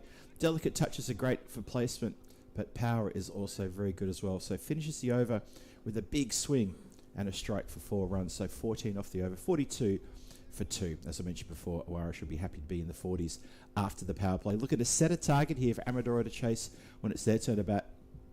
And so far, well, 2 wickets have fallen, so Punjab CC haven't disgraced themselves. But Oish with that 42 on the board, and a couple of batters now starting to pick up the pace. Looking good, looking very good.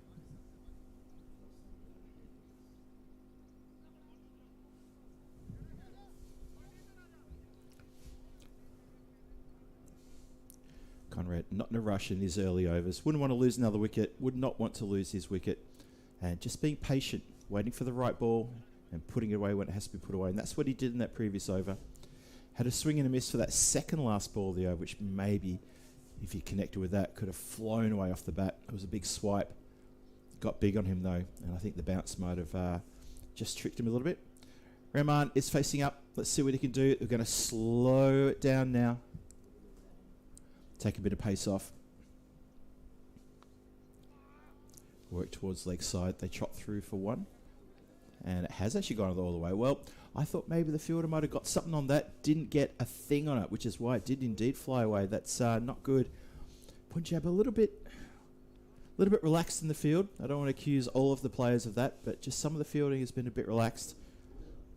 Probably shouldn't have got past that play to the boundary for 4, but it does. 46 for 2. Start of the 4th. Now that player just got asked to take a few steps to the left, maybe just get a little squarer. And that's why, because he's brought into play straight away again. And this time does get everything behind it. It stops it getting through for anything else apart from just that single.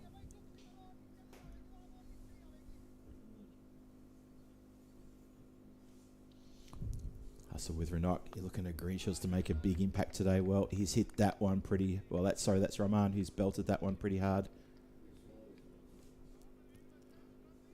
So, 4.6. 10 off the over so far.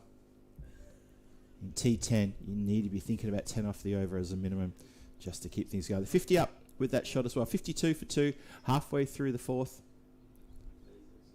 Amadora looks like they're going to have a big chase on their hands if they can't get a breakthrough here. Oh, ambitious shot. Stumps there from the bowler. Oh, as Rahman, he comes out of his crease just a little bit. It's getting spicy out there. We like it. Maybe a little bit of frustration from the bowler having been hit for 6. Then he dots up. This is a good contest. Oh, looks like a no ball has been called. And that call comes from the standing umpire, not from square leg. So I would say that's got to be for an overstep. Free hit coming.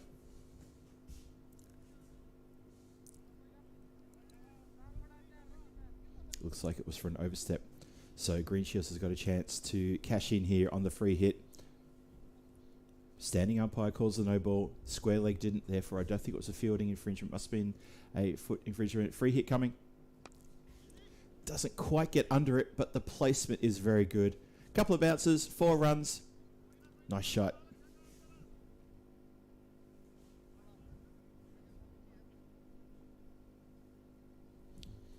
I see, Ray, you are lurking. That's fine. You lurk away there, Ray.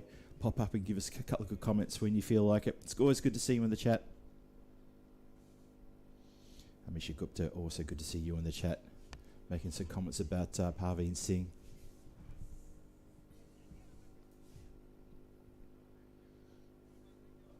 I think it's a pretty fair assessment as well. So Parveen Singh gets the end of his over. Bit expensive there as well in that over. What's that? 10, 12, 16 off the over, 17 off the over. So he'll be looking to bounce back the skipper and try to lead from the front. Greenshields on 21 from 10 deliveries faced, and Rahman 19 from 7. And after 4, it's 59 for 2. Run rate just under 15. Expected score pushing towards the 150s at this rate if they can hold their wickets and if these two can continue the momentum.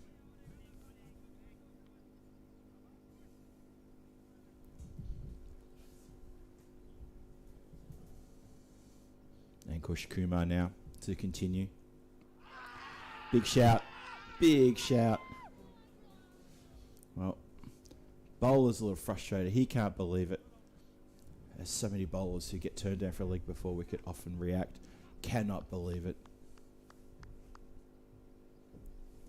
Umpire clearly unmoved there.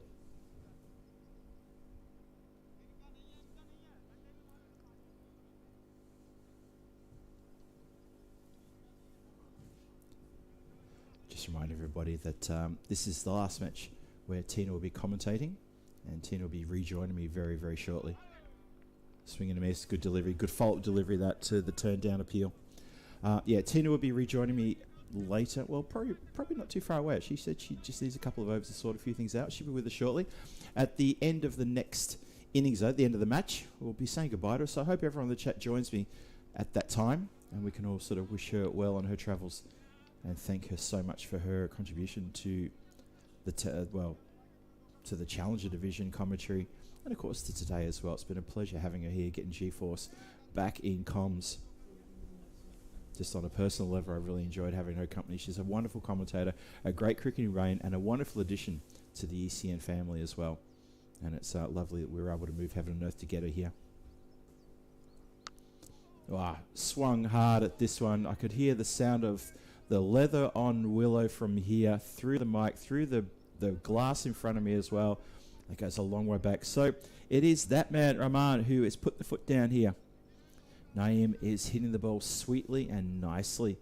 And there's a fleet of people out there in the fields looking for the lost Grizzlies. We do not have an infinite amount of cricket balls. So you can see a few people out there. A bit of an entourage heading out there to try to farm the Grizzly balls from the farmer's field. Good afternoon, Steve McVeigh joins the chat. Hello there, Steve.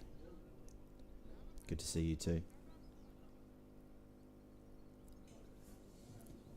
Yeah, Tina will be back in the chat with me very shortly. So at the end of the next innings, we all want to make sure we get behind her and thank her so much for her contributions in this series. Great cricketing mind that she has. Have a look at that Manhattan graph for consistency. Every over has had a fair bit to do, fair bit to talk about there. And when 13 is the worst over you've had a pretty good 5 overs. 74 runs off 5 overs. That run rate still hovering at 14, just under 15 runs an over, 14.8.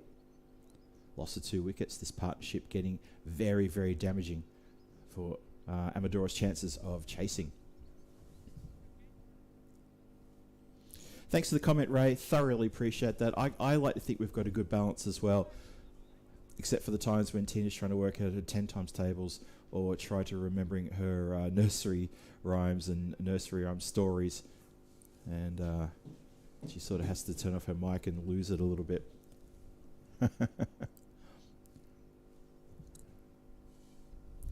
Cheers, Steve. Appreciate you in the chat. Always great to see you, whether in person or on the chat. And great to see that shot too. I like to see a lovely shot struck away. That goes for a big 6.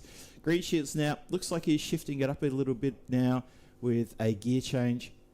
He and Rahman are starting to tear this game away from Punjab CC Amadora. Danger signs, warnings are flashing, the alarm bells are ringing. Think of any other superlative you like, but whatever it is, Amadora, there could be trouble. Need a breakthrough. Need to break this relationship. Need to break this partnership.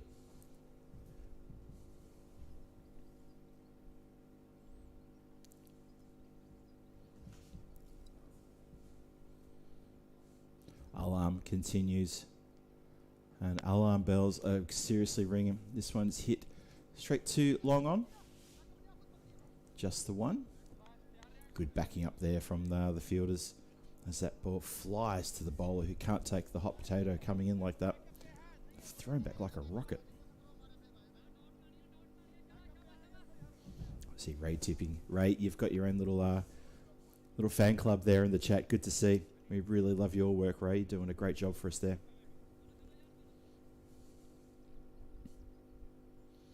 Alarm charging in. What can he do here? Oh, gets a dot past the swinging blade of Rahman. Rahman is going at almost 300% strike rate. He's now dropping down to around about that 280 mark. You've got someone on fire like that. Get a couple of dot balls past him. That's pressure.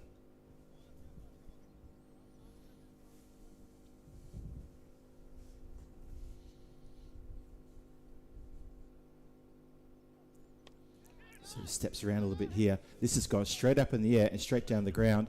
And the catch is juggled, but still successfully taken. Parveen Singh, it hit him. He ran in hard. I think it actually might have hit him on the chest first. He had the hands cupped underneath, so then it bounded off the hands, popped up in the air at eye level, and then he grabbed onto it with a second bite of the cherry. So it completes a good catch. As soon as it came off the bat, Rahman put his head down. He knew he was not going to get that over the boundary line for a big 6, and he has to depart. So the partnership is broken. Probably a few overs after, when Punjab CC Amadora would have wanted that partnership broken, but it's broken nonetheless with a score on 81. Now goes to 3 for 81. So that was a 61-run partnership. 61 runs in very quick time with these two. Green Shield's still out there.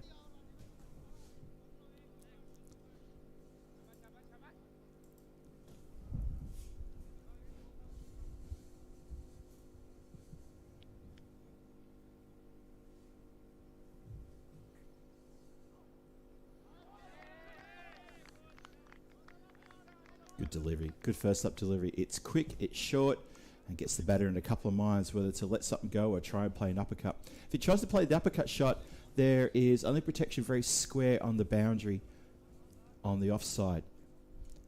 And I can see Simranjit Singh, he's down the ground in the long off area. Otherwise, it's just a regulation third inside the circle. Oh, trouble. Now, that is trouble aplenty.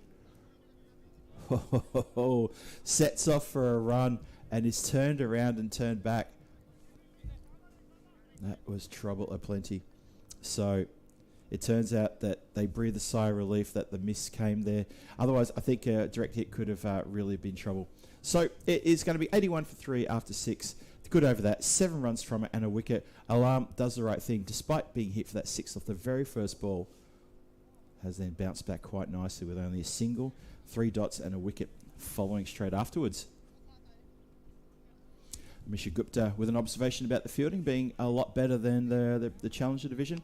Challenger Division didn't have too many howlers. There were a few drop catches and a couple of boundary line mess-ups and stuff like that.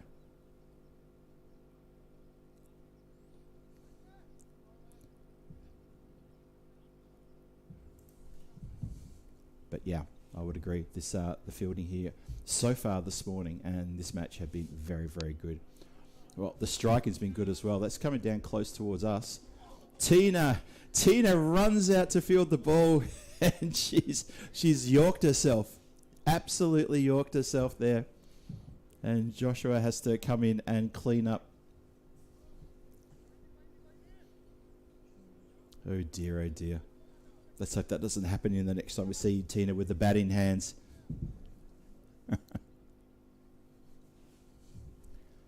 Yeah, good over that. Have a look at that Manhattan chart. That's how important that 6th over was to have a nice quiet over. This is straight up in the air. It's going to, well, can you believe it's landed in the Bermuda Triangle as fielders rush in, bowler rushes over. It goes to the ground. No one could get to it. I was a bit shocked about that. I thought that was going to go to hand.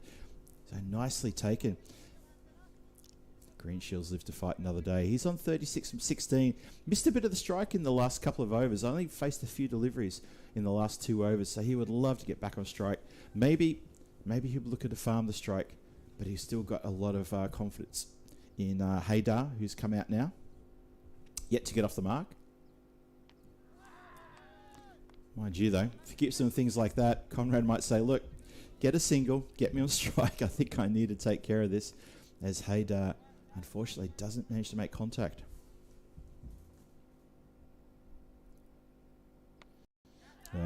Tina fessing up there, let the side down.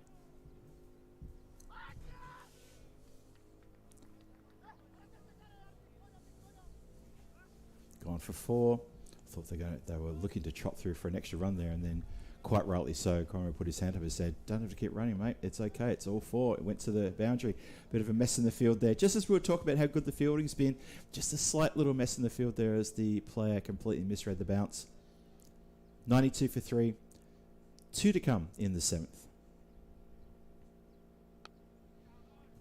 Swings away at this one towards the boundary. The soft call was 4, and then the final decision umpire is indeed 4 runs that bounces inside the rope. Good strike. Doesn't find the 6 though. Doesn't go all the way, but they'll take the 4. Of course they will. As Hadar now gets up to 8. 8 from 5 deliveries. Conrad Greenshields is 36 from 16. The score 96 for 3. 1 more to come in the 7th. Then 3 overs to go after that. Formidable score. It looks like they're going to have a springboard of around about 100 to launch themselves in the final 3 overs. The team from Oish. Misha Gupta suggesting is that my volume's a bit too low. Okay, let's see what I can do about that. I'll try and crank up the sounds and get a bit louder. Maybe turn up the volume at home as well. You know what they say, there's an old saying about me. Too much Phil G can be really too much Phil G. So we finish with a dot. 96 for 3 after 7. We do finish with a dot indeed. 15 off the over. So Parveen Singh, he finishes his bowling spell. And he unfortunately goes wicketless. But Parveen, he's also gone for 32 from his 2 overs. So slightly on the expensive side. Especially with all those runs being scored there. The 15 runs been scored in that over. That run rate, though, it has dropped down. It's come down from 14.8 down to 13.7. So the previous over to that one that just finished, was pretty good. Let's see how this 8th over goes. Here we go. Swung hard. And that has gone for 4. Out to leg side. Who's that out there? Just trying to see. I couldn't see the jersey number out there. Fielders having a bit of a nightmare out there today, Amadora team. Just a couple of spills for some pretty basic sort of groundwork. And the bowlers are getting a little bit frustrated, I feel. Green Shields moves to 40.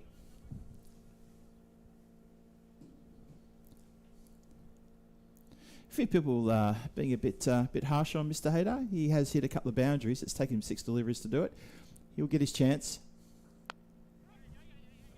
That's been hit into the covers, straight to the cover fielder, who had to handle a rocket then, and just the one. 100 up, by the way, with that previous boundary. Irish 103, but yeah, that run rate is tumbled ever so slightly, down to 14s now. They would love to try to elevate this up towards about 150, the final score. Expected score at high 130s. Wouldn't they love Irish if they could try to capitalise here on maybe some tired fielders and some tired bowling as well. But Amadora, they won't be denied. And they have got a formidable batting lineup. Don't you worry about that. Hit down the ground by Haydar. It's just going to be one, though. Simrajit Singh comes across in front of us to field. Just the single.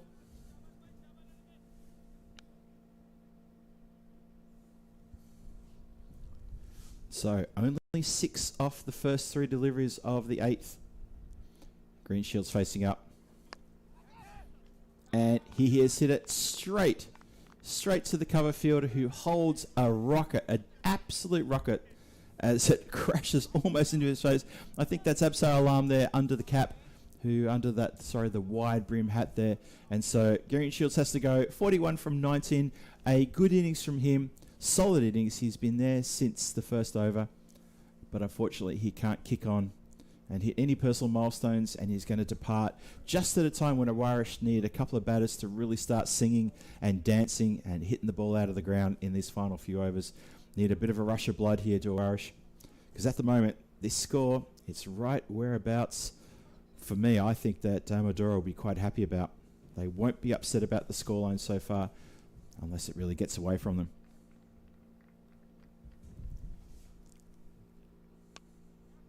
Swings this to the leg side. This is just going to be one. Deep mid wicket comes off the boundary to field.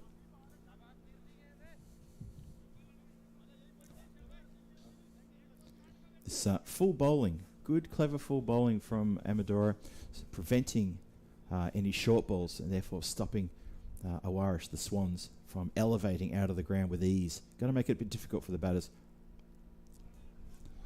This one goes behind the wicket, and it's going to go leg side. The race is on. 2 fielders almost collide, and they can't stop the ball going across the boundary for 4 runs. Nice shot, that. All good. Adds up. Get them any way you can get them.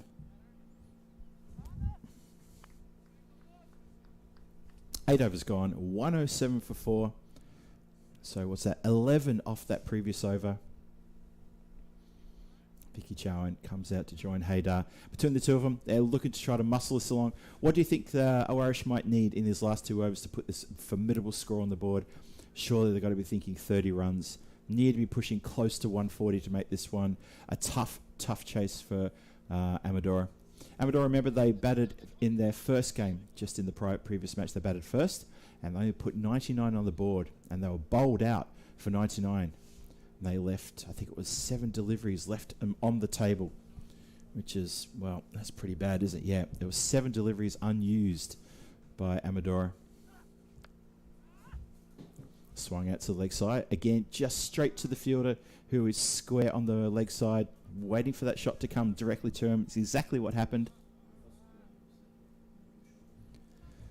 So singles. I'm seeing more singles than I'm seeing boundaries at the moment. And that is a nod to the bowlers, who have really tried hard here. And Irish are not getting away from them. Let's see if they can hold their nerve. Vicky goes down the ground. It's going to be 1, 2, 3 bounces. The ball pretty much died after it bounced. Interesting. So it just sort of shows the mistiming there with that shot, as you can see Vicky Chowan was moving around the crease, stepping down to the bowler, and in the end that lofted shot, probably lucky to get a bit more of it, because I reckon Simranjit Singh would have swallowed that. A lot of ones on that scorecard at the moment. This one is probably going to go pretty high. It does go pretty high in the air.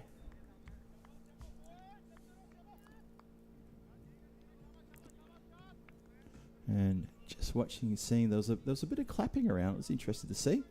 Not sure. I think it was probably because the catch was, well, the ball was spilled. And I think that clapping came from the Irish dugout, who were happy to see that it wasn't claimed. And it's just another single. So for the last 10 balls, there have been 6 singles. How about that?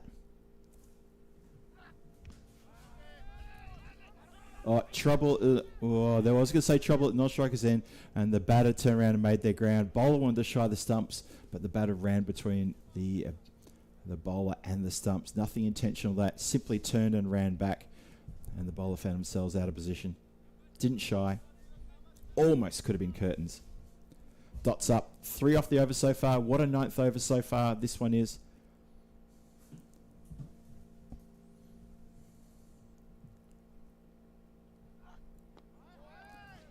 Pushes this one just towards backward point. Another single. So this Irish team, the middle order, just struggling to find the boundaries here. We've only had, in the last 10 deliveries, just 1 boundary. In the last 11 deliveries, 2 boundaries. Haven't called a Maximo for a few overs either. Drying up a little bit. Amadora getting on top here towards the end of this innings. I can see Shoaib 8003 saying, admin, please unblock me. I can see your message, so you're definitely not blocked. That's a down leg side by quite a fair way. We'll have to bowl that one again.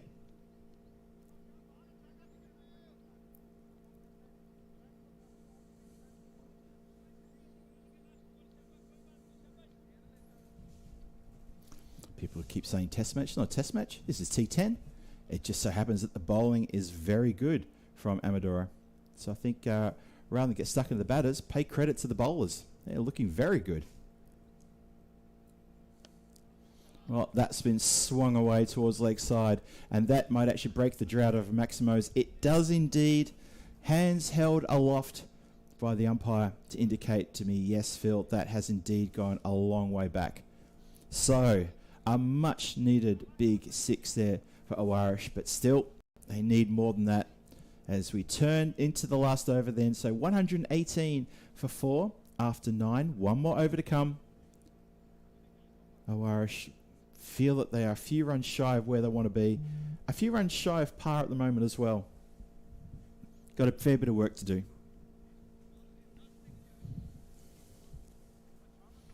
Just give a shout out to everyone who's joined us in the chat and your contributions and comments. Wonderful to have you all watching. Hope you're having a great day wherever you are. Hope you're having a magnificent Monday. I know I am.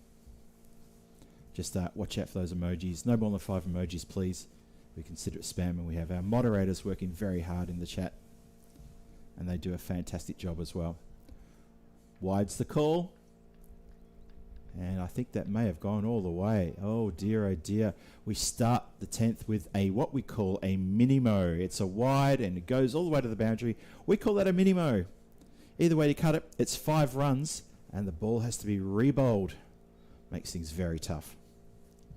Score goes to 1, 2, 3 for 4. There you go. 1, 2, 3 for 4 after 9. If a wicket falls here, I might just lose it, because it'll be 1, 2, 3, 4, 5.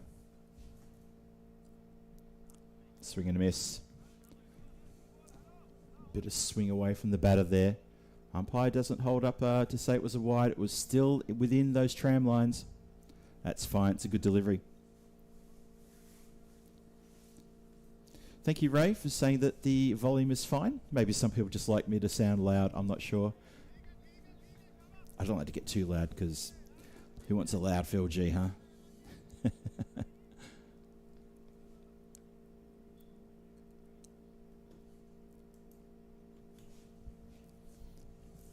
Oh, so this over full of wides at the moment. chops down. Could have easily chopped down and cannoned into the stumps there as it goes behind the batter on the leg side. Could have gone anywhere. Haydar just really struggling here. Mind you, though, some of the Irish batters have struggled a little bit with their timing of some of these shots. Remember, the season here hasn't actually started. The domestic cricket season hasn't started here, and it's going to start after the internationals at the end of next week.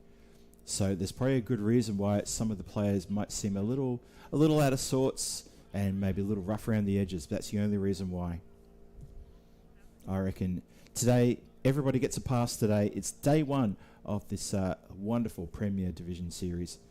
Well, in this European Cricket series on the European Cricket Network here in Portugal. So I think everybody gets a pass for today. Can be a little big excuse for being a little bit rusty.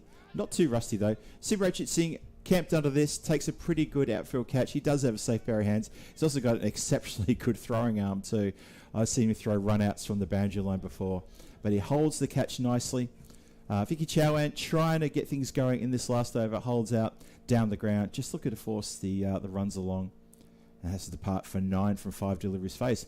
Score is 1-2-5 for 5. Sorry, 1-2-6 for 5. The scoreboard's catching up with me.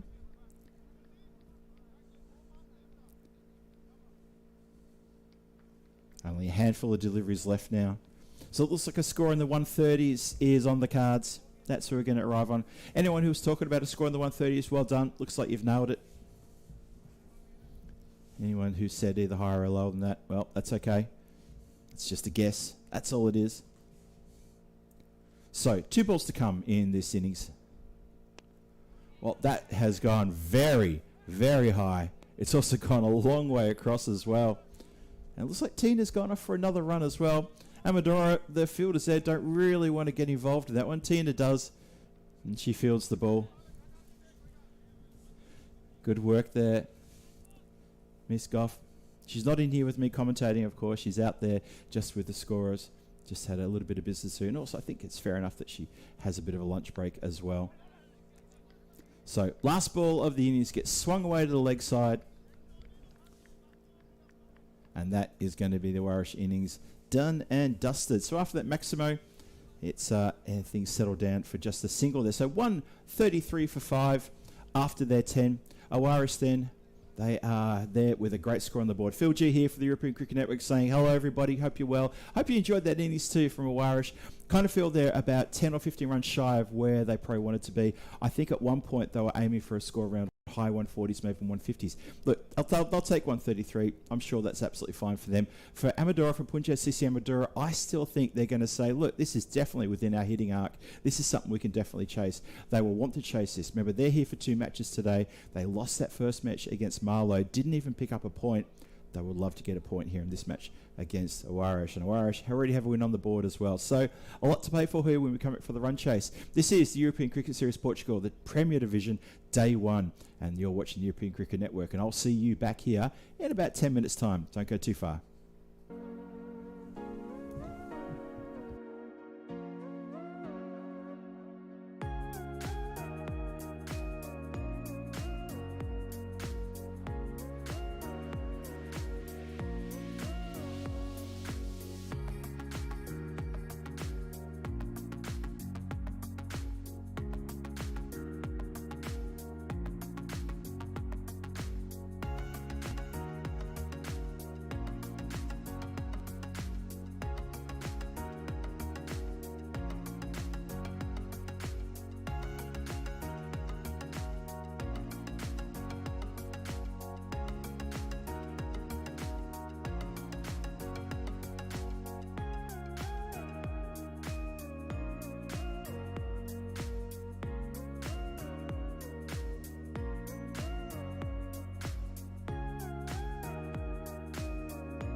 This European cricket event is proudly brought to you by our official timing partner, Rado, and our official charity partner, Share the Meal by the United Nations World Food Programme.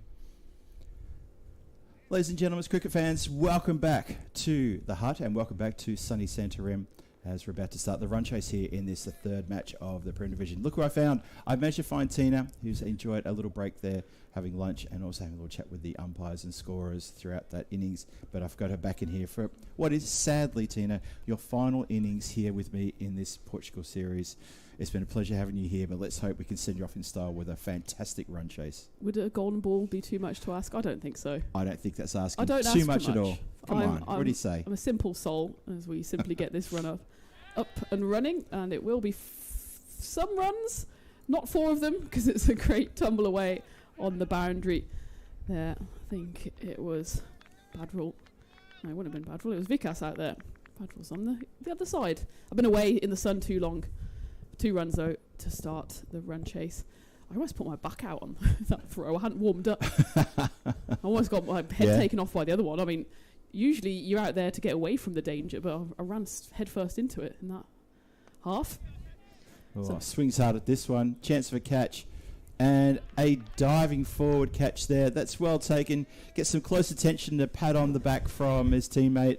That is a big body blow to Amadora as they lose. Goliath looking to get some express action happening in this first over and try to move the score along. Is only come undone. He goes for 2. First wicket falls, and already Punjab CC Amadora right up against the wall at the start of this run chase. Looking for a 134 for the win. Losing their first wicket on the second ball of the innings. We were saying just before we came back on AFL, weren't we, that this could go one of 2 ways, which, I mean, it's not that bold a prediction because there's only 2 ways it can go. True. But in terms of the run chase, Punjab, they're not a team Tigers. They're not a let's take this deep, let's watch, let's see what happens. Yep. They're swing hard from the front, and if it goes well, it goes well, and if it goes badly, I might be on my plane about 4 hours too early. They are that kind of side, though, aren't they, when they get the bat? I think, if I remember correctly, we saw them last year in the ECS. They had a couple of games where they swing and it just didn't click. And then suddenly they swing and it clicks. And before you know it, they've got themselves 180 on the board. They're that kind of side. It just can sometimes work, and they've got some real powerful hitters in their team as well. But they're going to have to dig deep and find something here. Arshad at the non-striker's end, yet to face a delivery. He would love to be at the other end right now, try to get things started there. And Vicky is steaming in again, opening the bowling this time. Oh, can you believe it? Can you believe it? It's 2 and 2. He's on a hat-trick. So I didn't even get a chance to tell you about the batter who's come to the crease, but it doesn't matter because he has to walk back. He's gone. He's out of here. It's caught behind. On fire, Oish. Absolutely on fire here. And it's 2 for 2.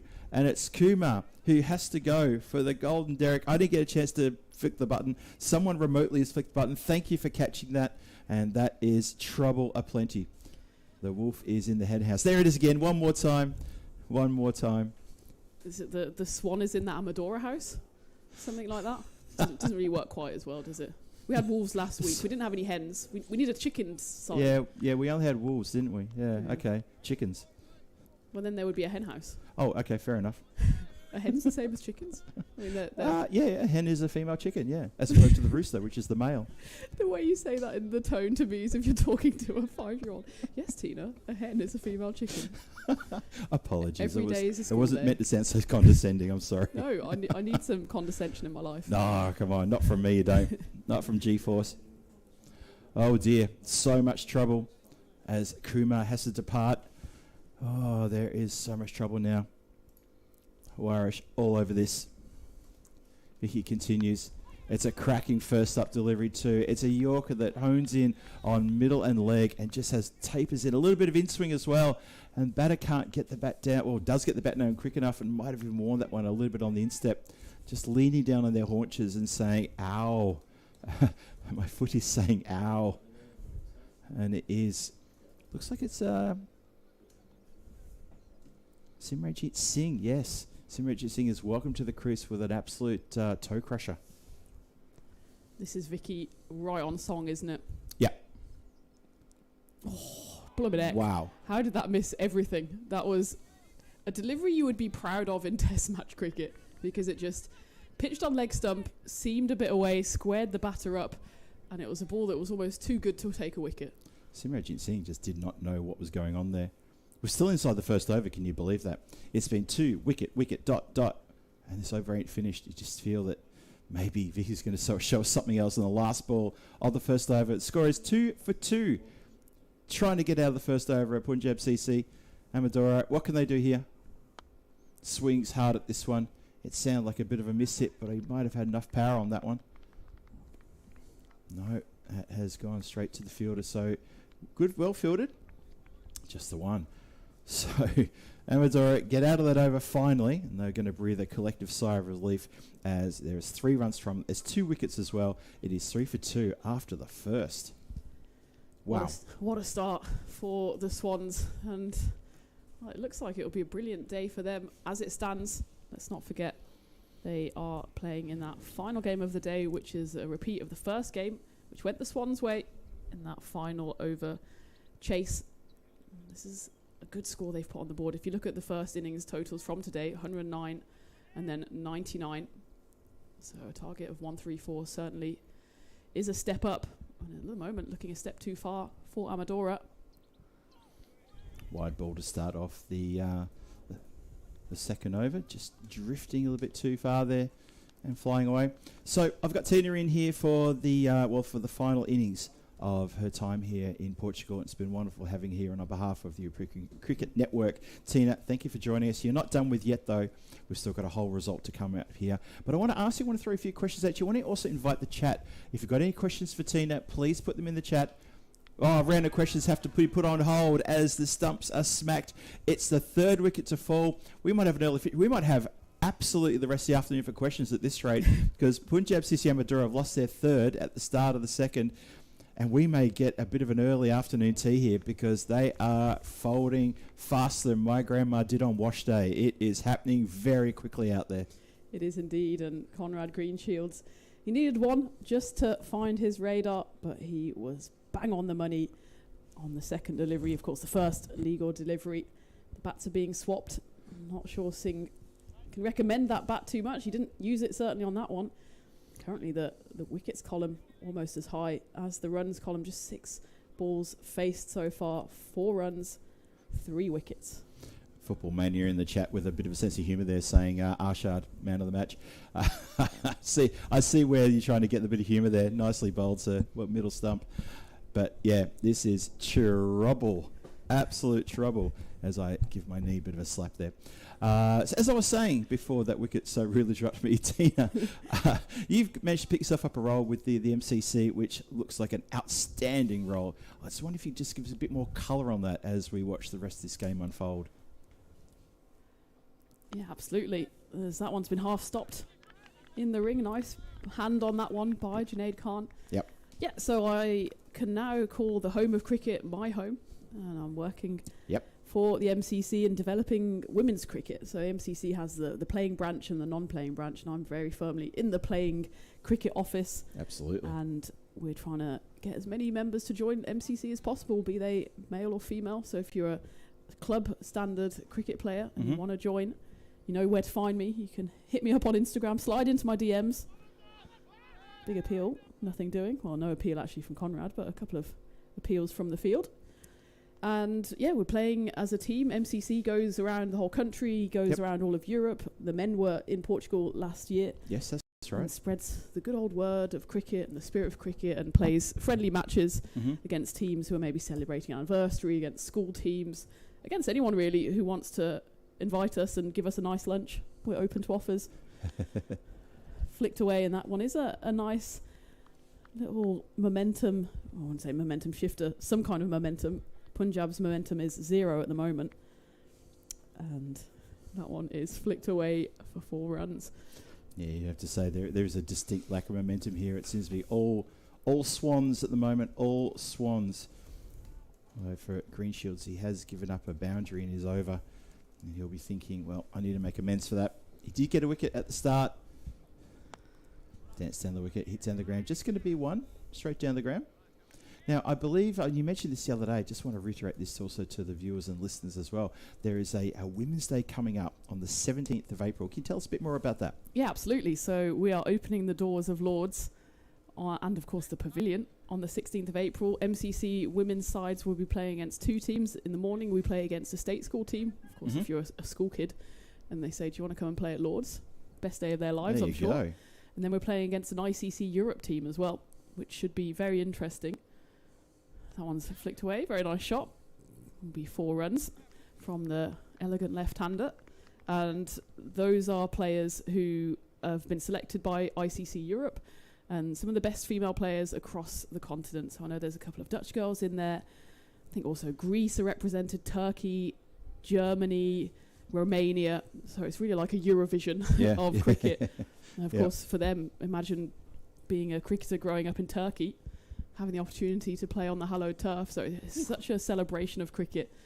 We open up the pavilion. So obviously, usually pavilion is for members and you have to get dressed up to the nines. Smart casual, come along, celebrate women's cricket. And that's what it's all about on that Friday. So Friday, April the 16th? 17th. Yes. You know it better. Yes. There is also games on the 16th. I think my head is now just working through a calendar of cricket. So there's so much to come. Of course, hopefully lots to come on the network as well. And I'm sure 5 more deliveries bowled with heat from Vicky here, who's understandably come back for his second over. Steve McVeigh just mentioned he'll be one of the people who'll be there at that Women's Day on April the 17th.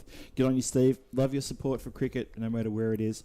Dave Beecher on the chat as well. He's calling us Tina's Cricket Network with a question mark. Right, possibly. It's got a good ring to it. TCN. That bowler comes steaming in again, searching for more wickets.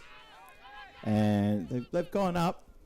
And batter's not that impressed. He's saying, what are you talking about? Missed that by a country mile.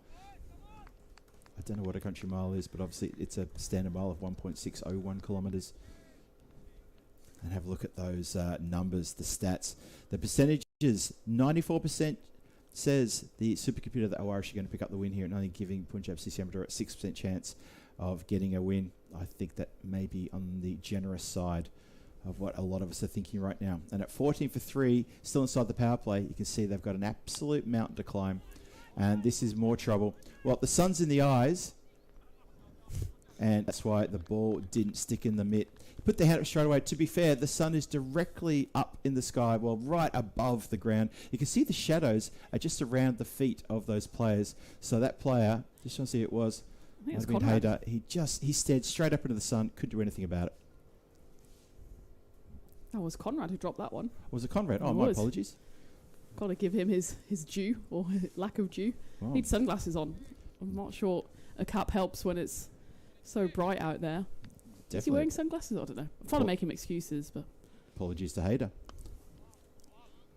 Let's just push back with a flat bat from Parveen. Into the covers. No run there.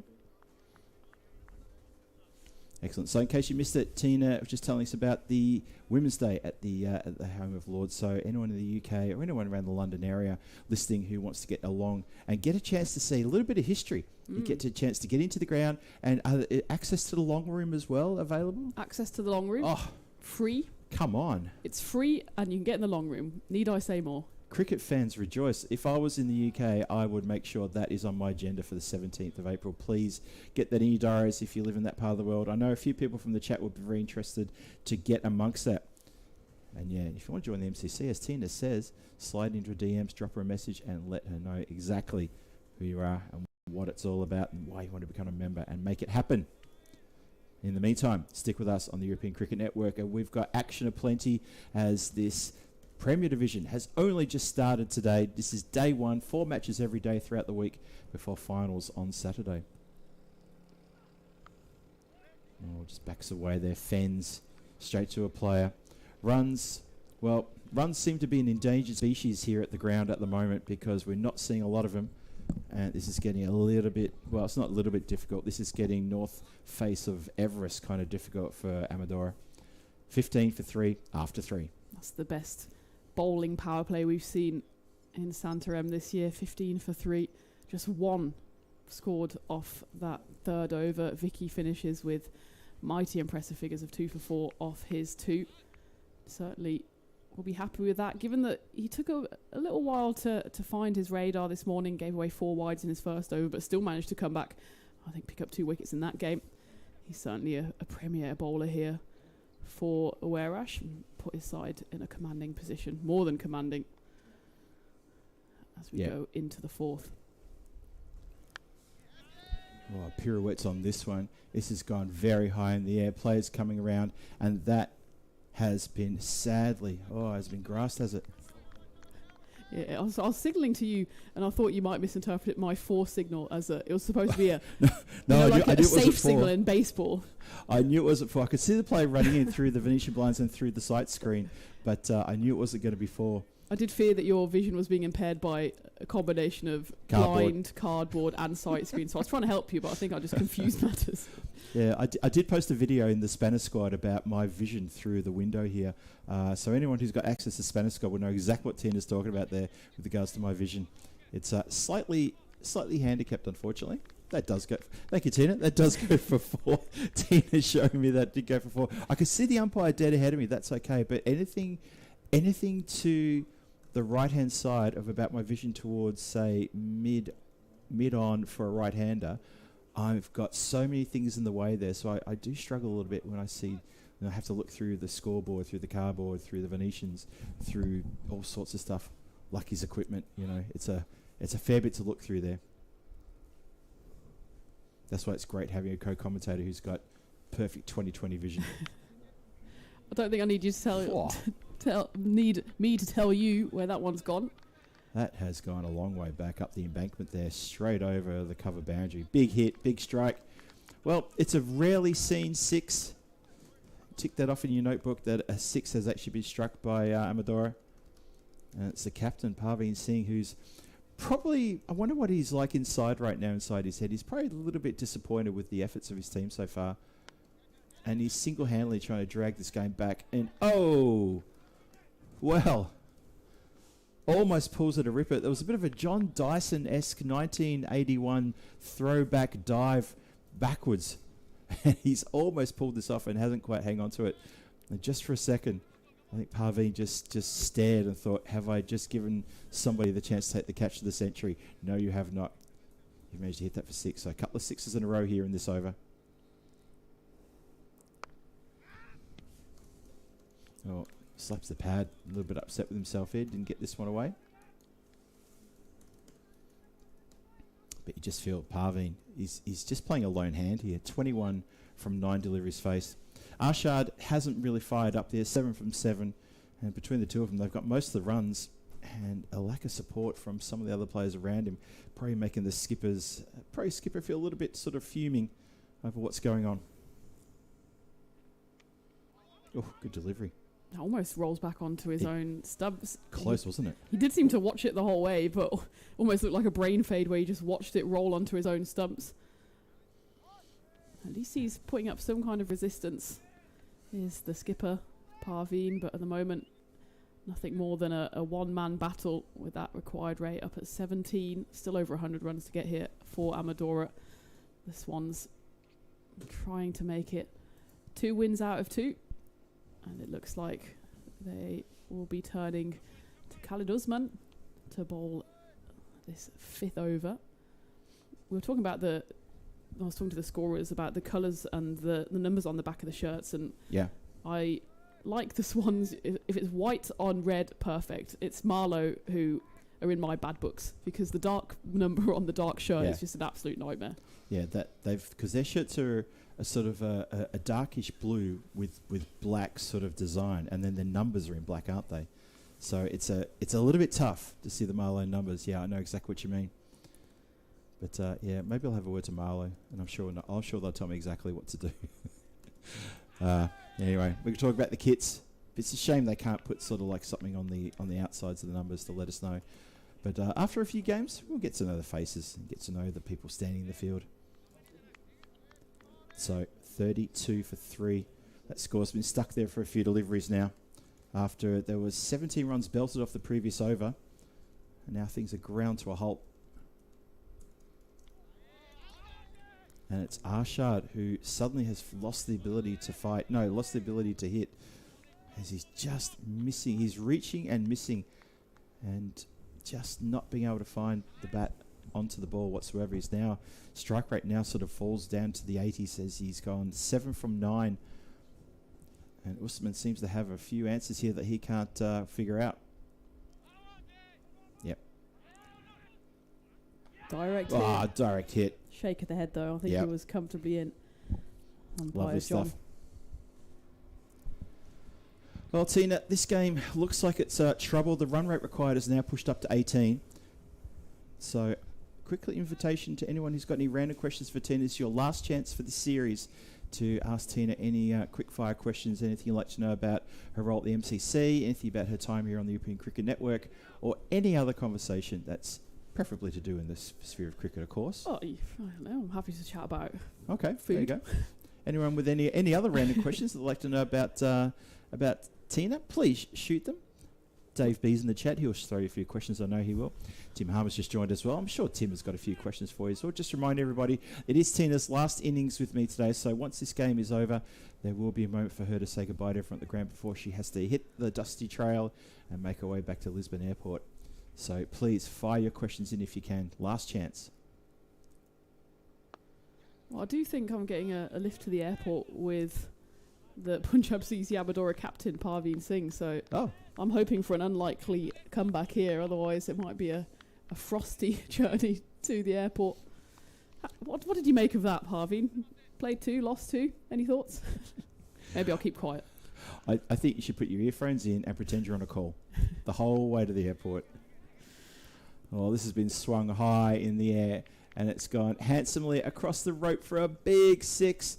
Emphatic signal there from the umpire. Puts a bit of pizzazz into it as well. I like that. A little bit of a clap at the top for the hands. Did you see that, Tina? Really trying to step it up. I reckon that was just for you. That's what that was. Nice little... Did you ask them to do that possibly? Is that Possibly. what it was? I love the pizzazz. There can never be too much pizzazz in anyone's life. Oh, the umpires have had a terrific week and a bit here, by the way.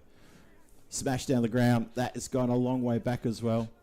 Not quite to the car park. There's another one. Does he do the clap?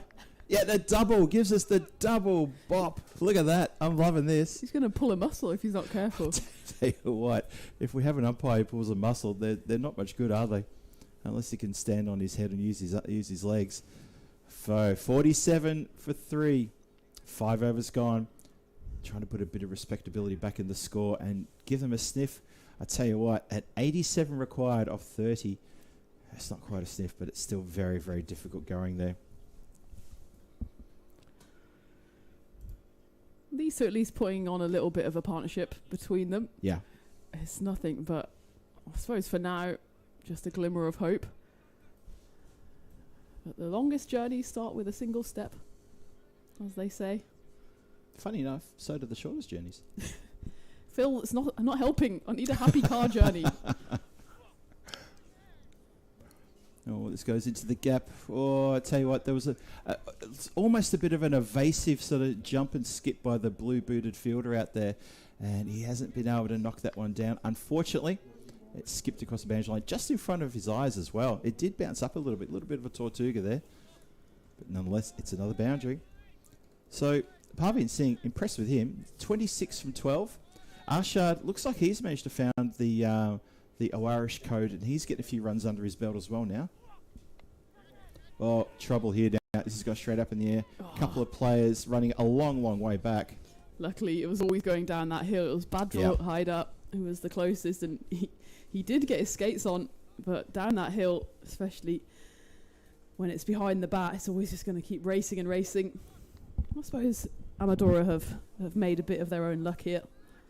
And that is a few boundaries now, making the scoreline look a bit more respectable. That one, in fact, didn't go to the rope, so it brings us to an end a sequence of 3 boundaries.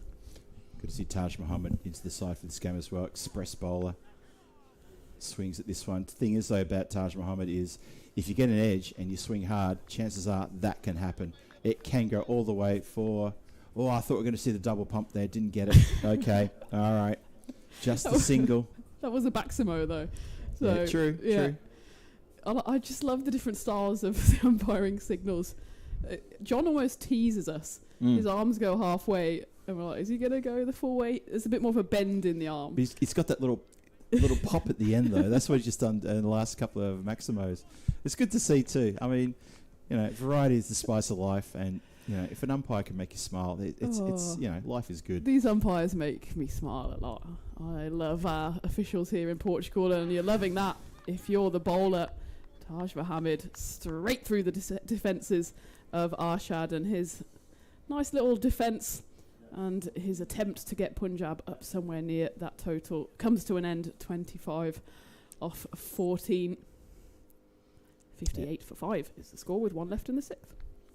Yep, shame that for Arshad he can't continue there, but his time in the centre is done. He'll have to wait for his next opportunity. As Punjab only have 2 games, Punjab CC Amador only 2 games today, but don't fear, they'll be back very shortly. In fact, we will see them tomorrow for 3 full games. They've got a big day tomorrow when they're going to be looking after Marlo, Elizabeth Supergiants. Tomorrow's games, we'll talk about those a bit later on. But for now, this game got away pretty much in the first over for Punjab CC Amador. Now they come 58 for 4. Good partnership between those two. But it's now been broken just as they started heating up as well. So Taj Mohammed comes on and gets the wicket at the right time for his team. Calls of catch it. It's gone into the leg side and it's dropped. It was a difficult opportunity. Tumbling forward was the fielder in the deep. It was Azhar Andani doing the work. One of those where you kind of have to close your eyes at the last minute, put your hands forward, hope for the best. He did get both hands on it, but it popped out just as he made impact with the floor. Dave B's asked you a question in the chat, asking, Tina, do you have any idea when we will see you on the European Cricket Network next? Unfortunately not. Not for a lack of trying, but obviously things up in the air on both sides at the moment. I have very much sent up the smoke signals to Vinny that I would love to be involved in Hornchurch. I know that's a long way away. I think that's end of July, start of August. That sounds right. Just because it'll be in my neck of the woods. So if I'm not at Lord's, I'll be at Hornchurch. Yep. So look out for me there. But I very much hope that I'll be back on your airwaves, pestering you before then. And if not, I'll pester you off the airwaves. Well, that's what we like to hear. 60 for 4 after 6. And don't forget, Dave, and also the rest of the chat as well, the one thing about the European Cricket Network is we're full of surprises, and there's a lot going on in the background. So you could be absolutely rest assured that people like Vinny, the guys back in the office, even Rico and myself, Tina is always a discussion point about how can we get her to the game and how can we get her onto comms, even for a couple of matches, a couple of days, wherever and whenever. We'll see how we go. So stay tuned. You never know. Fingers crossed we can make that happen. Make it happen soon as well. Taj Mohammed gets 1 for 13 from his over. Finishes with a couple of singles after that. Very good wicket. And it's going to be Junaid Khan as Juni comes into bowl. Swings. Doesn't connect. This game petering out to its logical conclusion. 74 required from 23. That is a required run rate, which is pushing upwards towards 20. Quite astonishing there. I wonder where Punjab CC are going to end up, because it's not looking like they're going to reel these runs in unless the middle order can have an absolute day out here, or an afternoon out. No footwork, but a good strike down the ground anyway, just for...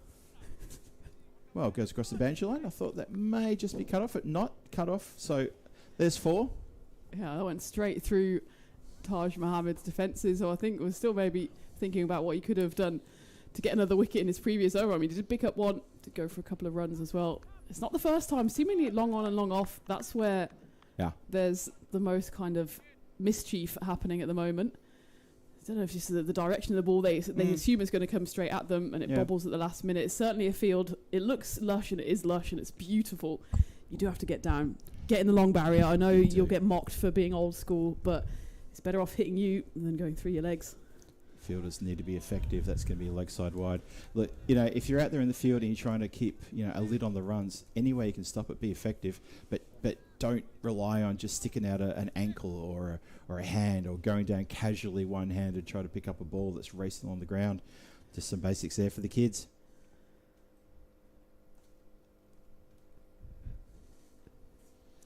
Continue. Junie bounding it again. Oh, that's been picked up pretty sweetly. That goes backward of square, all the way along the ground. No, it doesn't. It goes all the way in the air. What am I talking about? That has been elevated nicely. Watching the fielder trot back, just with almost a bit of a sigh. Just, I've got to go get this. I've got to go a long way. Had to run about 50 metres away from his position to go and field that ball. Makes it very tough indeed. Daniel Vize asking, what would Tina be doing at Lords? Well, Daniel, you probably want to go back into the chat about 2 or 3 minutes to listen to Tina answer the question which I put to her, which was exactly that question. Maybe you've just joined us. So, yeah, maybe check the replay or just wind the YouTube back to see what Tina had to say about her role at Lords. It's very exciting stuff. Just go back about 10 minutes and you'll hear everything. Yeah, they seemingly let anyone at Lords nowadays, and myself included. But yeah, that's my home, not just of cricket, but also of Tina's employment, which is a good title. That's the home of cricket. It's not quite catchy, is it? Tim says he's booked off a week of work for Hornchurch, so hopefully see some of you there. Fingers crossed, Tim. I'll be there, and it'll be great to see some of the Spanner squad there as well. There's calls of catch it, but it'll drop short. It's always great to see people in real life, as we saw Steve, of course, earlier this week. I know great. The UK is a bit of a Spanner hotspot, so if we can get some of you down for Hornchurch, that would be brilliant. That'd be really good. Yeah, Steve McVeigh, it's wonderful seeing him here in Portugal. Run into him a few times now during my little jaunts from Prague to Portugal to call the action here for European Cricket Network, and he's been a massive supporter of ECN for many years. It's wonderful to meet our supporters face to face. There's so many more I'd love to run into. Our paths may cross at some stage. This has been hoisted into the air. That is going to be caught. Oh, the bat's on the ground. Well, there's a few people disappointed out there. The non-striker's disappointed. The striker's disappointed. The fielders are happy. Irish are almost at the point of celebration. Just a rush of blood here in this over, and that's probably why the bat was sort of dropped on the ground by the non-striker. He was thinking, you know what, this could have been our over. This could have been huge. Instead, well, look, it ends up going for, 12, 16, 17, 18, but there's a wicket. So they almost got the runs required, but losing that wicket was really vital. Yeah, it was. It's just a one-man show at the moment. And, well, am I right in thinking we haven't got a 50 today yet? I mean, it's always going to be the case because there's been low scores. I think 42 is the highest. That was, Conrad in the previous innings. You got a 42, I think? Yeah, exactly. I think that is the highest. And then before that, I think we had not much at all to speak of. Speaking of Conrad, he's at the top of the mark. And, well, Phil, I'm bereft because I do feel like the golden ball is off the table. Certainly if it's not off the table, it's teetering on the very, very edge. You just get that feeling, don't you? Just get that feeling that the golden ball has eluded us. For the first time, we can have a Monday without a golden ball. Exactly. When we're commentating, Tina. That's a first. Which, is a first. So that in itself is a win. Let's see the positives in this. Yep. We've rewritten the record books by having a very first Monday with Tina and I commentating together that doesn't include a golden ball. We'll take it any way we can get it, just like the Punjab CC Amadora team trying to get runs here. That's a real shame, but I think you're right. I think that is now off the table. Golden ball, schmolden ball. Overrated, really. Yeah. What is it, 120, something like that since the last one? Let me think, 100. We've had 24 matches last week, 2 matches since the third match day, so let's have 26. I think it's 100. It's either 126 or 127 matches since the golden ball. If Vinny's lurking, I'm sure he'll pop up and say this is the answer. But it's something along those lines, because I believe just before we started Challenger, it was already 100 matches since the golden ball, so that would add up then. Green Shields is bowling his second over now, and he's dotting up here for his team, just making sure that Amadora do not get any kind of sideways glance at that score they need to be chasing. They need 56 off 15, and that looks like a bridge too far for this lower middle order, including the captain Parveen Singh, who is working hard. He's a frustrated man. He in that wicket that fell before, he was at the non-striker's end, and he didn't throw the bat down disgust, but I think he threw the bat in the air to try to catch it back with the handle again, because I guess his thought was, he himself has got 45 off that 78. He struck it pretty well. He was almost batting at 200 in the strike rate. And now he's just getting a bit frustrated here with Conrad moving the ball around the air. And there's still a little bit of fun signals coming from the umpires there. As I'm not sure what that was, but I saw this. I assume it means one to come, I one think, for the I over. think it's one left in the over, and it was quite an elaborate one more to come. It was great to see. Parveen pushes this one away. I will say I have put the umpires up to this before they're accused of stealing the limelight. They knew it was my last innings, and they wanted. Maybe they thought that the run chase wouldn't be as close as we might hope for my last call. So I told them to spice it up. Okay. And spice it they have with an extra dollop of pizzazz. But we have to say the umpiring and the scoring has been outstanding for the whole series. Of course, Challenger Series coming into Premier Series, and I'm sure I'm not jumping the gun by saying it will be excellent throughout. Of course, Asim, who's playing, who has played today for Punjab CC Amadora. Is he playing this game? I don't see his name. I thought he said he was playing. Maybe not. Maybe he's tired from all that umpiring. But shout out to Asim, shout out to John, and a shout out to umpire Andy, who looks like he's about to take flight. He's warming up there. And of course to Josh and to Path, yes, who've done an outstanding job. The score's done a great job. The scoring. Yep, wholeheartedly agree with that. I'll get behind that comment. Hope everyone can get behind that comment, because that's exactly how we feel there. So 8 overs gone, 79 for 5 on the board. Just looking to restart the game now. Just a bit of a pause there for a moment. I think we're good to go. Oh, Asim, of course, plays for Marlo. Which is why he's not playing this game. Explains it, doesn't it? Thank you, angel in my ear. We saw him in the clubhouse. Yeah. We did ask him, "Are you playing?" And he says, "I'm playing." I did say, "Are you playing next?" And he said, "Yeah." And then I think I just went, "Oh, okay, fine." And then you said to me, "Who's he play for?" And then I think what he said was, "In the next match for Marlo." And I think we were talking when he said it, but it's ringing bells in my head now, because we knew he's definitely not Oish.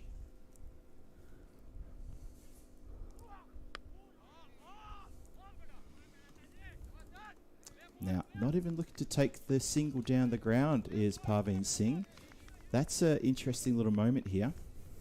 They need, the game's pretty much almost gone mathematical as well. It needs 33 runs per over, which, as you all know, means basically sixes every ball. So he's hit that down the ground. It hasn't gone down very fast down to long off, and he's turned down the single and keeping alarm at the non-striker's end.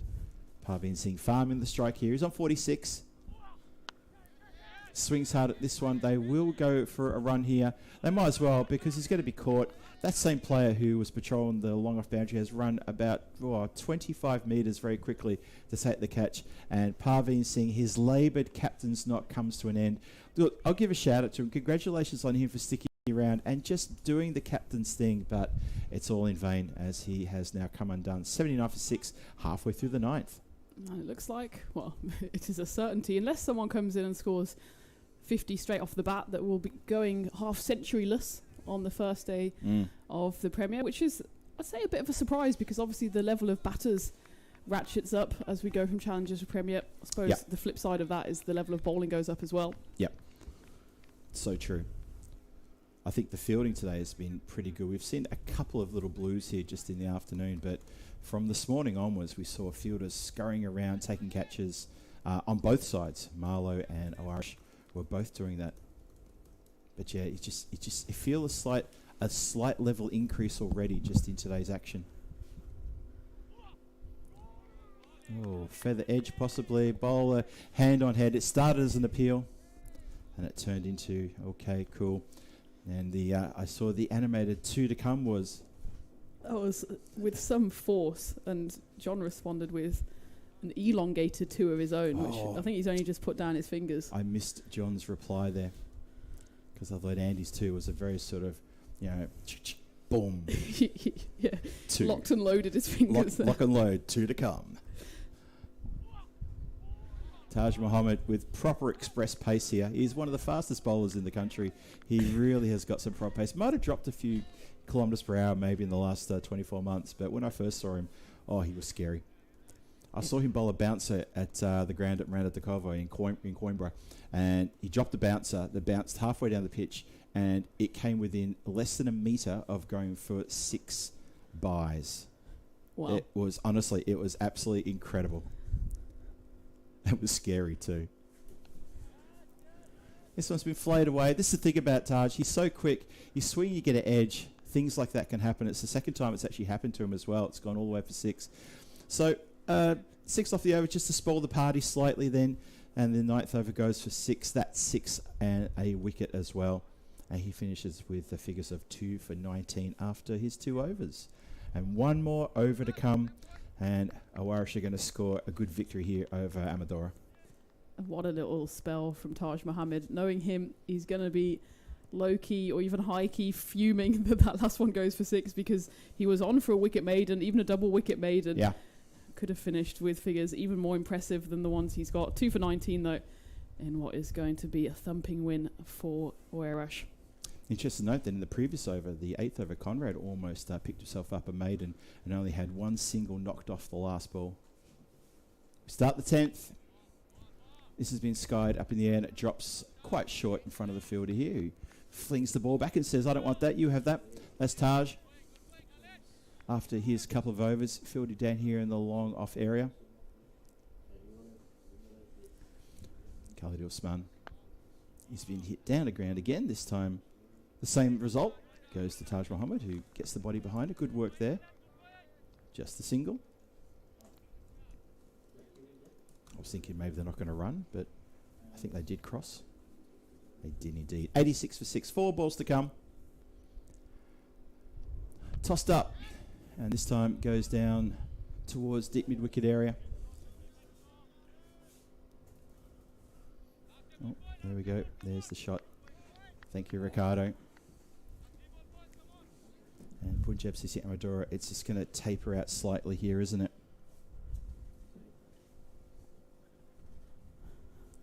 Not sure what they can get off these last 3 deliveries.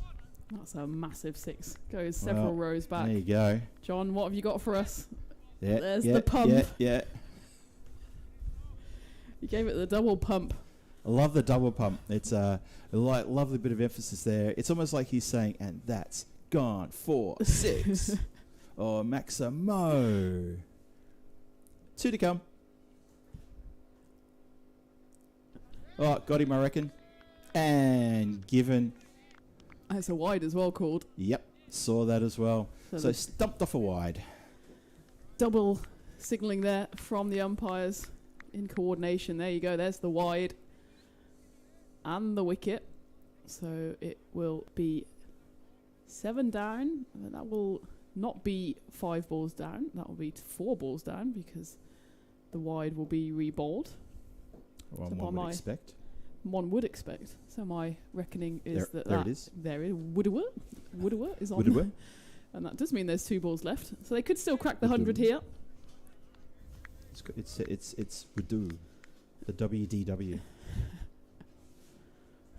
Not quite the World Championship of Wrestling because we need a D in there. Regardless, still got 2 balls to come then after the stumping off the wide. New batter in. Looking for 2 to finish off this game. There's a dot. So 1 more to come. Tina, why don't you call this one? This is over to you for the final delivery. Unfortunately, it's not going to be a close call. It's not going to be a golden ball. It's going to be a foregone conclusion that Oish will win this. Take it away. Yeah, here we go. Final ball. Will it be a final flourish for Amadora? No, there's an appeal. And the finger is raised. So the finger of doom is what ends this contest. And it will be 8 down. Punjab CC Amadora then. And it does finish with a duck. Was it of the golden variety? No, it was not because there was a dot ball. So it's just one of those bad boys. Just one of those. Just one of them's. Is that all? I mean, it could have been a lot worse. True. And that was not a lot worse, but it was pretty bad for Punjab there. They finished 94. never really got close. But I suppose at the halfway mark, we already thought the Swans maybe had enough on the board.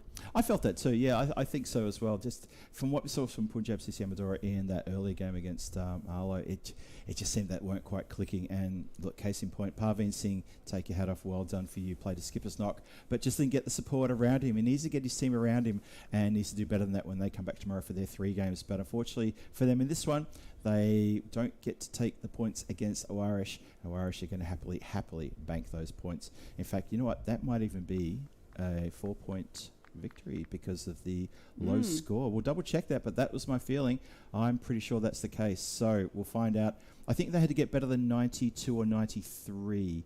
So we'll double check that for you. Double check that one. And you can crunch the numbers, and when you come back, you can break the good news or the bad news to the Swans. Either way, it's good news for them. Yes. Played to 1-2. Remember, they can make it 3 out of 3 as well because they're coming back in the late game this evening. And Marlo, well, they need to maybe see if they can pick up a win. Remember, reigning champions, although it was a bit of a reigning champions from last year. That's right. Yeah. But certainly, Swans...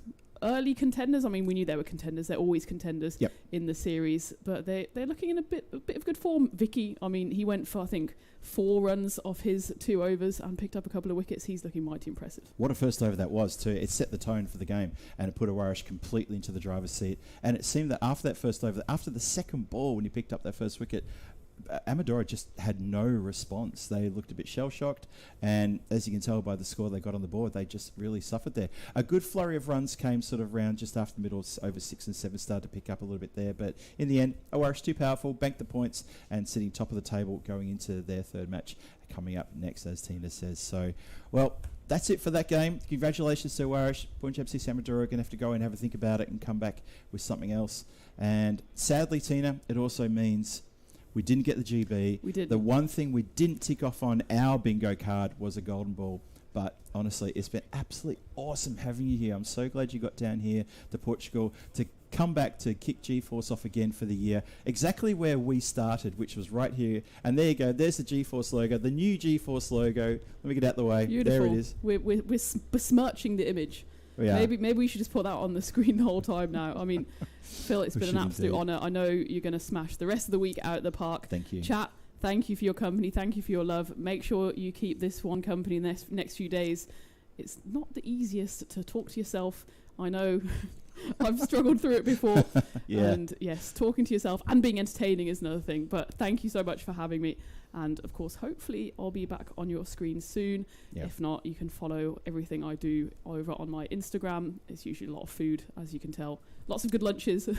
But thank you, everyone. And of course, come back tomorrow where Phil G will be taking you through the action. But first, of course, he has the final game today. It's not quite done yet for him. He's got to work for his supper. I'm off to the airport. Might have to be a bit of a quiet journey with the Amadora captain, but Parveen Singh, I mean, he did himself justice. So he did, didn't he? I'll tell him that. And thank you very much for having me, everyone. Come back in about 20 minutes time where the final game of the day is going to be another cracker. 2 big heavyweights from the Portugal League will be slogging it out once more, and I'm slogging my way over to the airport.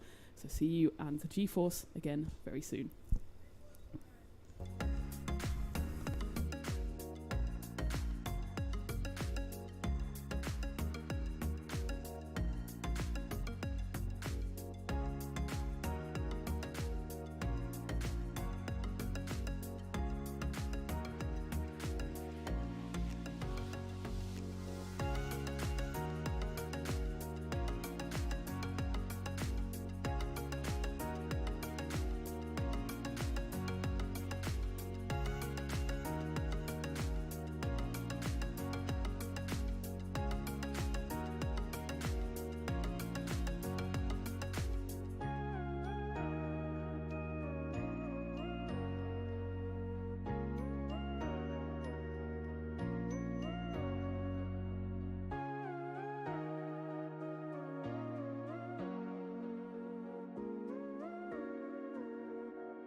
This European cricket event is proudly brought to you by our official timing partner, Rado, and our official charity partner, Share the Meal by the United Nations World Food Programme.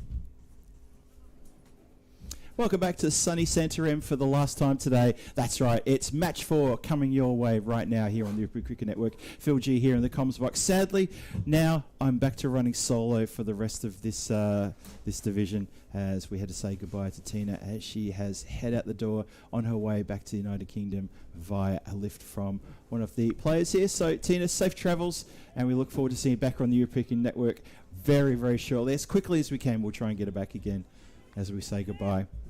She's actually just walking out the door right now, which is why I'm saying that.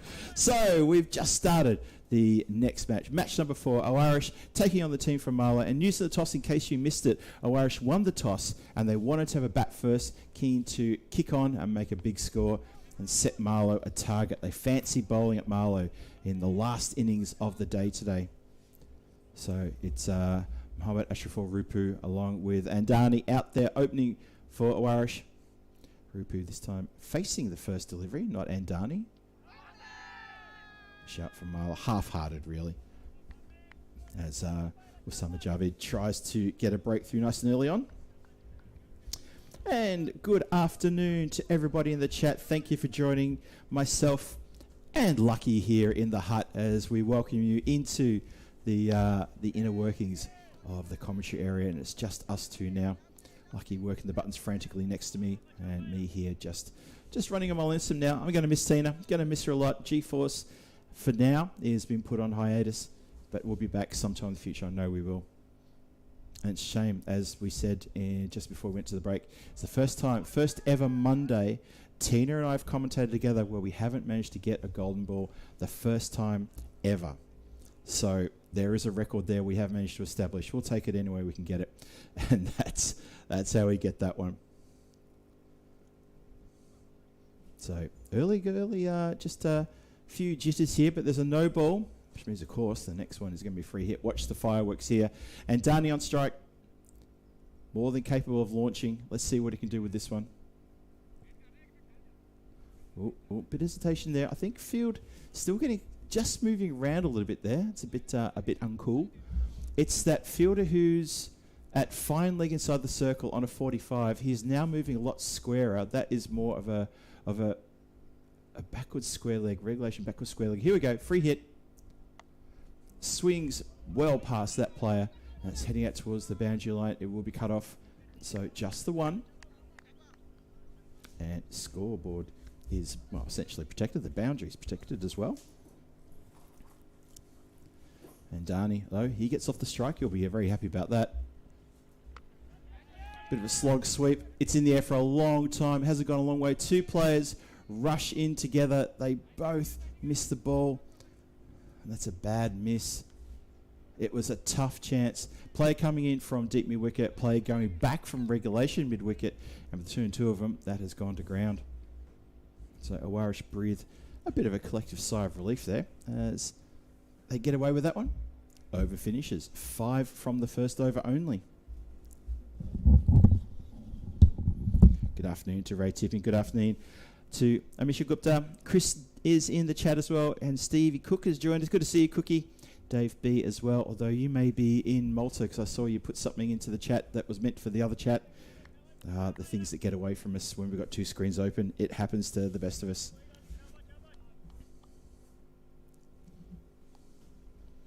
Hello to everyone else who's in the chat. Thank you for joining us to watch this match between Marlo, the reigning champions, taking on Oish, who so far are 2 from 2. They've got the wins on the board today.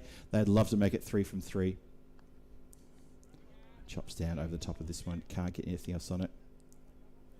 Funny old start here. Just 5 off that first over. We start the second with a dot.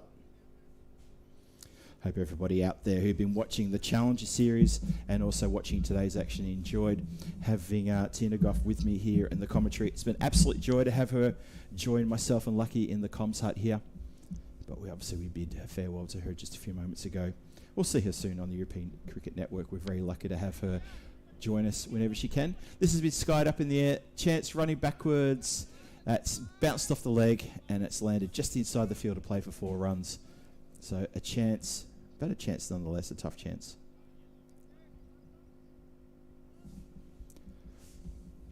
And Darnie just struggling here a little bit. He does pick up that 4, but it wasn't very convincing. He has faced several deliveries, or 7 deliveries actually in total. So he's struggling a bit. Rupu, he's got his strike rate above 100, was where you want everybody to be. You know, over 100 and then some. As Khan comes screaming in again from the northern end. And Darnie tees off with that shot. And that is a statement of intent. That is a lovely strike. So Andani just takes a few moments to get going. Then he does get going. Daniel Vize asking if Phil has an Instagram. I think I have an Instagram. It's something I don't use very often, but I'm very happy to follow people. And I know I need to get myself into the habit of doing things like that. So I could publish my Instagram. Let me see if I've got one. Isn't that funny? I don't remember if I've got one or not. Just hold that thought. I'll get back to you. 15 with that loss, halfway through the second. And that is another boundary. So the runs starting to flow from the bat of Andani. I know a few people in the chat have been a bit harsh on Andani, saying, oh, he's a test batter and this sort of thing. Well, yeah, makes it look a bit silly now because he's not playing like a test batter. He's playing like a man possessed, and now he races up to 15 from 9 deliveries. And he's doing what's right, and that's good to see.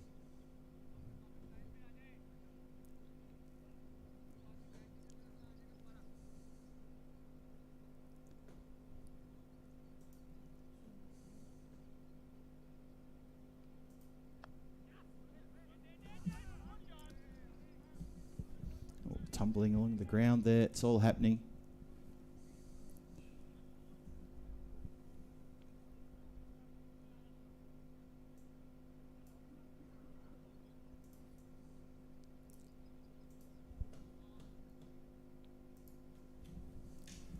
So score now up to 20 with that single. Gets Rupu on strike. And Darnie down on strikers end. 16 from 10. He stepped up a bit. Picked up 14 runs in this over. So you can now enjoy that he's managed to pick up a few runs. All the people in the chat who are having a little bit of a say about Andani.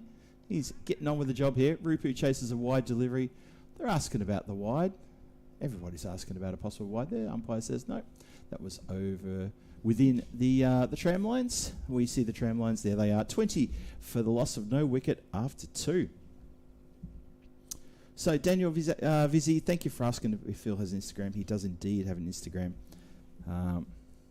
Just in case anyone's wrong. I know Tin handed out hers before, so let me quickly drop mine into the chat. Just in case people are keen. There it is. And Darnie now facing the start of the third. He's on 16 from 10. Rupu, the captain, 3 from 3. 20 off 2. So they're going at 10 and over. If Tina was here, she could tell you they're going at 10 and over. She proved her 10 times table abilities in style not too long ago. And that was interesting for everybody. Cut and cut late. Oh, Vila just has just a little bit of touch of the fumbles there. But still manages to get a single.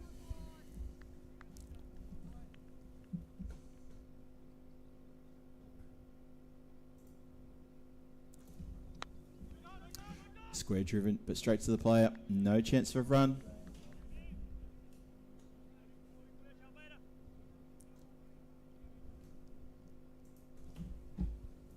$21 for no loss. Oish looking to pile on the runs here. Clubbed. That's going to just go along the ground. Nice quick throw back. So doing it in dots and singles his last few deliveries. It was a few runs off the last over. 15 off the last over, including 2 4s and a 6. But the last 5 deliveries has been 1s or dots.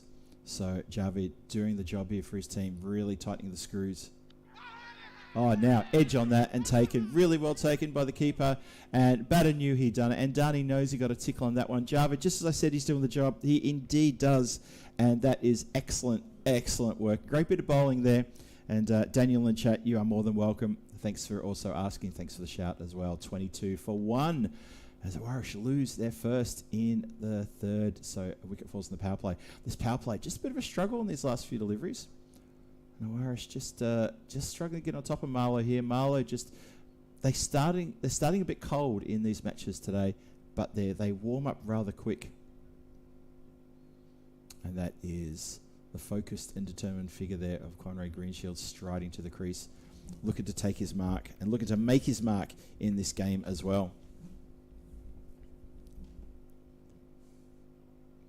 Top scored for the team in the previous winning performance, and looking to do the same again in this one. This is the last match of today. Just remember, 4 matches every day here in the Premier Division. 4 matches per day. That will take you through to 20 group matches by the end of Friday. By the end of Friday, we'll sort out 4 teams out of the 5. 4 teams only from the 5 will go into a Super Saturday Finals day. And we'll talk more about the finals when we get to the pointy end of the week, because right now it's only day 1. Still got a long way to go.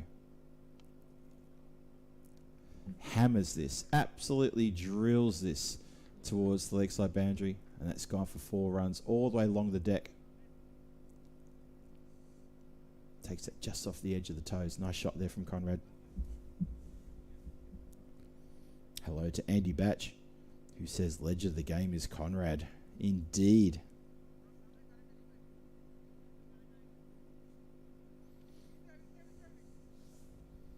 So let's see what Conrad will do and what the run weight will do in response to him striding to the crease. 6 runs from the over so far. And a wicket. And goes a bit defensive there and pushes that away. And that is a cracking good over. That's, as I said, 6 runs from it and a wicket. Javed finishes really well there, his bowling spell. 1 for 11 from 2. Well done, Osama Javed, for Marlo. A great cracking 2 overs. And a very good power play for Marlo as well, containing Oish to just 26 for loss of 1 wicket there.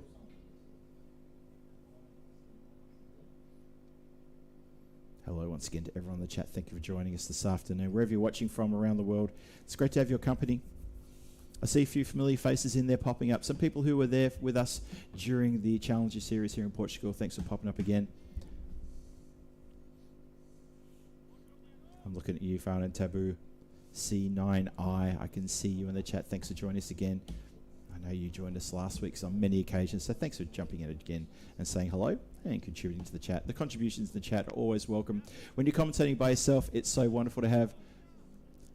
Fielding there, just inside the boundary line rope there. Can't stop 2. Well run. Rupu and Greenshields running fast between the wickets here. Greenshields got his skates on. He got home in time before there was any chance of the stumps to be broken. Amardeep Singh with his very short run-up. Over the years, his run-up has gotten a bit shorter and a bit shorter, and he seems comfortable bowling at this sort of pace. I've seen him in the night series bowling off a longer run-up and trying to generate a bit more pace. I think for me, he just looks so much more comfortable here. And not for the first time today, Conrad Greenshields has a shoe-related situation. Watch out that Amardeep doesn't tie the shoelaces to the boots together. He won't do that. He's a very good player and a very fair person. Also, one of the cool guys of the Marlo team. I can vouch for that, as he's been responsible for picking me up at the airport a few times over the years. Carved away from Rupu on the back foot. And you see a lone Marlo fielder standing there watching it go past him. It went past him very quickly indeed. Hello to David Swan. Good to see you. David, you just missed Tina leaving the commentary box for the last time. Well, last time, hopefully not for too much longer, because she'll be back sometime on the airwaves soon. But yeah, Tina has now left comms. So G-Force for now is put on hold. It's just the Phil G show for the next what, four days and a bit. And then I got a surprise for you all on Saturday. Somebody very special will be joining me on Saturday for the finals, as this is launched away. A couple of bounces, 4 runs, as Ashraful Rupu gets on with it. Good shot.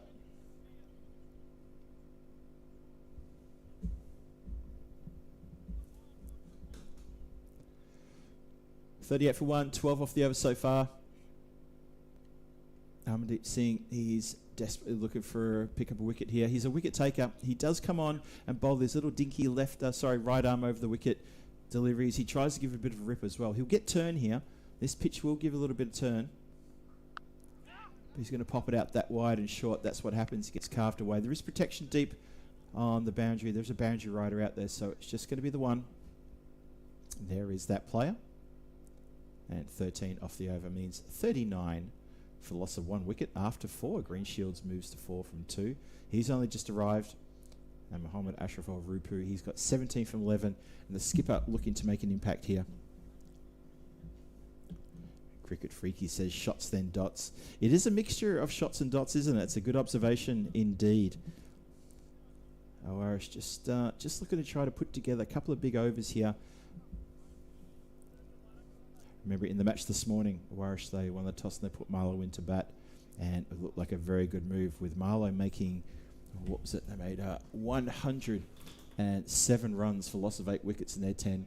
And in response, Oish came out and got the 108 runs required with 4 balls to spare. That was the game this morning between these two. Dances down the track and lofts this one away, a long way away. You see the ball they're coming to rest on just behind the sight screen. Very straight shot that. Welcome to the start of the new over, pretty much. Hello there to Imran Khan Nohari, 4547. Yes, I'm looking at you. Tina is a good commentator. She is indeed a good commentator. We miss her already. She's only been gone for a couple of minutes, but we're already missing her. Miss her expertise, analysis, and commentary. And also wonderful sense of humour.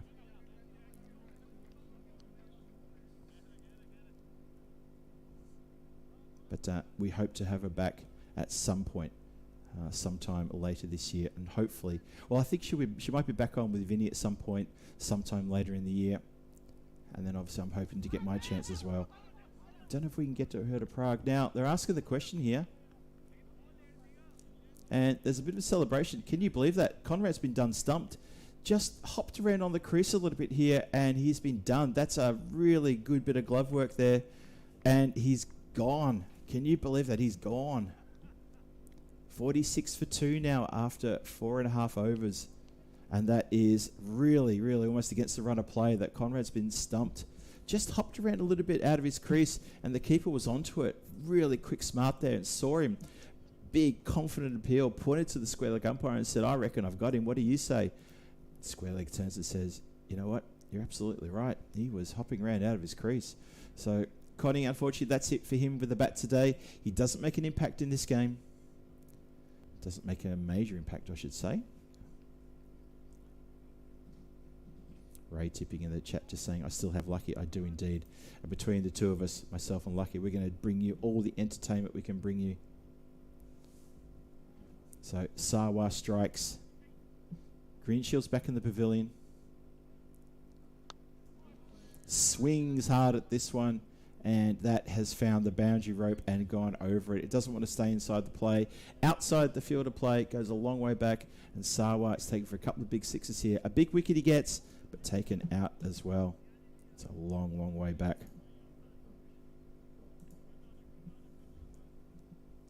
That is Rahman, who is no slouch with the bat whatsoever, and he just showed that with a big 6 off the first delivery faced.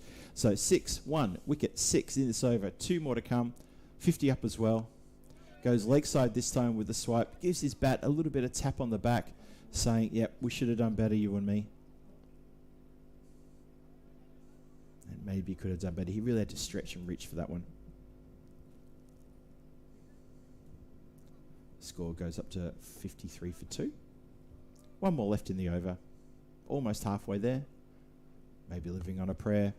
Swings down the ground. Hand on hit from Sawa. He knows he's been taken to the cleaners one more time. So that is 20 off the over. Does pick up a wicket. Signal shown from the umpire in elegant style. The ball lands and stops probably about 4 metres in front of the commentary box.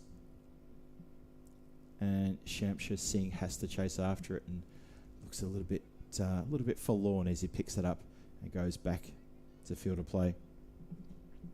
Ray's saying before the end of the week we should get to see Lucky. We'll see what we can do. He's very busy pressing buttons and crunching a few numbers next to me here, so I don't want to bother him, Ray.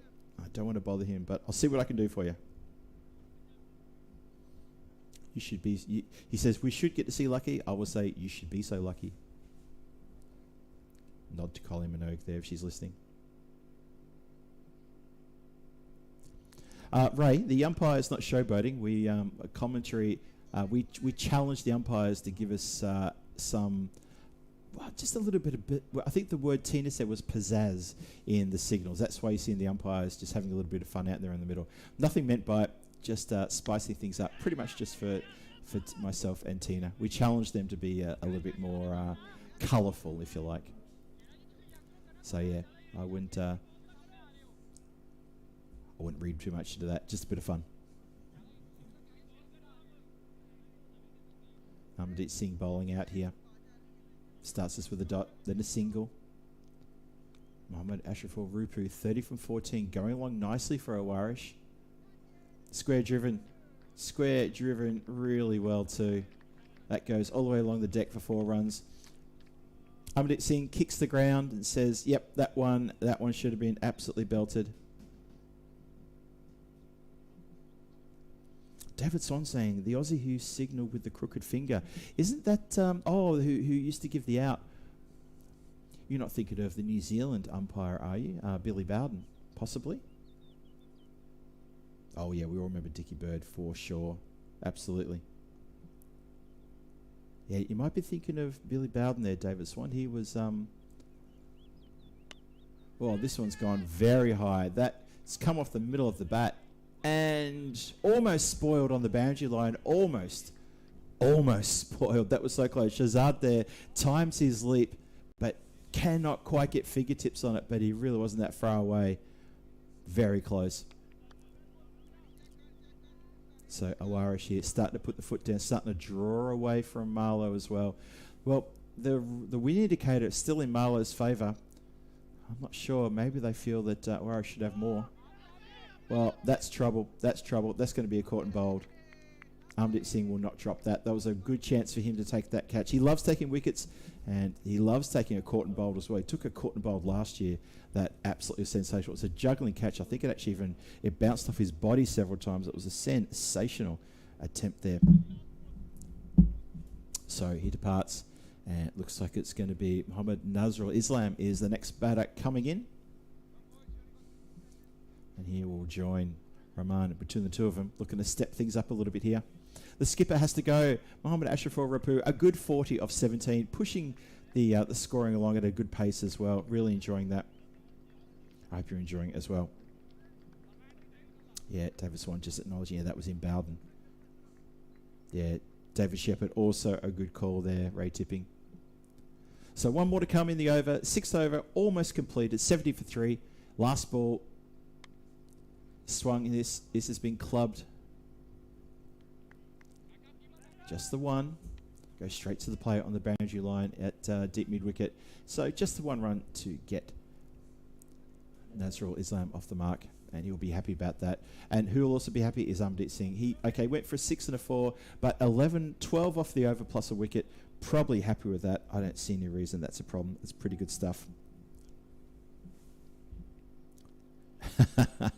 David, you are completely forgiven between calling a Aussie a Kiwi or a Kiwi an Aussie. It's something we're very, very used to.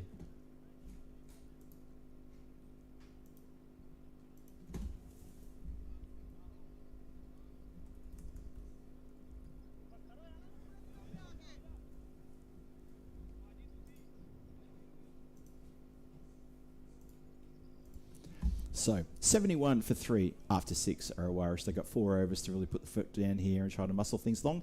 Win predictor says that Marlo is still very much in the box seat. 64% chance of a win here from this point onwards. Feeling that Oish, that run rate 11.8 just isn't up to speed. It's not going too badly, I have to say. I think it's going pretty well. Having lost the 3 wickets, and that's going to help things along too with, wait for it, another big 6. Thank you, umpire. That is a lovely signal being shown by the umpire. I'm loving the pizzazz. I hope you are as well. I don't see it as showboating. I see it as just having a little bit of fun with the scorers and the commentary here, and hope you're enjoying it as well. There's no reason. If the players can showboat, why can't the umpires just have a little bit of fun? It's just a little bit anyway. They don't often get to take centre stage. And the umpiring in the Challenger division and today has been exemplary. They have been sensational. Swings hard again. Does Mohammad Nazrul Islam. Swings hard, and he's going to successfully find that boundary line again.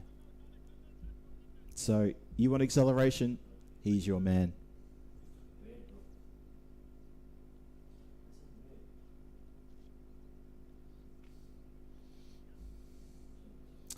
Looks like that's the captain having a chat with his bowler just at the bottom of your screen there. Just having a chat, maybe a reminder of the game plan. Do you remember how we said we'd bowl to this fella? Let's stick to the game plan, bowl to your field. These are the kind of things that we'll be saying to him right there. Just the kind of things we said to him. This is what we want. This time he gets it on the offside. And that is also gone to the boundary. So whatever was said may not have been completely understood because this has been carved away. It's getting a bit too easy out there for the batter Nazrul Islam. He's playing very well.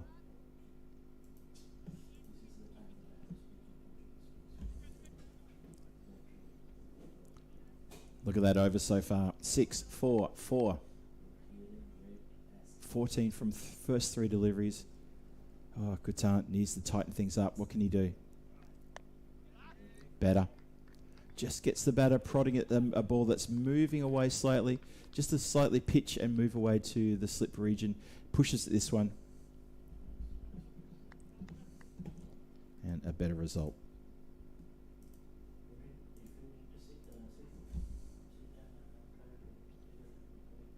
Gets Rahman on strike, who's been a bit of a spectator these last sort of 7 or 8 last deliveries. Bowler in. Carves this one through the covers. The chase is on.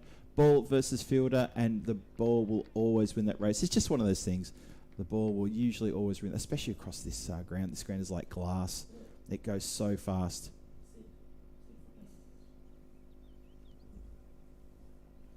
So, Kutan not doing too well here in his over. Struggling his hard deep. 19 off the over. 1 more to come to make it a clean 7 overs. Just 1 more strike here. Just 1 more run to make it a magical over. And Kutan, who bowled really well this morning, just looks a bit out of sorts. Taken to the boundary a few too many times. Ah, swung away. This is going to go out of the park. And then some. That's even up the hill. That's quite a big hit. So count it up quickly while you can, folks. That 25 off the over. It goes magical. It does indeed. It's the biggest over of the inning so far. Have a look at the Manhattan graph next to you, next to the main scorecard there on the right-hand side of the screen. That shows over by over what's been happening. So there's been a few big overs there, but those big overs are getting bigger every time you look over to it. 96 for 3 after 7. Oish here with a lovely springboard for the last 3 overs to put the foot down and keep going with that sort of momentum. Another couple of big overs like that, it could be a real problem for Marlo. But then when it comes to Marlo, they are a champion side, and they are the reigning champions here in this European Cricket Series, Portugal. And given, well, there you go. Interesting that Mohammad Nazrul Islam, he sort of looked out a bit. He gave a slight indication of just above the on the fleshy part of the leg, but it doesn't matter. That is given out because that is what the umpire said, and whatever the umpire says, that's what goes.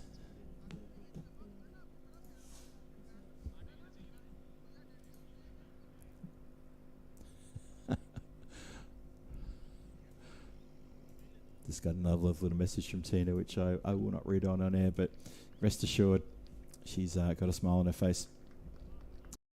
Next batter in, come to the crease, straight to the crease. It is Vicky Chauhan, who is a dynamic bowler and a very handy batter as well to come at this stage. Sawa, he's got 2 for 20, but he's been expensive. What can he do here? Vicky goes for the reverse, and that has been executed very well indeed. Gone all the way for 4 runs. What a lovely shot. Immediately into position here. The left arm of Sawa coming slightly loopy and slightly around. And Vicky got into position so quickly and went crunch.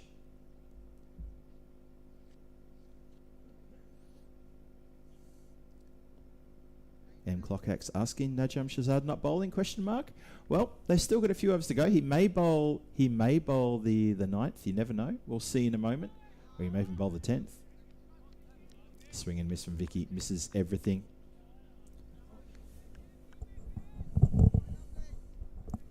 David Swan saying that the runs per over graph is starting like the Burj Khalifa. Not far off that, Dave. chopped down in towards the covers.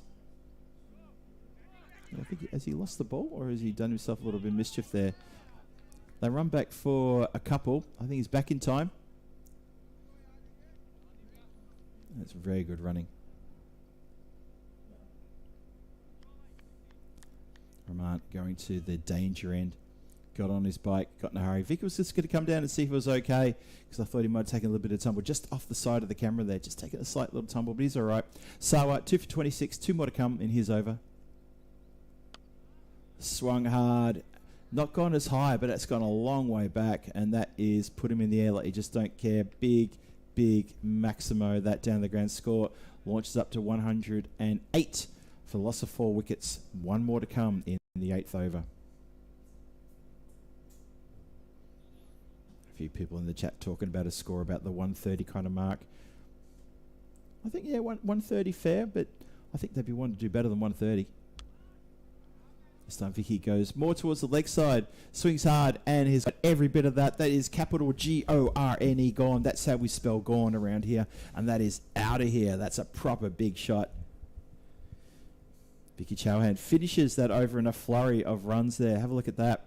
It was a wicket, came to the crease, did Vicky, then it was a 4.2, couple of sixes, 18 runs is the final tally. That's a big over. So we had a magical over, then we had another, it had 18. 2 overs to come. Sawa ends up with 2 for 38. It's pretty expensive. He took 2 big, very important wickets, but he was quite expensive there. 2 for 38 from his 2.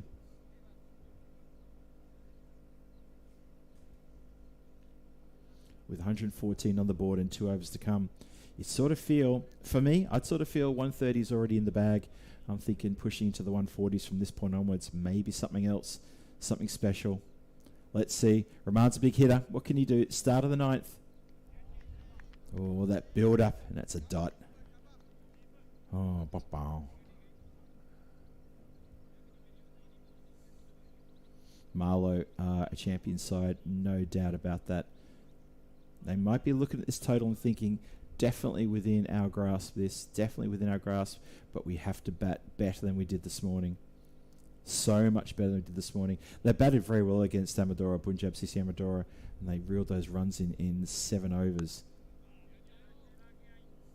That was a few runs they had to get 100 in 7 overs. They did that pretty straightforward. And it looks like they'll be chasing score around about that 130 mark as this 9th over has started very well indeed.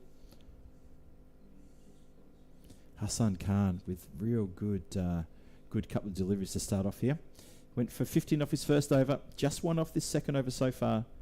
Looking good.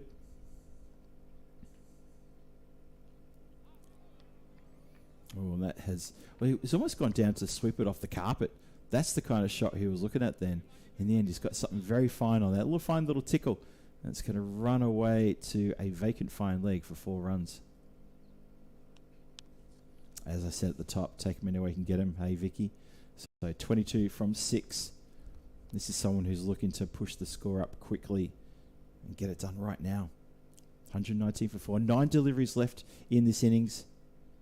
Win predictor now is in favour of the batting side, 59% to 41%.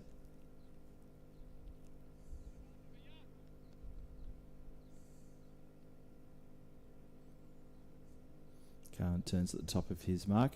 He comes charging in now. 3 balls to come. Lofted. Think that's gone more up than across. Bowler lost sight of it. Bowler thought it had gone way over his head. And it was a last minute moment where the fielders have yelled out, yours, yours. And the bowler absolutely was adamant that was going over his head. And it just skied straight up in the air. And it's come down probably about 2 metres to the side of the wicket. And it's been grassed as well. Oh dear. Still a good over. 6 from it so far. 2 balls to come.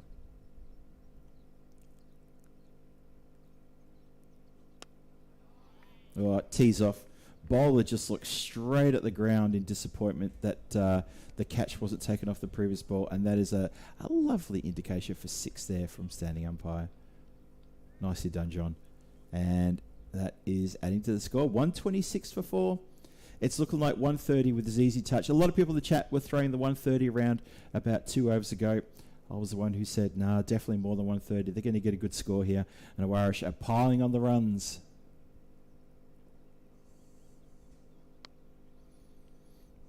Can't get that last ball away. Good final delivery there from Khan. So here's 2 overs finished, 27 from it. All up, 12 runs off the 9th over. Not too bad result for Marlo. It's about where that run rate is. Well, the run rate says 14 at the moment. So there you go. So actually a little bit below the run rate. So not a bad effort. Shout out to Steve Cook in the chat, keeping things nice and professional in the chat. Thank you so much for your hard work there, Steve Cook. Always appreciate our moderators. I started as a moderator. I started as a viewer, as a fan. I became a moderator. And hey, Mark, look at me now. I say that with tongue in cheek. But I've got a lot of love and time for the guys in the chat written in blue. Been one of them, still one of them, and love their work. Swings very hard at this one. It's all air and it's all big. That's the best way to describe it. And so at the end of the 9th, it was 126 for 4. Start of the 10th, there's a big 6 hit out of the ground. So 132 for 4 now, as Catan comes in for a bit of stick. 25 off his first over. And Marlo have stuck with him. They said, no, you're going to bowl the last. You might as well. Oh, boy. That was quite a shot, wasn't it? This is lofted yet again. I think, has that gone? I think it's gone for 4. Yes, indeed. 1 bounce, 2 bounces, 4. Across the point boundary rope. See the fielder there going quite a long way back to get that one. These two, absolutely sensational partnership from these two. It's going along so well. 4 wickets have fallen, but since these two came together, it's been proper carnage. They've really put the foot down. Came together with scores on 96, so it's a 40-run partnership, and I reckon they've done that in about 2.5 overs. This has been sensational. Ray Tipping saying this will take some getting. It really will. Hello to Slippy Stew in the chat. Good to see you, Slippy. Always a pleasure. I love calling your name, and also love your work in the chat. It will take some getting. But if anyone's going to get it, Marlo have got the talent. I think you'll see a different Marlo in the batting as opposed to the Marlo you saw in the first match this morning when these two teams first met. I think it'll be a very different complexion here.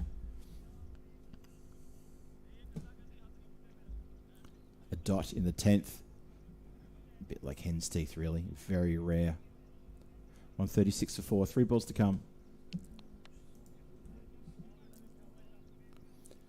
Chris Smith, good to see you as always in the chat.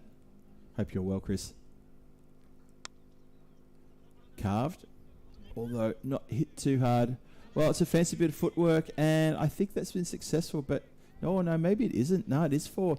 The ball is still in the field of play, but he was definitely standing on the rope and might be careful not to do yourself a mischief there. Stepped on the rope, and I think the ball hit him at the same time, and he was very honest there, the fielder, to say, yep, that was my bad. Just a little bit lazy, a little bit slack there. 140 for 4. 2 balls to come. It's been 14 off the over so far. Catan has been pretty expensive. He would love to get a little bit of something back, a little bit of fight back if he can.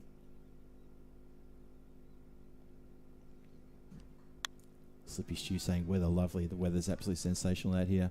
And so some of this striking is that's another Maximo. So 146 within touching distance of a magic 150 here, Irish. And this is going to be a tough run chase for the last innings here today in this very first day of the Premier Division European Cricket Series in Portugal. But if anyone can do it, I tell you what, Marlo's just one of those teams. I've said it before, I'll say it again. They're like the ocean. You don't turn your back on them. You wait till the game's done before you do that, because they just have a way. They just find a way of getting the runs, of just getting the wickets, of just doing what's right. They're patient and they're very deliberate in their execution of their battle plan. Gives the charge, swings hard at this one. It squirts out towards the leg side. They're going to turn and go for 2.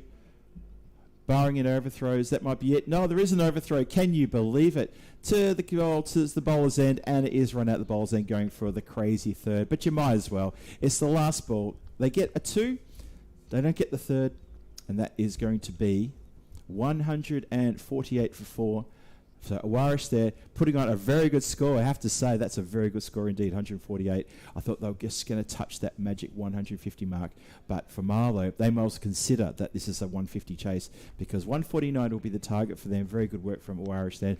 Just a great bit of hitting there. They sort of went to the shell a little bit when 2 wickets fell. When Greenshields left the stage as well, it was up to Mohammad Ashraful to really power things along, and he did exactly that.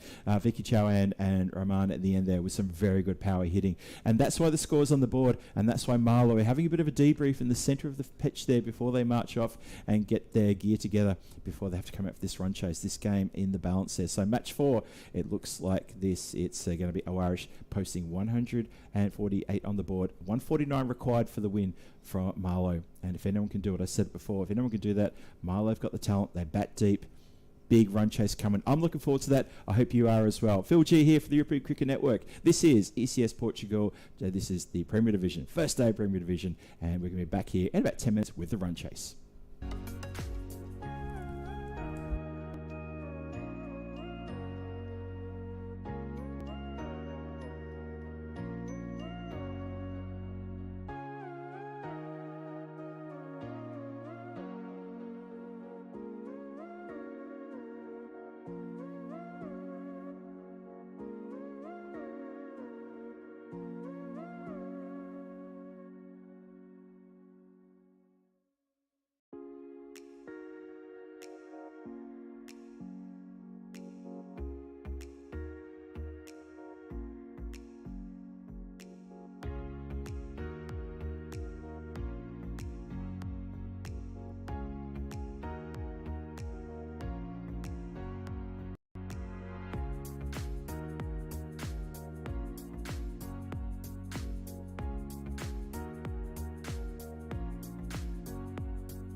This European cricket event is proudly brought to you by our official timing partner, Rado, and our official charity partner, Share the Meal by the United Nations World Food Programme. Hello everybody, warm welcome back to this lovely Santarem Cricket Ground. Phil G here for the European Cricket Network, and this is ECS Portugal Premier Division, and it's match number 4 hanging in the balance here. Run chase is only moments away from starting. I can see the players out there in the middle at the moment, and we're almost best set to go. Oish 148 for 5 in their dig. That's a really good score. And for the last innings here on this very warm day, Marlo, the challenge is before you. In the air, can you believe it? It could be a wicket with the first ball. Pedaling backwards, and that is taken, staring into the sun the whole time. It's a wicket with the first ball of the run chase. It couldn't be a worse start if you're a Marlo supporter. It couldn't be a better start if you're an Irish supporter. And for the players out there, the feeling I get is they actually can't believe their eyes. That is just been spewed up in the air, and that is a very quick golden duck to the player there. That is Shahid, Mian Shahid, the skipper. He's gone out to the open with Azam Sawa. Sawa at the non-striker's end, even he was in disbelief, couldn't understand what was going on there. And Mian Shahid has come undone with that first ball of the innings. Taj Muhammad, the speedster, strikes with his first ball. Amazing stuff here. Scenes in this match where Marlo would love to get this a win under their belt. Consider that Irish beat them in the first match between these two teams here this morning, and so Marlo would love to square the ledger, but right up against now losing a wicket with that first ball of the innings. Oh, there's a little bit of emotion creeping in here. The batter very upset with himself that he couldn't whip that one away, just unable to get to it. Amazing from Shahid though to get a first ball of the innings, a royal duck, a rarity, not seen very often here, not seen very often at all. So Najam Shahzad has to come out, and he was thinking, yeah, well, with the skipper and Azam Sawa out there, I might be able to just kick back for a few minutes and relax. No relaxing, and this has gone the other way. It could be another catch. Oh, it's been grass. Can you believe it? They're almost another one. Oh, Shahzad has been dropped on 0. Just keep that in the back of your minds, folks. Dropped on 0. Taj Muhammad with a head of steam. Marlo desperate to hit themselves out of trouble here, and they seem a little bit rocked here. I must admit, during the break, I was talking to a few people, and I said, look, you know, Marlo, they're a champion team. It's a big score they need, but they're no strangers to pressure. And I thought they would ease themselves into this run chase and just build momentum. Instead, it's completely the opposite. Just shows what I know. Absolutely incredible. Chris Smith gives us the shout that says, Shade out for a royal duck. Wow, yeah, I agree. Wow, indeed. Now, this one's going out to the leg side for Sawa and over the boundary rope for a big 6. Oh, I'm loving the signal of the 6 from the umpire there. Loving that one indeed. And says to his counterpart at square leg, there's 2 more to come. Umpire John and Umpire Andy, who are 2 officiators here in this match, doing a cracking good job. An enjoyable job too. Taj in again. Oh, Sawa goes to tee off. Just took a bit of pace off that delivery. Asim was pretty much through his shot as the ball passed a little bit away from the bat. Good delivery, good follow-up there after being hit for a big Maximo. 7 off the over, a wicket gone as well. Need to be going at 15 and a bit to stay in touch here. And they're going to fall short of the required amount of runs needed in this over.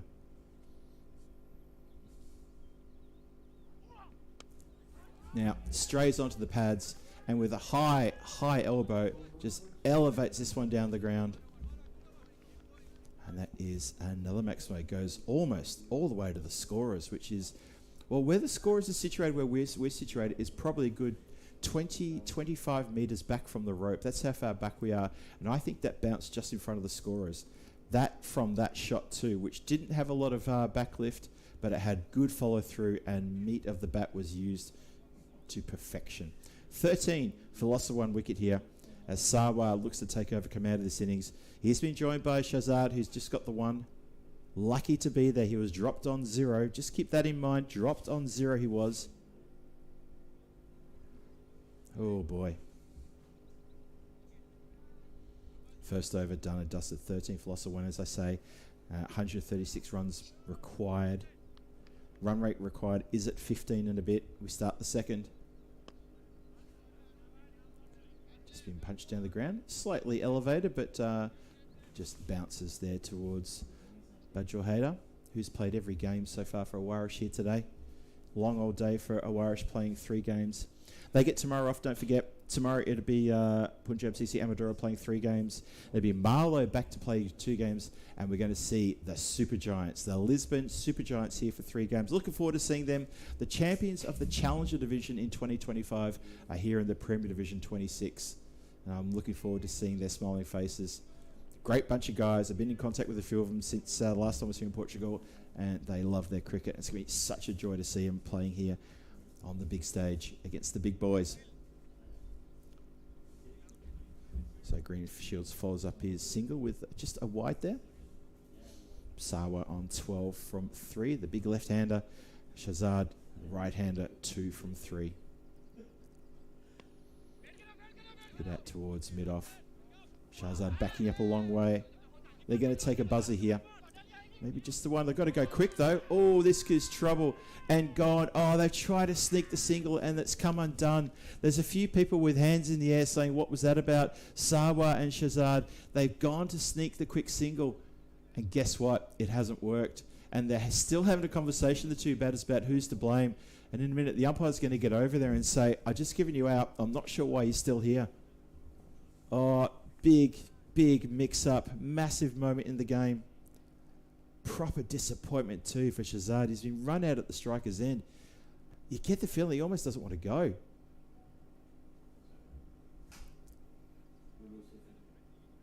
Oh, can you believe they're still having conversations? Is Shazad trying to say that they didn't even cross or something? I'm not sure why he hasn't left the field to play yet. The new batter is almost at the crease. And Shazad's still got words to say to Sawa. He's absolutely filthy about this. Pleading his case and saying, never a run there. He's got to go. Absolutely gutted he is. I can't describe enough just how upset he is, but he's had to go. He's only just gotten across the boundary rope now, and he is absolutely filthy. I tell you what, if I was Sawa, I wouldn't want to get out now. I'd want to stay there in the middle and just let cooler heads prevail on the sideline. People saying didn't look out to me. I tell you now, Slippy Shoe, it was absolutely out. Oh yes, it definitely was. Swings hard. This one goes towards leg side. Good work for the boundary rider to flick that back in before he stepped over the line. I think that was a legal save. I think that was all fine. He didn't have a foot on the wrong side of the rope. I think the umpire's just double checking though with the scorers. I think they have confirmed. The scorers got a good view of that side of the ground.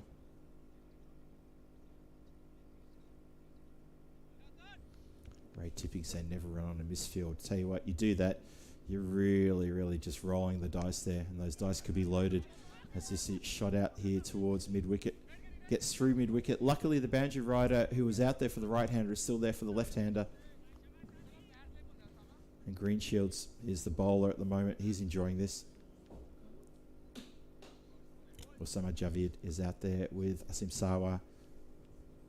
Ooh, Marlo just in and out of trouble, and then back into trouble again.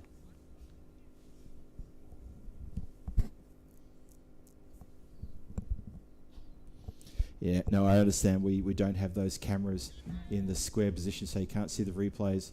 But that's also helping us sort of move the game along a bit quicker then, as that goes to the boundary for 4. So Sawa needs to step up here.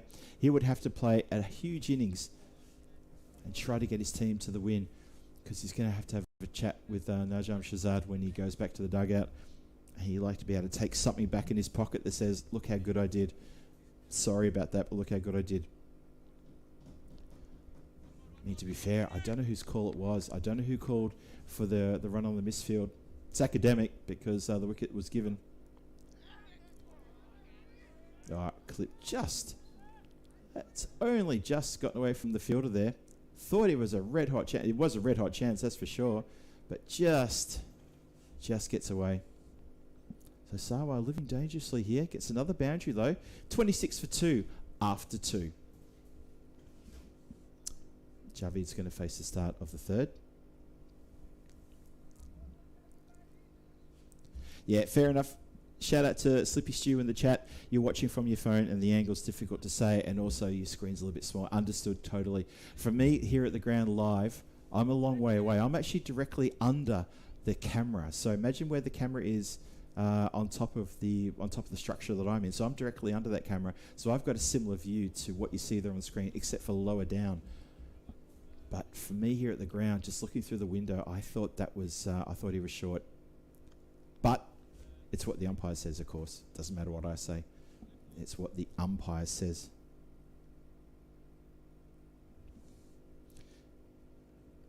Stu asking if he's an international player. He does represent Portugal on international level.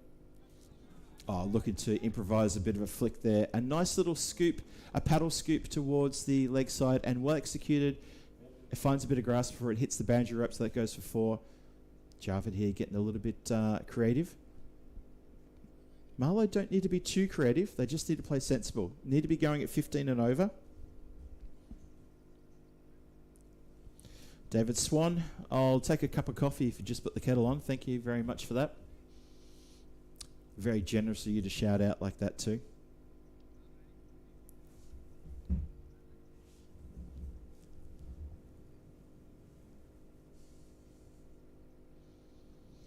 So, yeah, no, Ray brings up a good talking point about the cameras that we used to have square of the wicket for the run-outs and stumpings and things like that. And I'd just like to just add to that because we don't have the cameras for side-on, we don't have to stop the game for reviews of potentially no balls and wides that go over the top of the batter's helmet, for the no balls potentially above the waist. We don't have to slow down and do any sort of like questioning the call of the umpire on stumpings and runouts. So for that reason, you're finding that these games are going a lot quicker. So we're not stopping and looking for replays constantly. Just one of the differences of what we like to call ECN version 3.0. One of the reasons that I'm really beginning to like it quite a lot, because it does move the games quicker. The games seem to be more natural with the umpires call standing, and the umpires are probably feeling, I don't know if they're feeling a bit more pressure or more relief now, the fact that they don't have a video over their shoulder questioning everything they do. So I think that is also something to think about as well. To me, I find it a good thing. I think it's pretty cool.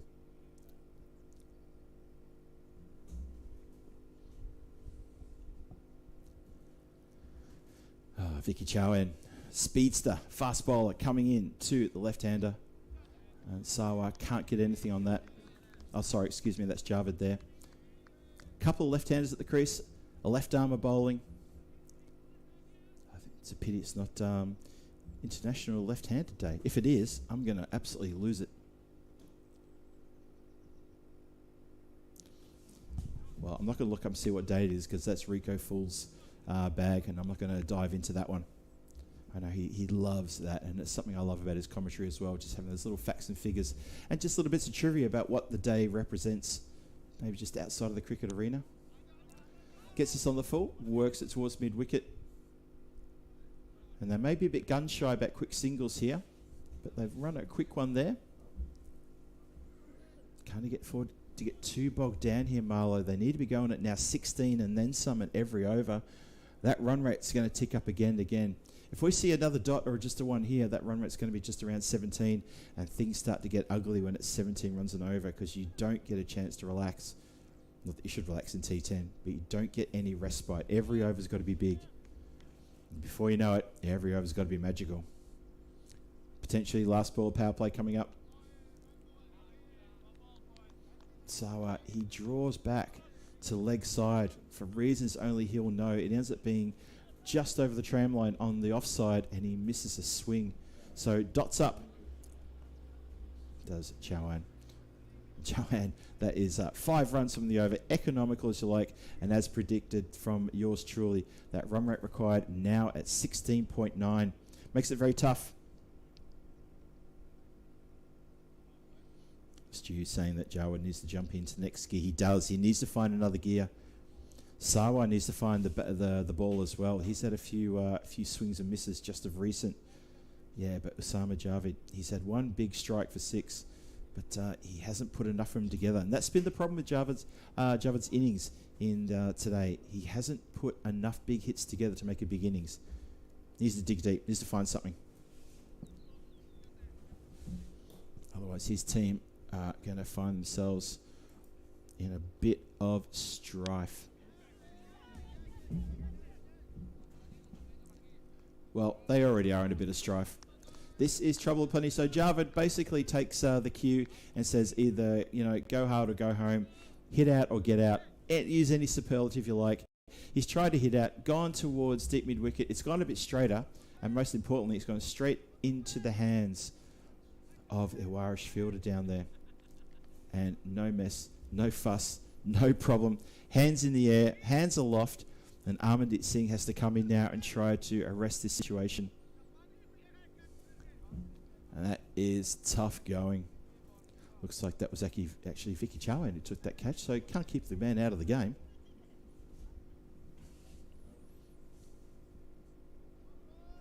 Okay, Amandeep Singh, I'm not saying it's up to you, but it's kind of up to you and Asim Sawa to try to save this situation. Marlo teetering at 31 for 3.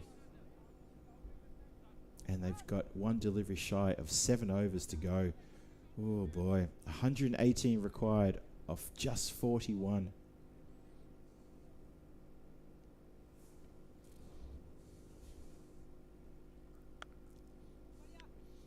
Hooks this one around the corner, sort of a bit of a flat hook shot. Gets himself off strike and gets himself off the mark as well. And turns to the left-hander Sawa. The field change side, move around. We saw during the Challenger Series that a left-hand, right-hand combination throwing a few teams into disarray. I can tell you now, in the Premier Division, I'd expect teams to be well drilled on the left-hand, right-hand combination changes required in the field. Sawa swings high at this one. This goes over deep mid-wicket for a big 6. Huge shot, that one, as indicated by the umpire there by raising his hands in the air like he just don't care. Gives me a double pop as well. Thank you very much for that, umpire Andy.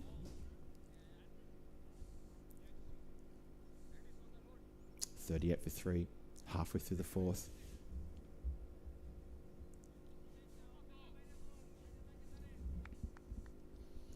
Well, Sawa now. What can they do for Sawa? So 3 people out on the leg side now, all in front of the wicket.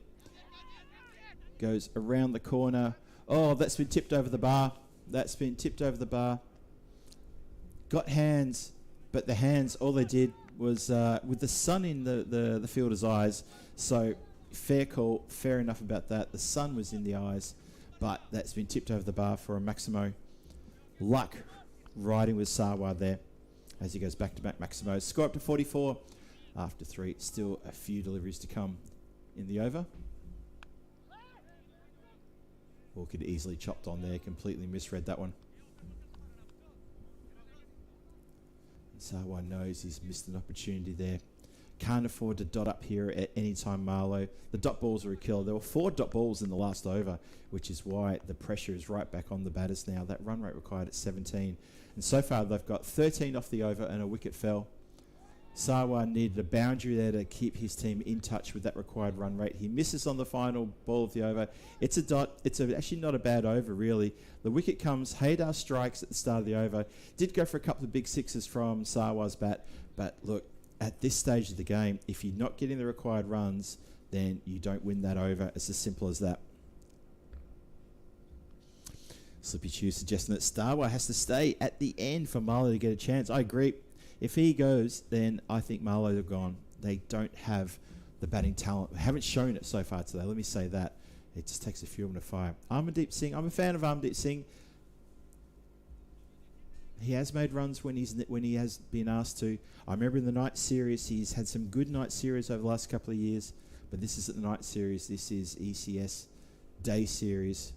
He needs to step up here in this Premier Division for his team.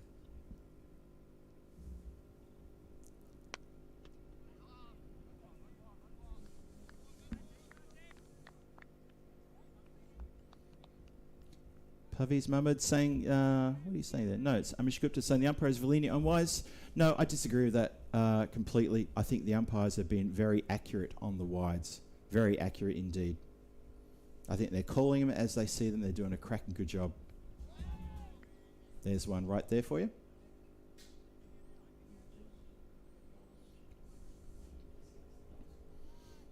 I think wides are going to save Marlo though. That required run rate now at 18. Once it gets to 18, you'll find it accelerates into the 20s pretty quickly with a few dots and ones. And then from there, it can accelerate even quicker. And Marlo in just a little, well, in a lot of strife, to be honest. A lot of strife. We're in the 5th over. Almost halfway through the allotted overs. Well, that's going to help matters. Amdeet Singh manages to pick herself up a big 6. That's going to help things. 50 will be up as well. There's Paolo. Hello there. 51 for 3. A lot of work to be done.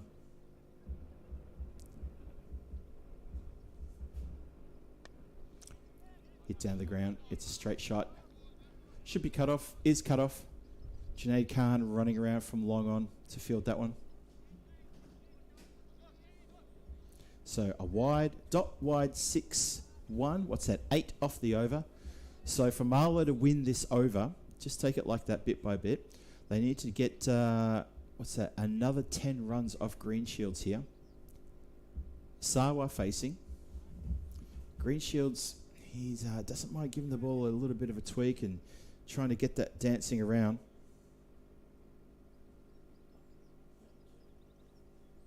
Here he comes. Like, frees the shoulders there and slays that delivery over the cover boundary. Wow, what a cracking shot that is. Unfortunately, though, I think it's gone straight into the hands. It didn't go over the boundary. My apologies. I thought it went over the boundary. Now I've got the glare of the sunrise. How did that come from?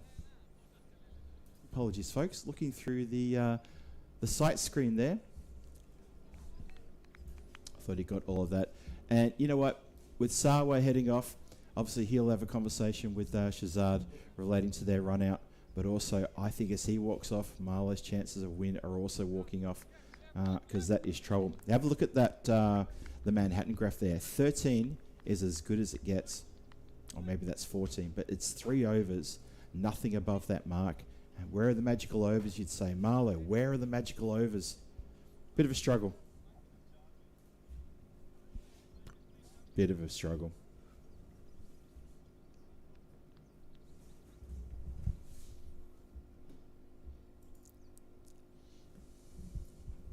So Ubeda comes to the crease. They've got to start again. Hardik Katan is the man in the hot seat. Oh, great work there from my brand new friend, who of course is Joshua, the protective scorer, who runs past in front of me there to make sure that the ball doesn't hit the window. That landed probably about 2 meters in front of the glass window here. And because there's an incline, as it bounced, it pretty much just bounced straight up in the air, just dollied up in the air after it bounced and didn't come near the glass. But one of the scorers came right down here in front just to make sure of it. That's also going to follow the same way, but doesn't quite go as far back. So back-to-back Maximos to finish the over. Still keeps the flame alive, does Katan. He did have a good time with the ball. Maybe his turn's to come with the bat. How about that? Maybe that's what it is. 64 for 4 after 5. Still a long way to go. 85 required of 30. And those 30 deliveries are going to go very, very quick. The over, though, it was won by Marlo, but just this over, as that ends up being, 20 off the over. So we do finally get a magical over. We also get a wicket as well, a very important wicket as Asim Sawa, who's back in the shed. And I'm sure he's having that conversation right now with the rest of his teammates about what happened with the run out. It's academic, but to them it may be something, though. We'll see. We'll see. Chris Smith back in the chat. Fish and chips in the oven. Oh, Chris, your food talk is doing things. Although I did have a lovely enchilada with coleslaw, salad, and some fries on the side from Zoe here at the ground, who is sensational delivering those plates of lunches to the crew. This one, a couple of bounces down the ground, just the one. Singles won't do it.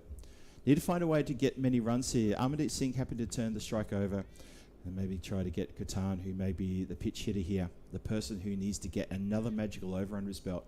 Need to go another 20, 22 runs in this over for this chase to even get back on track. We're halfway through the over. We're just over halfway through the overs. We're not even close to halfway through the runs required here. There's so much more to do. Sent back. That ball just trickled to the side of the stumps. Never a run there. We've already seen one horrific run out here from Marlo. Wouldn't want to see another one. Even though they need to be going 18 runs and over, I still don't think they're going to get that. Just don't think they're going to get it.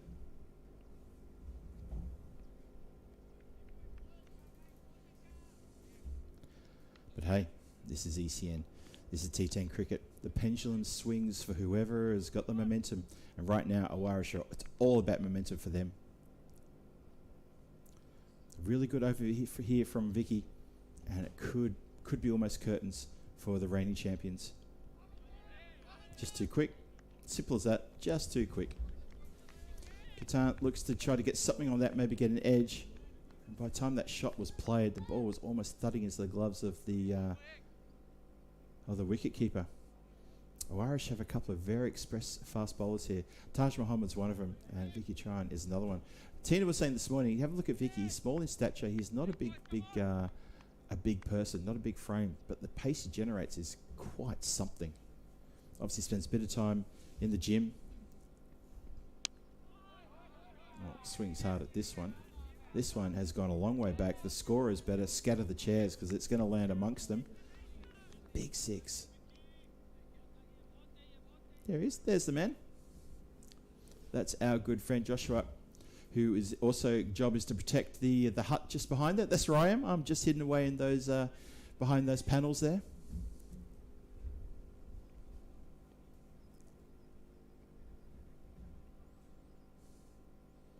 Vicky in again. Digs out this one. It was a good full length. Just going to be one. 8 off the over. 1 to come.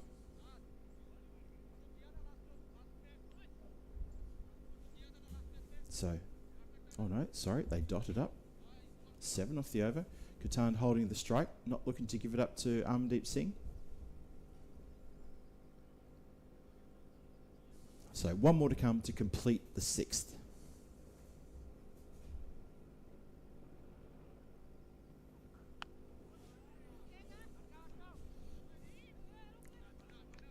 Boundary rider on the offside boundary, very square of the wicket, does well to stop that getting past. It does end up being 8 off the over, so Oish win that one, and it looks like they're winning the contest as well as that run rate ticks upwards ever more. 72 for 4, 6 overs gone, a lot resting on these two shoulders, but you just saw then there was no intention to take a run on that second last ball that was hit down the ground. I was a bit surprised by that. No intention to take a run. Maybe Amandeep Singh was the one who called, no, you stay there, you're the big hitter. Katan, though, he gets on strike for the start of the 7th. And needing 77 off 24, they need a magical over. They need, actually, you know what? They need 4 magical overs. That's pretty much what it is. Marlo, I don't know if they've got it. I kind of feel that Oish may have it. There's still a bit to do here. Taj Muhammad bowling. The Express. Well, the Express gets a very good wicket as well. So it was a leading edge. It spooned up in the air, and it really didn't have a lot of pace on it. Ends up being a pretty easy catch there in the covers. So for me, that's almost the game right there. You could almost start to take out the red pen and start to draw a line under a few things as Katan has to go. He goes for 19 from 8 deliveries. It's 72 for 5 at the start of the 7th. And I think Taj Muhammad may have just done everything he needed to do. There is an umpire throwing a ball back towards the commentary area because, excuse me, that ball is no longer round. I think that ball has lost its shape, or it's got a split seam. Not sure, but you don't often see the umpire bowling a big overarm down towards us, but that's exactly what he's done, and that's why he's done it as well.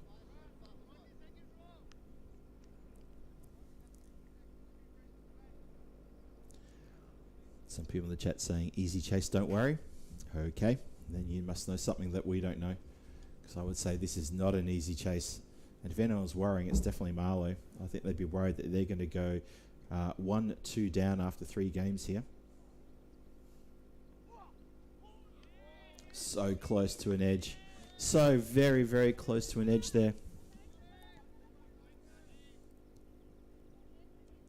Amir Ikram, who batted up the order in the previous innings for Marlo, is coming in a little bit lower down than anticipated. Not sure why you'd bat someone as an opener, and then in the last game you end up bringing him in at the drop of the at the fall of the 5th wicket.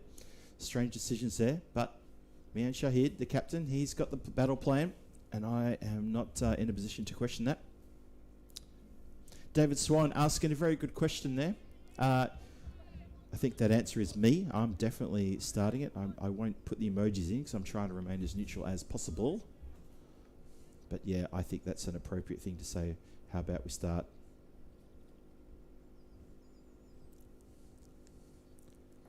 $76 required off 21. That's a run rate required of almost 22 runs and over. It's almost the point of no return. Carved away. This is going to be a tough chase, and it's a chase that the ball wins as it crosses the boundary line in front of the charging player there. I think that's Vicky trying to chase that one down.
three guys, Paul.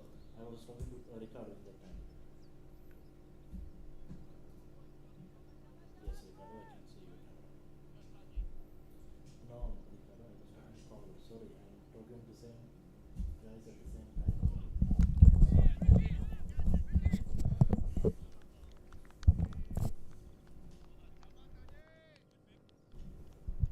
Hello, everybody. Welcome back. Our apologies for that power loss at the ground.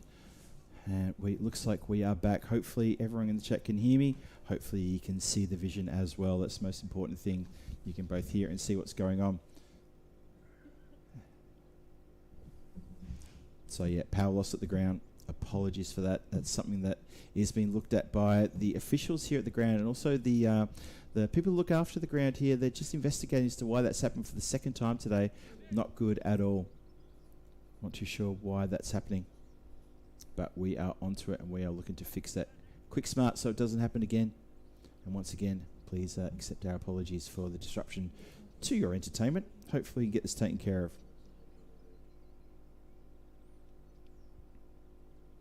So please let me know if you still can't hear us or you still can't see the vision. Or if you can't hear me, you're not going to hear this message. I guess there's that. So we finished the 7th over with Taj Muhammad getting sent to the boundary. He's picked up 3 wickets, 2 wickets in that over and 8 runs from it. He's done very well indeed. Has Taj Muhammad. Loving his work here. And Oish are really loving his work. As Emir Ikram was the last person to go, get caught by Vicky Chowan there in the deep. And we are back.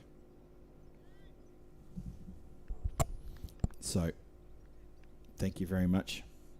Thank you, David. Thank you for the confirmation. David Swan, our good friend David Swan, tuning in from very cold Scotland. Yes, glad you're back. All right, 81 for 6, 7 overs to go, 68 required off 3 overs. That is at 22.7 runs per over. That's going to be really tough for Marlo. I think that's a bridge too far unless they can find some big hits. Junaid Khan coming into bowl. Well, that's been launched skyward a long, long way back. That's a big 6 out of the ground. Thank you, Little Alan, as well. You can hear us too. Good stuff. Thank you very much for confirming that.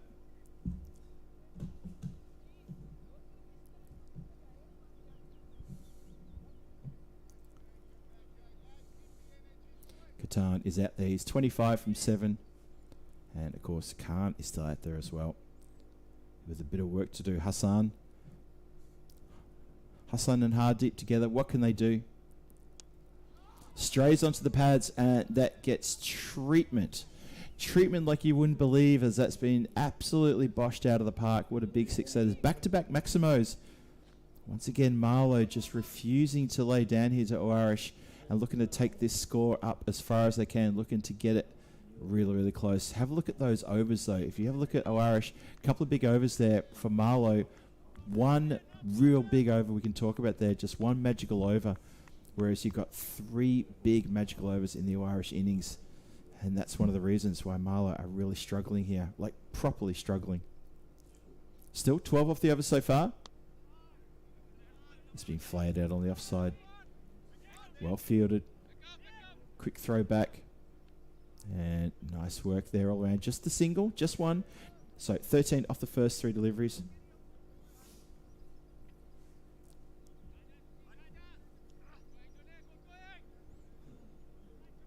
.55 off 15. That's what's required. So Marlo have to deal in boundaries pretty much every delivery from here on in. Any slight hiccup and it could be big trouble. Well, this is just guided along the ground, so they're just ticking over the singles here. Not going to win the game with singles. Not even close. Can Marlo find a boundary or 2 off these last 2 balls? Try to set themselves up, maybe chasing 40-something in the last 2 overs, and maybe come from behind here and snatch a victory, or Oish going to tie them down and bring a very good win here. He's tried to flay this one to the offside, misses everything. Oh, and that is going to tick that rate required up to 24.9. Even for a boundary every over won't do it now. So it needs to be big hits over the rope. Doesn't go over the rope, it's massive, massive trouble. Junaid finishing this over strong. It's slower and it's lifted. And it's lifted all the way for another big 6. So 20 off the over. But sadly for Marlo, they need to be going at about 25 and over. So they're going to fall 5 runs short. Oish win the over, despite a valiant effort from these 2 to try to make some runs here. It's going to leave them 48 required off the last 2 overs. And that seems to me to be a bridge too far. Oish will feel they've got the job almost done here. They need one good tight over. It all happens in the night, they say. If this over can go supersonic, who knows? But there's a lot of ifs and buts. And a lot of assumptions being made here. Marlo, they bring up the 100. They're 101 for 6. And it does look like they're going to fall short. It's a big target that they're chasing as well, the 149. So it's another 48 runs required. Swings at this out to the leg side boundary, and the boundary riders will keep that to 1 and ones will not do it. That's going to bump that required rate up yet again.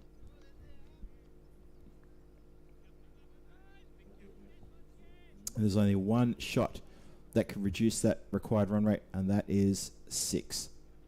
And they need plenty of them. Haydar's bowled well today. Been impressed with him. That field just getting moved around on the offside. Deep cover dropping back right on the boundary. Oh, it's a short ball. It's carved with an uppercut. And that is a classy shot to play. Goes all the way for a big 6. Catan is a big hitter. I'm loving his work today. He has played very well for Marlo. Marlo don't have a lot of highlights, but for me, he's one of them. He is playing quite well with the bat. Hasn't had a great time with the ball today. Was quite expensive, but with the bat,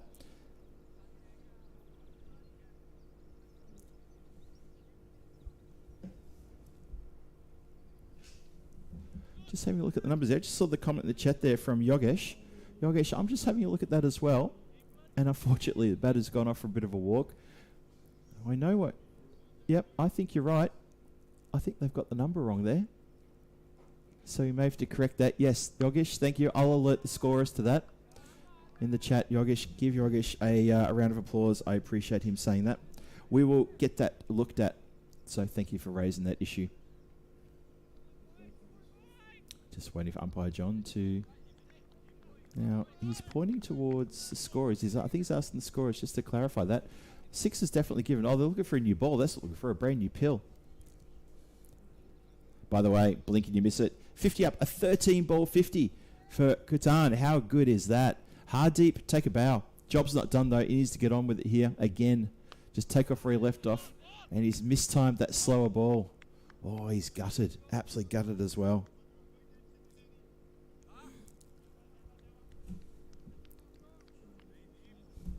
Yeah, Hassan Khan. I'm not sure they got Hassan Khan.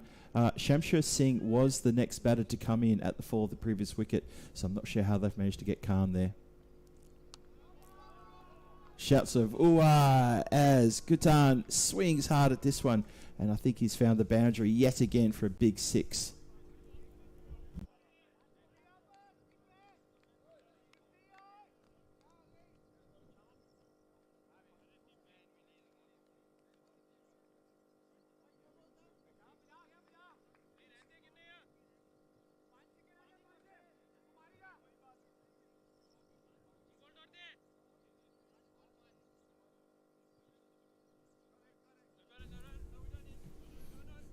So just so everyone in the chat knows, that is indeed not Hassan Khan. That is Shamsher Singh. That is known by the scorers. They are looking to rectify that, and they will fix that. They are aware it wasn't Hassan Khan who came out to the middle.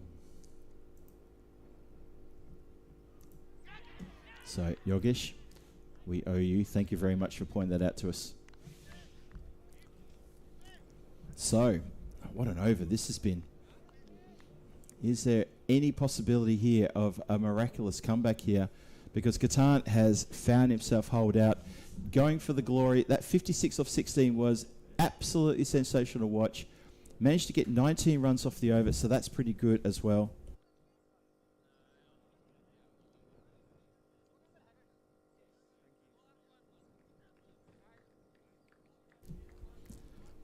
Just want to give a shout to if the person in charge of the Marlo gear is listening, I think it would really help us and everybody here at the ground if the numbers on the back of the Marlo shirts was a bit more clearer, because reading black numbers on a dark background is very, very difficult for everybody, including me and the scorers and the officials. So if anyone can get a message across to the Marlo team, we'll do it. We'll give a message as well. But anyone in the chat who has that direct access, that would be appreciated. As we see clearly, Junaid Khan with a big number 7 on his back comes striding in. This has been carved away through the cover region along the deck for 4 runs, but they need to go Maximo style if they're going to sneak a win here. The score, though, it's picked up. It's gone to, 124 for 7. 5 balls left. 25 needed off 5. So that's a lot required in quick time. I'm not sure that's going to happen somehow. Junaid Khan. He went for 20 for his first over. Even if he goes for 20 now, it won't be enough. It's a slow delivery. He's just bowling it deliberately slow and in the block hole. And that's been hit down the ground just for one. And that's it. And that would be the game right there, because it is now going to be, wait for it, 24 required off 4. Well, I have seen Ben Stokes getting hit for 4 sixes by, I think it was Carlos Braithwaite in that World Cup final many years ago. I'm not sure if Shah has got the same ability as Braithwaite. Let's see. Well, he's gone for it. It's gone straight up in the air. It's a catching opportunity. Tumbling catch there. Oh, no, it's not a catch, is it? Greenshields has taken a bit of a tumble. I think he's missed the catch, though. There are smiles all around. Irish are absolutely ecstatic about this. They're very, very happy indeed. The score is just a 1, so Conrad did indeed not get to take that one, did grass it. 126 for 7, 3 balls to come. It's Irish's day. Even if that goes out of the park or over the road or even out of the country, it doesn't matter. It's a big hit, though. Mark my words, that's a very big hit.